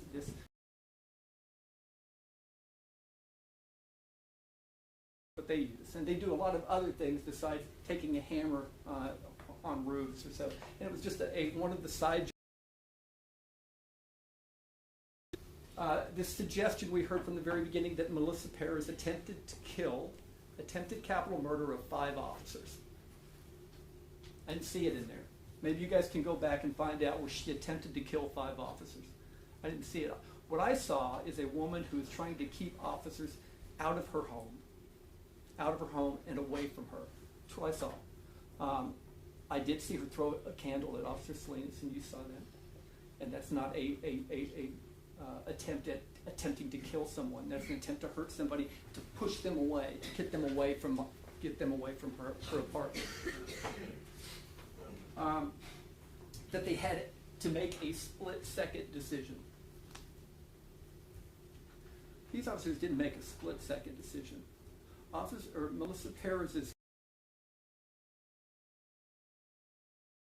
because she engaged in the same behavior over and over again when they tried to enter her apartment. When Jonathan Salinas tried to go in, she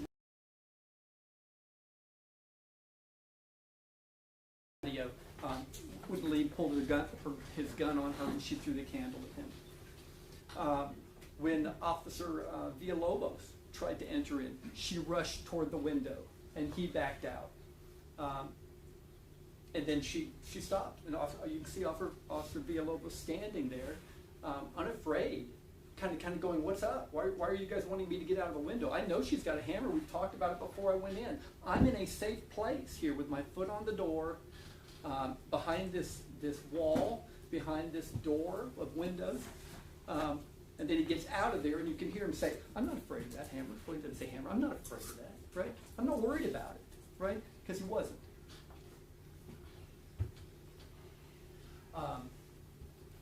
That they had this duty to go in right there and then. That they had to go into her apartment right there and then. Then they criticized Officer Soto for getting a warrant just because he had reached the threshold of probable cause, 16 hours later. That Soto, Detective Soto, decided to take some action against them. They waited,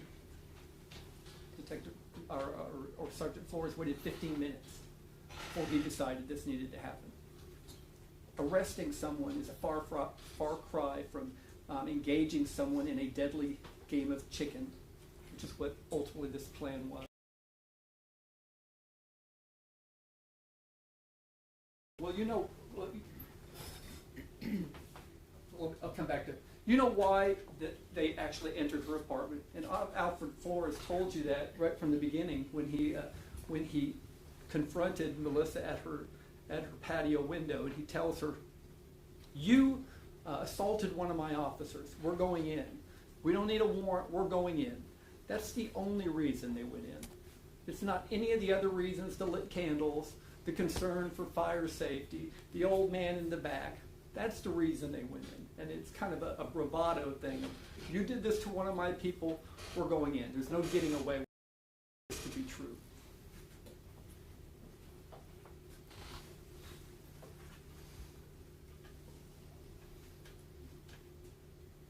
Come on here and talk to us.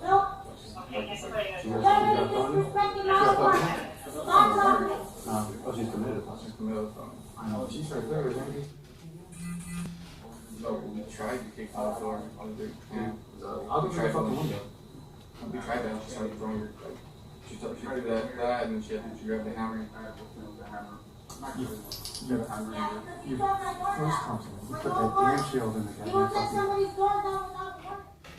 Oh, she's committed. She's committed. No, she said that. No, we tried to kick out the door, and they can't. We tried going the window. We tried that, and she started throwing her. She did that, and then she grabbed the hammer. I had to stand with the hammer. Not even. Yeah, because you tore my door down with no warrant. You don't take somebody's door down without a warrant. That's protocol. Melissa, come on here and talk to us. No. You're really disrespecting my apartment. Stop talking. Oh, she's committed. She's committed. I know. She's right there, isn't she? No, we tried to kick out the door, and they can't. I'll try from the window. We tried that. She did that, and then she grabbed the hammer. So what we hear from that is Villalobos, when being told about the hammer incident earlier, is he's saying, "Where's that shield? Where's Thompson again? We got that shield, available to us." His first thought he came to when he heard about the only weapon that Melissa had shown that she had. So, in the totality of circumstances, let's consider what we know from the evidence without the exaggerations. Put the exaggerations aside and start looking at what we actually knew, or what these officers actually knew at the time. Not other officers, but these officers knew. So what did Flores know? He knew that Ms. Perez had cut the wires to the fire alarm. Now, that may seem not to be very significant, but when you think, who cuts wires to a fire alarm? Right? That's actually a clue. Who would do that? What kind of person, what would they be going through to feel like they had to cut their wires to a fire alarm? This isn't something people do for profit, right? This isn't something people do for fun. It's something people who are having issues do. So anyway, that's a clue that he knew. Secondly, that she was repeatedly claiming that cameras were everywhere, that all America was watching. We heard this over and over again, right? These aren't the claims of a person who's well, okay? It's a clue that was ignored by the officers at the time. That she quite clearly believed officers had no authority to enter her home. Do you think she believed it?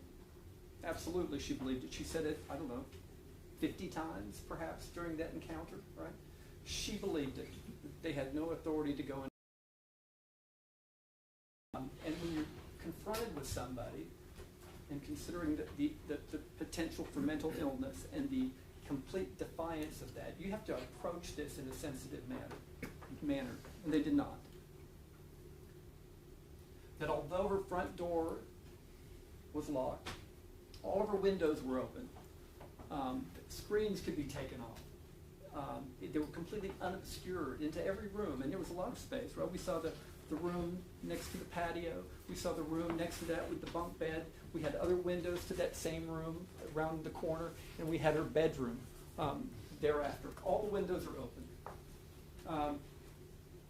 Then in the 2 hours that officers had contact with her, she displayed no other weapon but the hammer and a candle in her hand, and that she had threatened to hurt no one, and that she had attempted to hurt no one unless they tried to go in through her.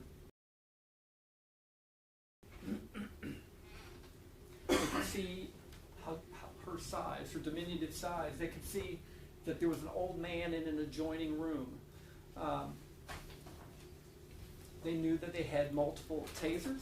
They had 15 officers present. They were well trained. They had a shield. They had bulletproof vests on. They had a shotgun was available for the rounds, for the beanbag rounds in it. They knew, of course, that she had thrown the glass candle at Officer Salinas. That's the reason they all came. We know that when they were told to slow down, they did not. If you've watched their body-worn camera, it did not cause any of them to slow down. That she was behind a window, partially obstructed by a TV, a solid wall, and a glass-paneled patio door. That's the reality of it. They were outside. She was inside. He was told the patio door was unlocked. This is Sergeant Flores, right? It was unlocked. He chose not to wait for a key for the front door, even though he did just minutes before talk to Kenji Uno, who said, I can get one, and tasked him to go get one. He decided not to wait for that. But they chose to attempt this entry while Miss Perez was looking at them, right? Was standing at the window looking at them. They didn't try to attempt this entry while she had wandered off to another room or anything like that. She was within 3 strides of where the hammer was. What did Alejandro know? Well, he knew, again, the comments about the cameras being everywhere. She clearly believed the officers had no authority to go into her room. Candle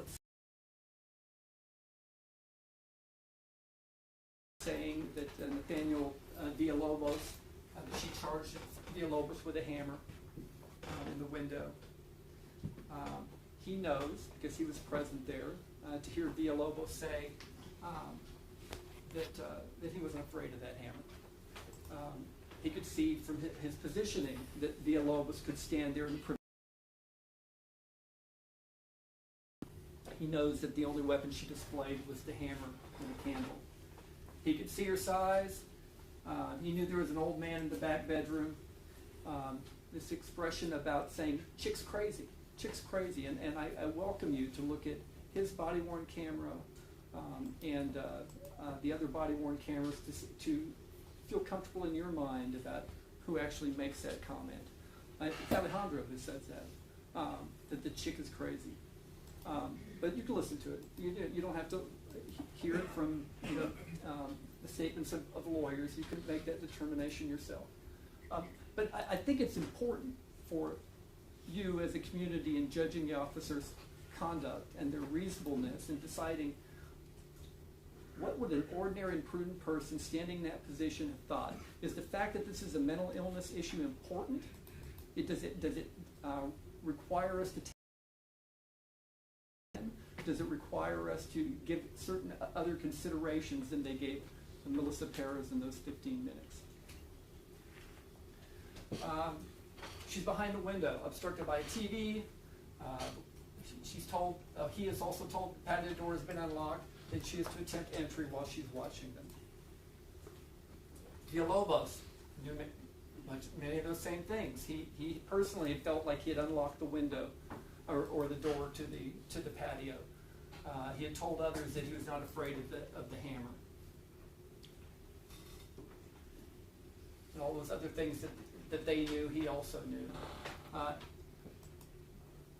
We had put that he had believed that he had unlocked that door. But Nathaniel Villalobos, before he fired his 3 shots there in the end, when Melissa was behind the wall, you can see him on 2 occasions approach that door and unable to open it.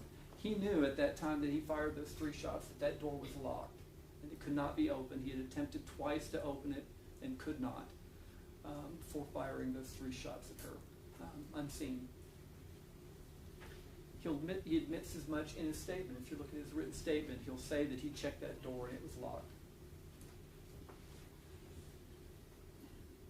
What Flores, Alejandro, and Villalobos did not know or seek to know was anything about her mental health, diagnosis, or history, anything about her prior arrests and emergency detentions, anything about any risk to the old man in the adjoining bedroom, anything about the harassing behavior of officers that occurred prior to them getting there, and that the apartment contained any evidence of criminal activity. These are things that they didn't know, they didn't consider. Perhaps if they had stepped back and evaluated the situation more clearly in circumstances, those factors, the answers to those questions, would have led to a different course. Self-defense, use of force. It's in your jury charge. You'll see it. You probably are experts. You probably teach the subject by now, right? It says a person is justified using force against another when and to the degree the actor reasonably believes the force is immediately necessary to protect the actor against the other's use or attempted use of unlawful force. Why I've kind of broken it down there is to kind of show you that this reasonable belief goes to a number of factors here, right? It goes to the when, right? The timing of when this force is used. It goes to the degree, how much force is necessary, right? It goes to whether or not is immediately necessary to protect the actor or another. We've got the defense against the other's use of unlawful force against them. This reasonable belief is not what the officer believed. It's what an ordinary and prudent person would believe standing in the officer's shoes. I think we've made that abundantly clear throughout this trial, right? And that may not have been something that was commonly known, but that's perspective. And why is that? Why is that? Why is it that the law and our tells us that we don't just take the person's own view of it as gospel or as definitive or as conclusory? It depends on people like yourselves who are citizens who are faced in those same circumstances. Is this the proper thing to do? Not what a hot-headed person would do, not what an insane person would do, not a person who has any motive or bias. It's what an ordinary prudent person would do. And we talked about prudent. I had Butch on the stand or so, and he agreed prudent is kind of a careful person, right? Ordinary, careful person. What would they do faced in those circumstances, perceiving what the officers perceived at that time? Use of deadly force, right? So the difference between what your authority to use between force, right, which is not likely to cause serious bodily injury or death, and deadly force means you're utilizing force that is capable of causing serious bodily injury or death, right? So here it says it's the same things, right? Before you use deadly force against someone, you have to be confronted with deadly force, okay? The person you're seeking to protect, you have to have a reasonable belief that they need your protection from someone's unlawful use of deadly force. Not force, but deadly force, before you can use deadly force to protect them. the defense witnesses. So you heard from a number of people that are former law enforcement or present law enforcement.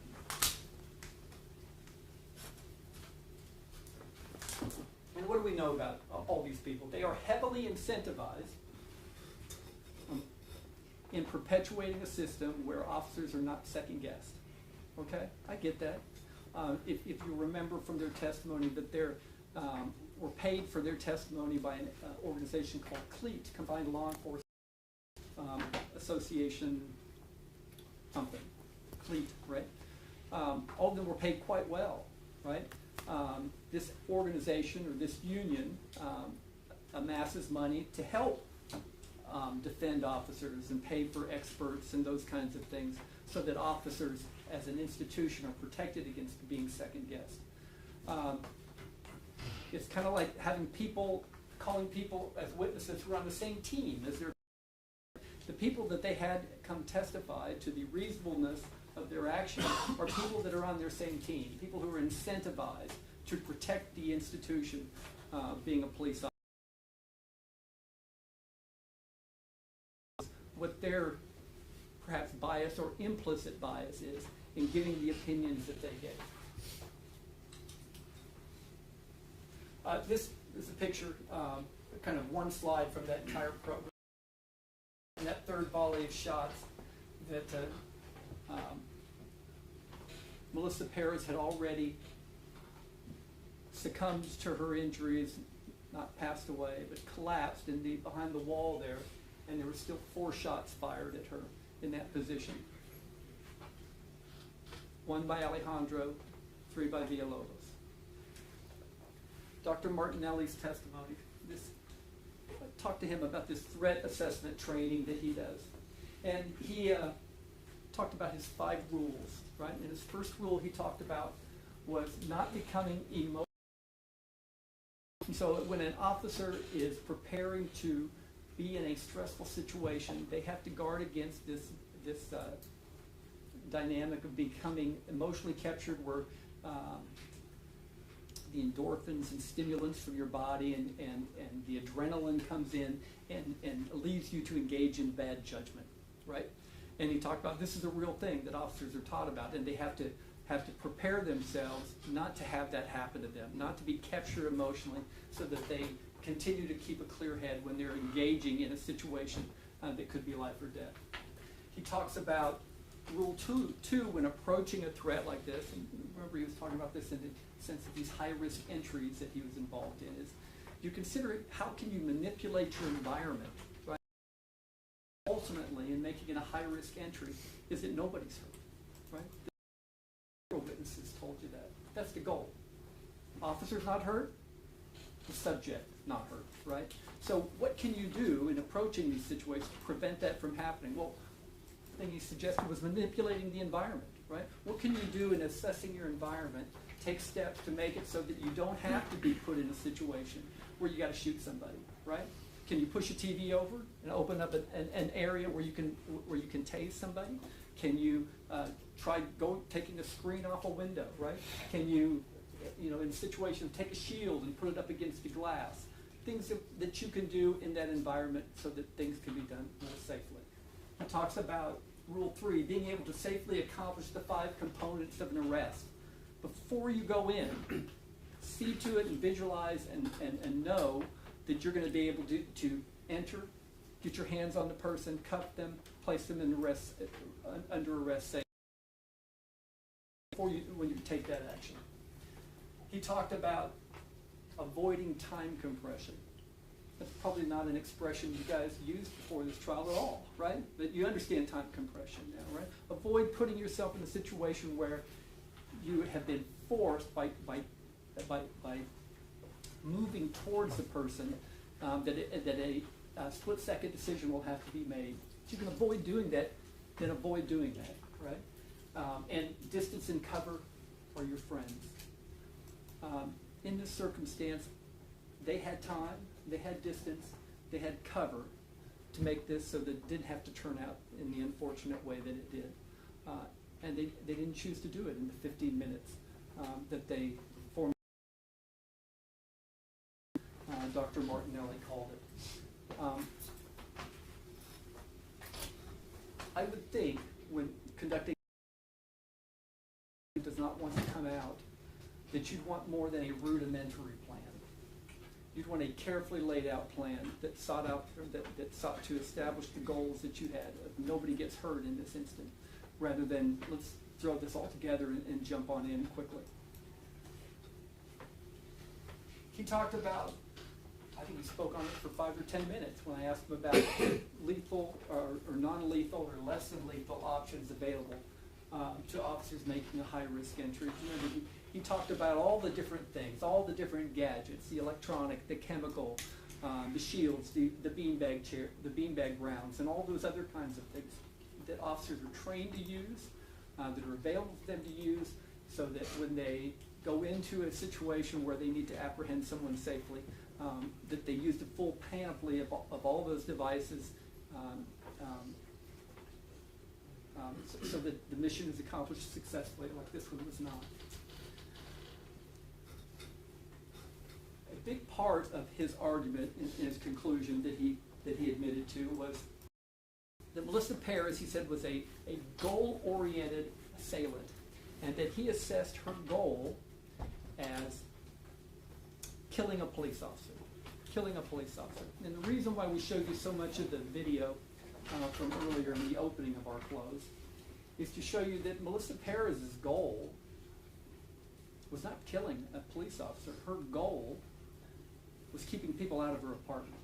Okay? It may not have been an accomplishable goal. It may not have been a rational goal. It may have been a goal that ended up costing her her life, her reluctance to. But her goal was not to hurt somebody. Her goal wasn't to kill somebody. The fact that he took that for granted and didn't consider that her actual goal was to keep out of her apartment affects all his conclusions, I believe. That's for you to decide. When you remove the exaggerations and you look at what you saw, because you can see her actions the entire time of what her actual objectives were and what her actual goals were. She wasn't looking to hurt anybody. Just like the officers weren't looking to kill her until they were, right? Her goal wasn't looking to kill anybody. It was to keep people out of her apartment. And she was ill. And they set up a situation where, again, it was a fatal game of chicken. Imminent danger requires proof of intent, all right? So it requires proof of intent, ability, and opportunity. And what I mean by that is, in order for that person to be an unlawful threat to the officer, they have to demonstrate that their intent is to cause harm to the officer, right? That they have the ability to do so, and that they have the opportunity. The jury instructions. Overall. And that they have the intent to cause harm, that they have the ability to cause harm, and that they have the opportunity to cause harm. Okay? I asked Dr. Martinelli about that, and he agreed. He agreed. That's really what's necessary for a person to have a reasonable belief to use force or deadly force against another person. Now, looking at those factors as they relate to Melissa Perez, did she have the intent to cause serious bodily injury or death to the officers? And I told you, and to focus and remove the exaggerations, remove Officer Villalobos by that much. You can see in the videos nothing about her swinging, taking any action at Villalobos when he's leaning in that window. Look for it yourself. You can see 3 different angles of it. She charges at him in the window, and he backs out. She doesn't threaten him with a hammer. She doesn't swing a hammer at him. You know, they talked about, well, Melissa Perez, you know, she's going like this on a body-worn camera. That means, again, another exaggeration, that means that hammer was that close to Villalobos' head. There's no evidence of that. And then when Sergeant Miller, retired Sergeant Miller testified, she said she talked to Melissa Perez, and she talked to Maria Salinas, and Maria Salinas confirmed for her that this meant I was that close to shooting her, not anything about the exaggerations that were told about. So consider when you're looking about that what Melissa Perez's intent was, okay? What was her intent when she came at the charge at the windows? like she had charged the window so many times before. And then you consider what her ability was. What was her ability to cause serious bodily injury or death? And, you know, this hammer's been picked up, it's got lots of fingerprints all over this hammer right here, right? But what was her ability with that hammer, given her size and her location? Perhaps she could have swung that hammer if she got close enough to somebody, right, to hurt them, right? You know, there's a sharp end on it, a hard, blunt end on the end. I'm not going to dispute the ability of a person in close quarters to cause serious bodily injury or death. But then it comes down to the opportunity. Did she get into enough close quarters with somebody in an area that was not obstructed where she had the opportunity to hurt an officer seriously with this hammer? I suggest to you that she did not. She was behind a door with framed windows. She was behind a wall. And when Officer Villalobos and Sergeant Flores went across that wall, they didn't have their guns drawn. They were confident that they were in a safe area of that porch when Melissa Perez made that charge and Officer Alejandro overreacted and started shooting at her. Okay? And that kind of what prompted the others to react and respond. But they did not fear serious bodily injury from her. Just like Villalobos 10 minutes earlier, knowing she had a hammer, did not fear serious bodily injury from her in the position on the patio that they were. Okay? And neither should he. Neither should he have.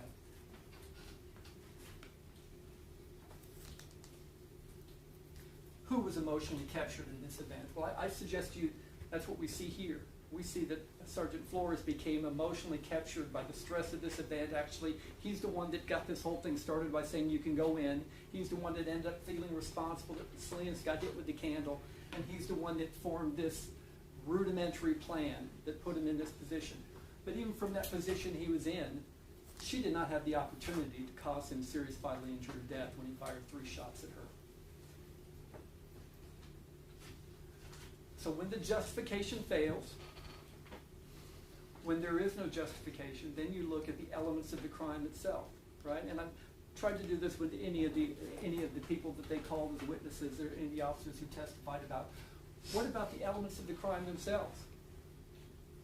Did Officer Flores, or Detective Flores, or Sergeant Flores, did he, on or about June 23rd, 2023 in Bexar County, Texas, intentionally or knowingly cause the death of Melissa Perez? Or alternatively, did he with intent to cause serious bodily injury causes the death? The state did prove that he did those things. You can see it all on the video. He wasn't shooting recklessly.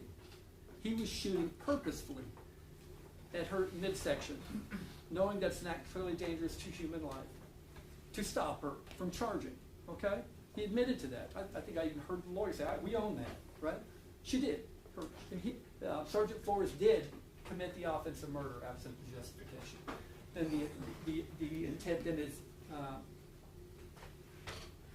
that caused her death. And we know it caused her death because we heard from the medical examiner who told you that the bullet Sergeant Flores fired entered her breast and lodged in her lower back, right? That was the bullet that was extracted with a downward angle.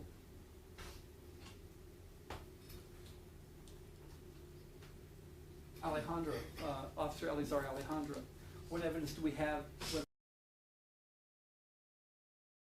intentionally or knowingly caused the death of another? He did. The second bullet from the autopsy, you remember, kind of her upper back, or the middle of her back, in an upward angle. Do you remember that from the medical examiner? Not a downward angle, an upward angle, right? And you look at the size disparity between the two, right? Sergeant Flores' bullet's going downward. Sergeant Alejandro's bullet is going up.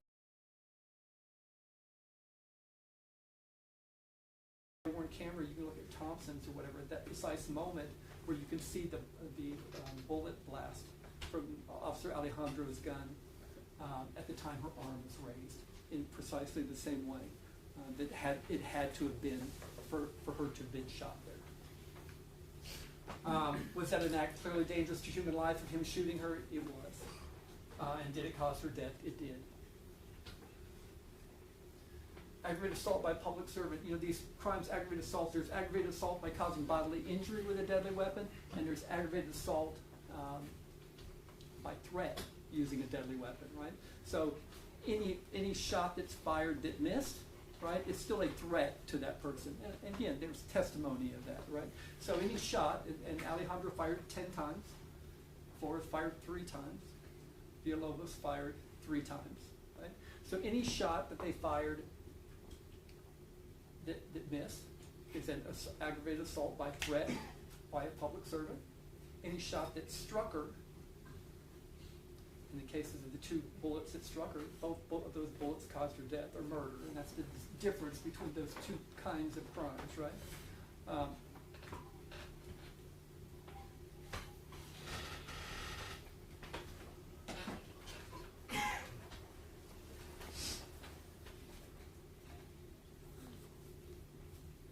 Elements of deadly conduct is a lesser offense. Each one of those, murder, aggravated assault, deadly conduct is a lesser offense of those. And deadly conduct ignores the fact that Melissa was threatened, or ignores the fact that she was injured, and ignores the fact that she was killed. Okay, so it's the crime of shooting into somebody's apartment, right? To knowingly discharge a weapon at in the direction of an individual, whether it was a threat to them or whether it struck them.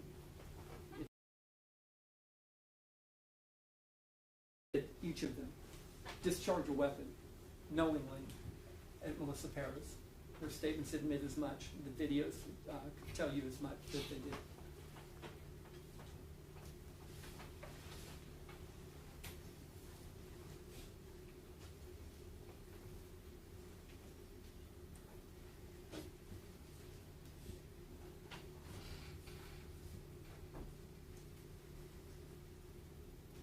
So you'll be given, at the end of your charge, there'll be verdict forms at the end of the charge and stuff that look like this.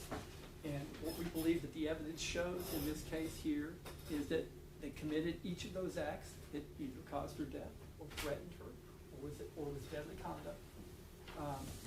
And that the place to sign off on that is at the bottom of the pages of each one of those verdicts for each of those offenses.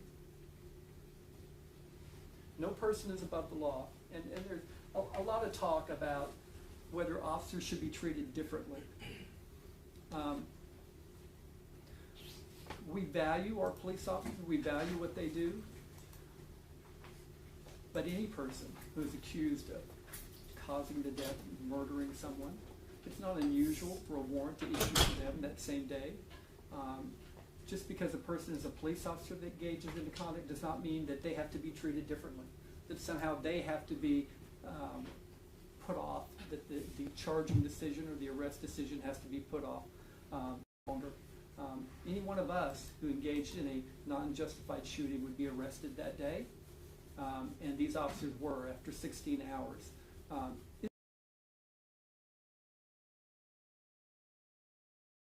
Why should officers get a break, right? I mean, these officers got more of a break than Melissa Perez did. You know, when it first happened, before all the videos were watched, before all the statements were taken, they came in and they were given the consideration of you come in, you submit your weapons, they did a round count on them, they did a GSR test on them, they issued them new weapons or whatever it is. This couldn't happen to a typical citizen, but again, they waited it out until they saw the videos, and later that day when they saw the videos, they read the statements, and the San Antonio Police Department, through the chain of command, said, this ain't us. This isn't a justified shooting. We need to issue a warrant. We need to stand up and show that the citizens that we're not giving special treatment to police officers, and issued a warrant for him. There's nothing wrong about that. There's nothing to apologize for that. You know, we've been subject to a lot of abuse, myself and Mr. Harris here, and the Gonzalez developed. You know, the idea in having a unit like this and having your prosecutors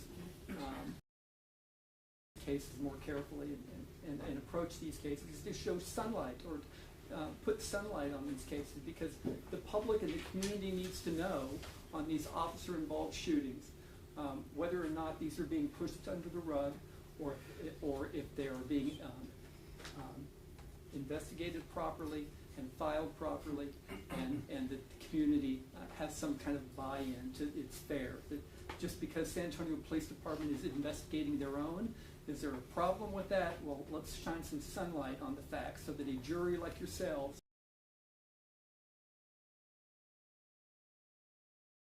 not the police officers, not their lawyers, not the experts funded by the union. The community gets to make that decision. They get to see all the facts. And this isn't just a testimonial case. This isn't a case that really has anything to do with testimony. It has everything to do with you can about how it happened and the circumstances surrounding when it happened. And it's for you as a community to say, this is right or this is wrong.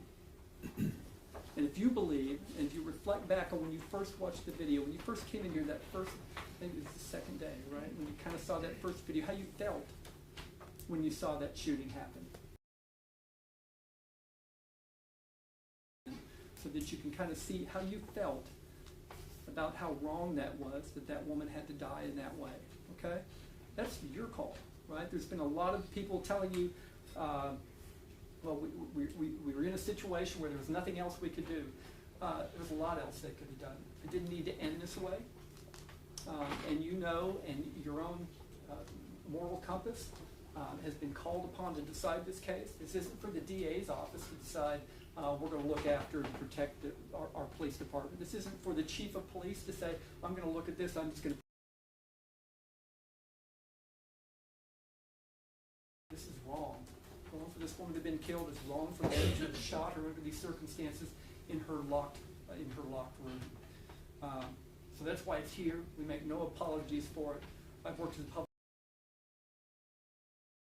31 of them as a prosecutor at this, a prosecutor, I guess at this office and another office. Make no apologies for bringing this case for you to decide and to look at and evaluate.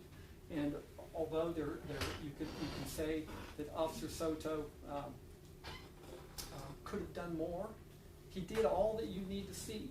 Everything you need to see is on those videos and the forensic reports that follow.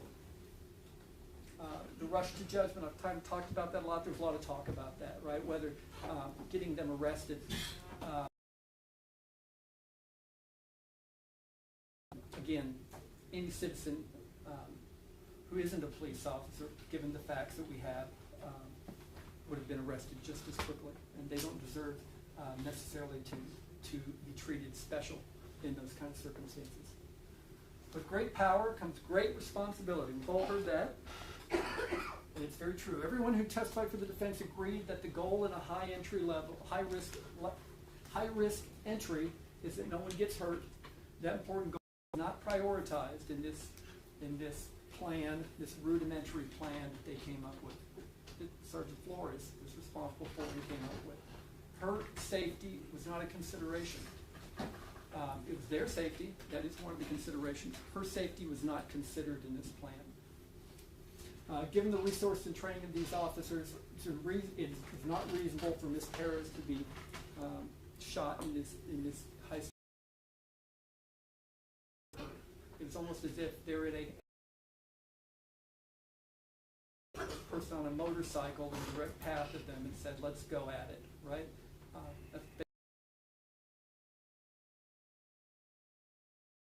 That person accountable, right? We ask you to hold them accountable. We ask you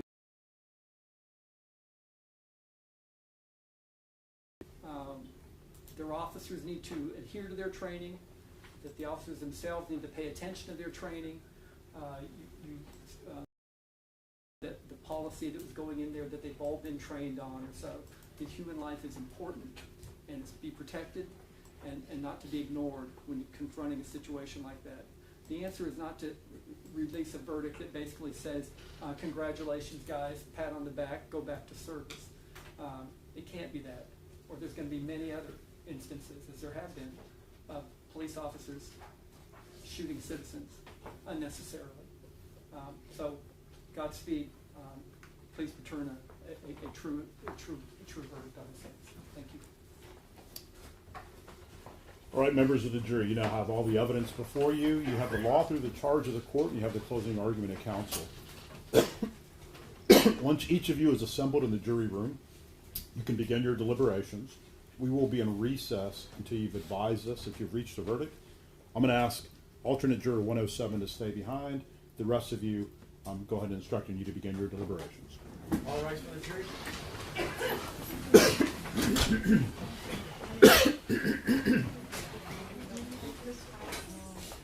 Yeah. Let me give you all those.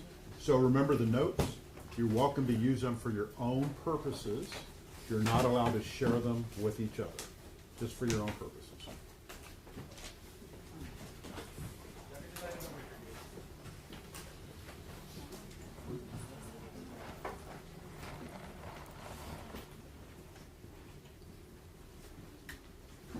You want to come forward, man?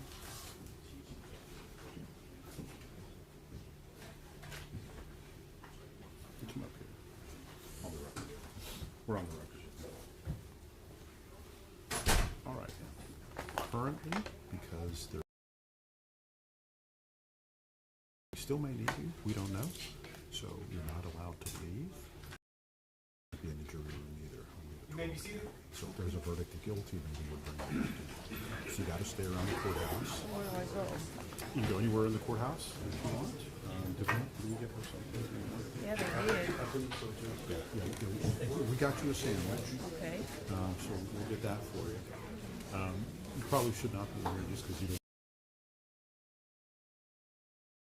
You know, we have a basement in the courthouse. And do you want this in? No, you can hold on to that because officially you're still a juror. We do have your phone number, right? Yes. So we contact you when we need You have my phone. Yes. Oh yeah, we can get it. Yeah, we'll get you your phone. In fact, you can go in there and get your phone. But as long as you don't communicate with the other jurors, the idea is you're not released from jury service yet. We want to make sure that, because you never know what could happen. If we need you, we'll let you know. But certainly, if there's a verdict, we'll bring you back. Quiet, please. We're on the record. Can I get my bag? Yes. Yes. Miss Sugar. Miss Sugar. If you wait for me right here outside this door, I'll get your phone. Yeah, ask her if she wants to do that. Will we be excused, Judge? Yes. Yeah, we'll let you know. Thank you.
Hey, Jason.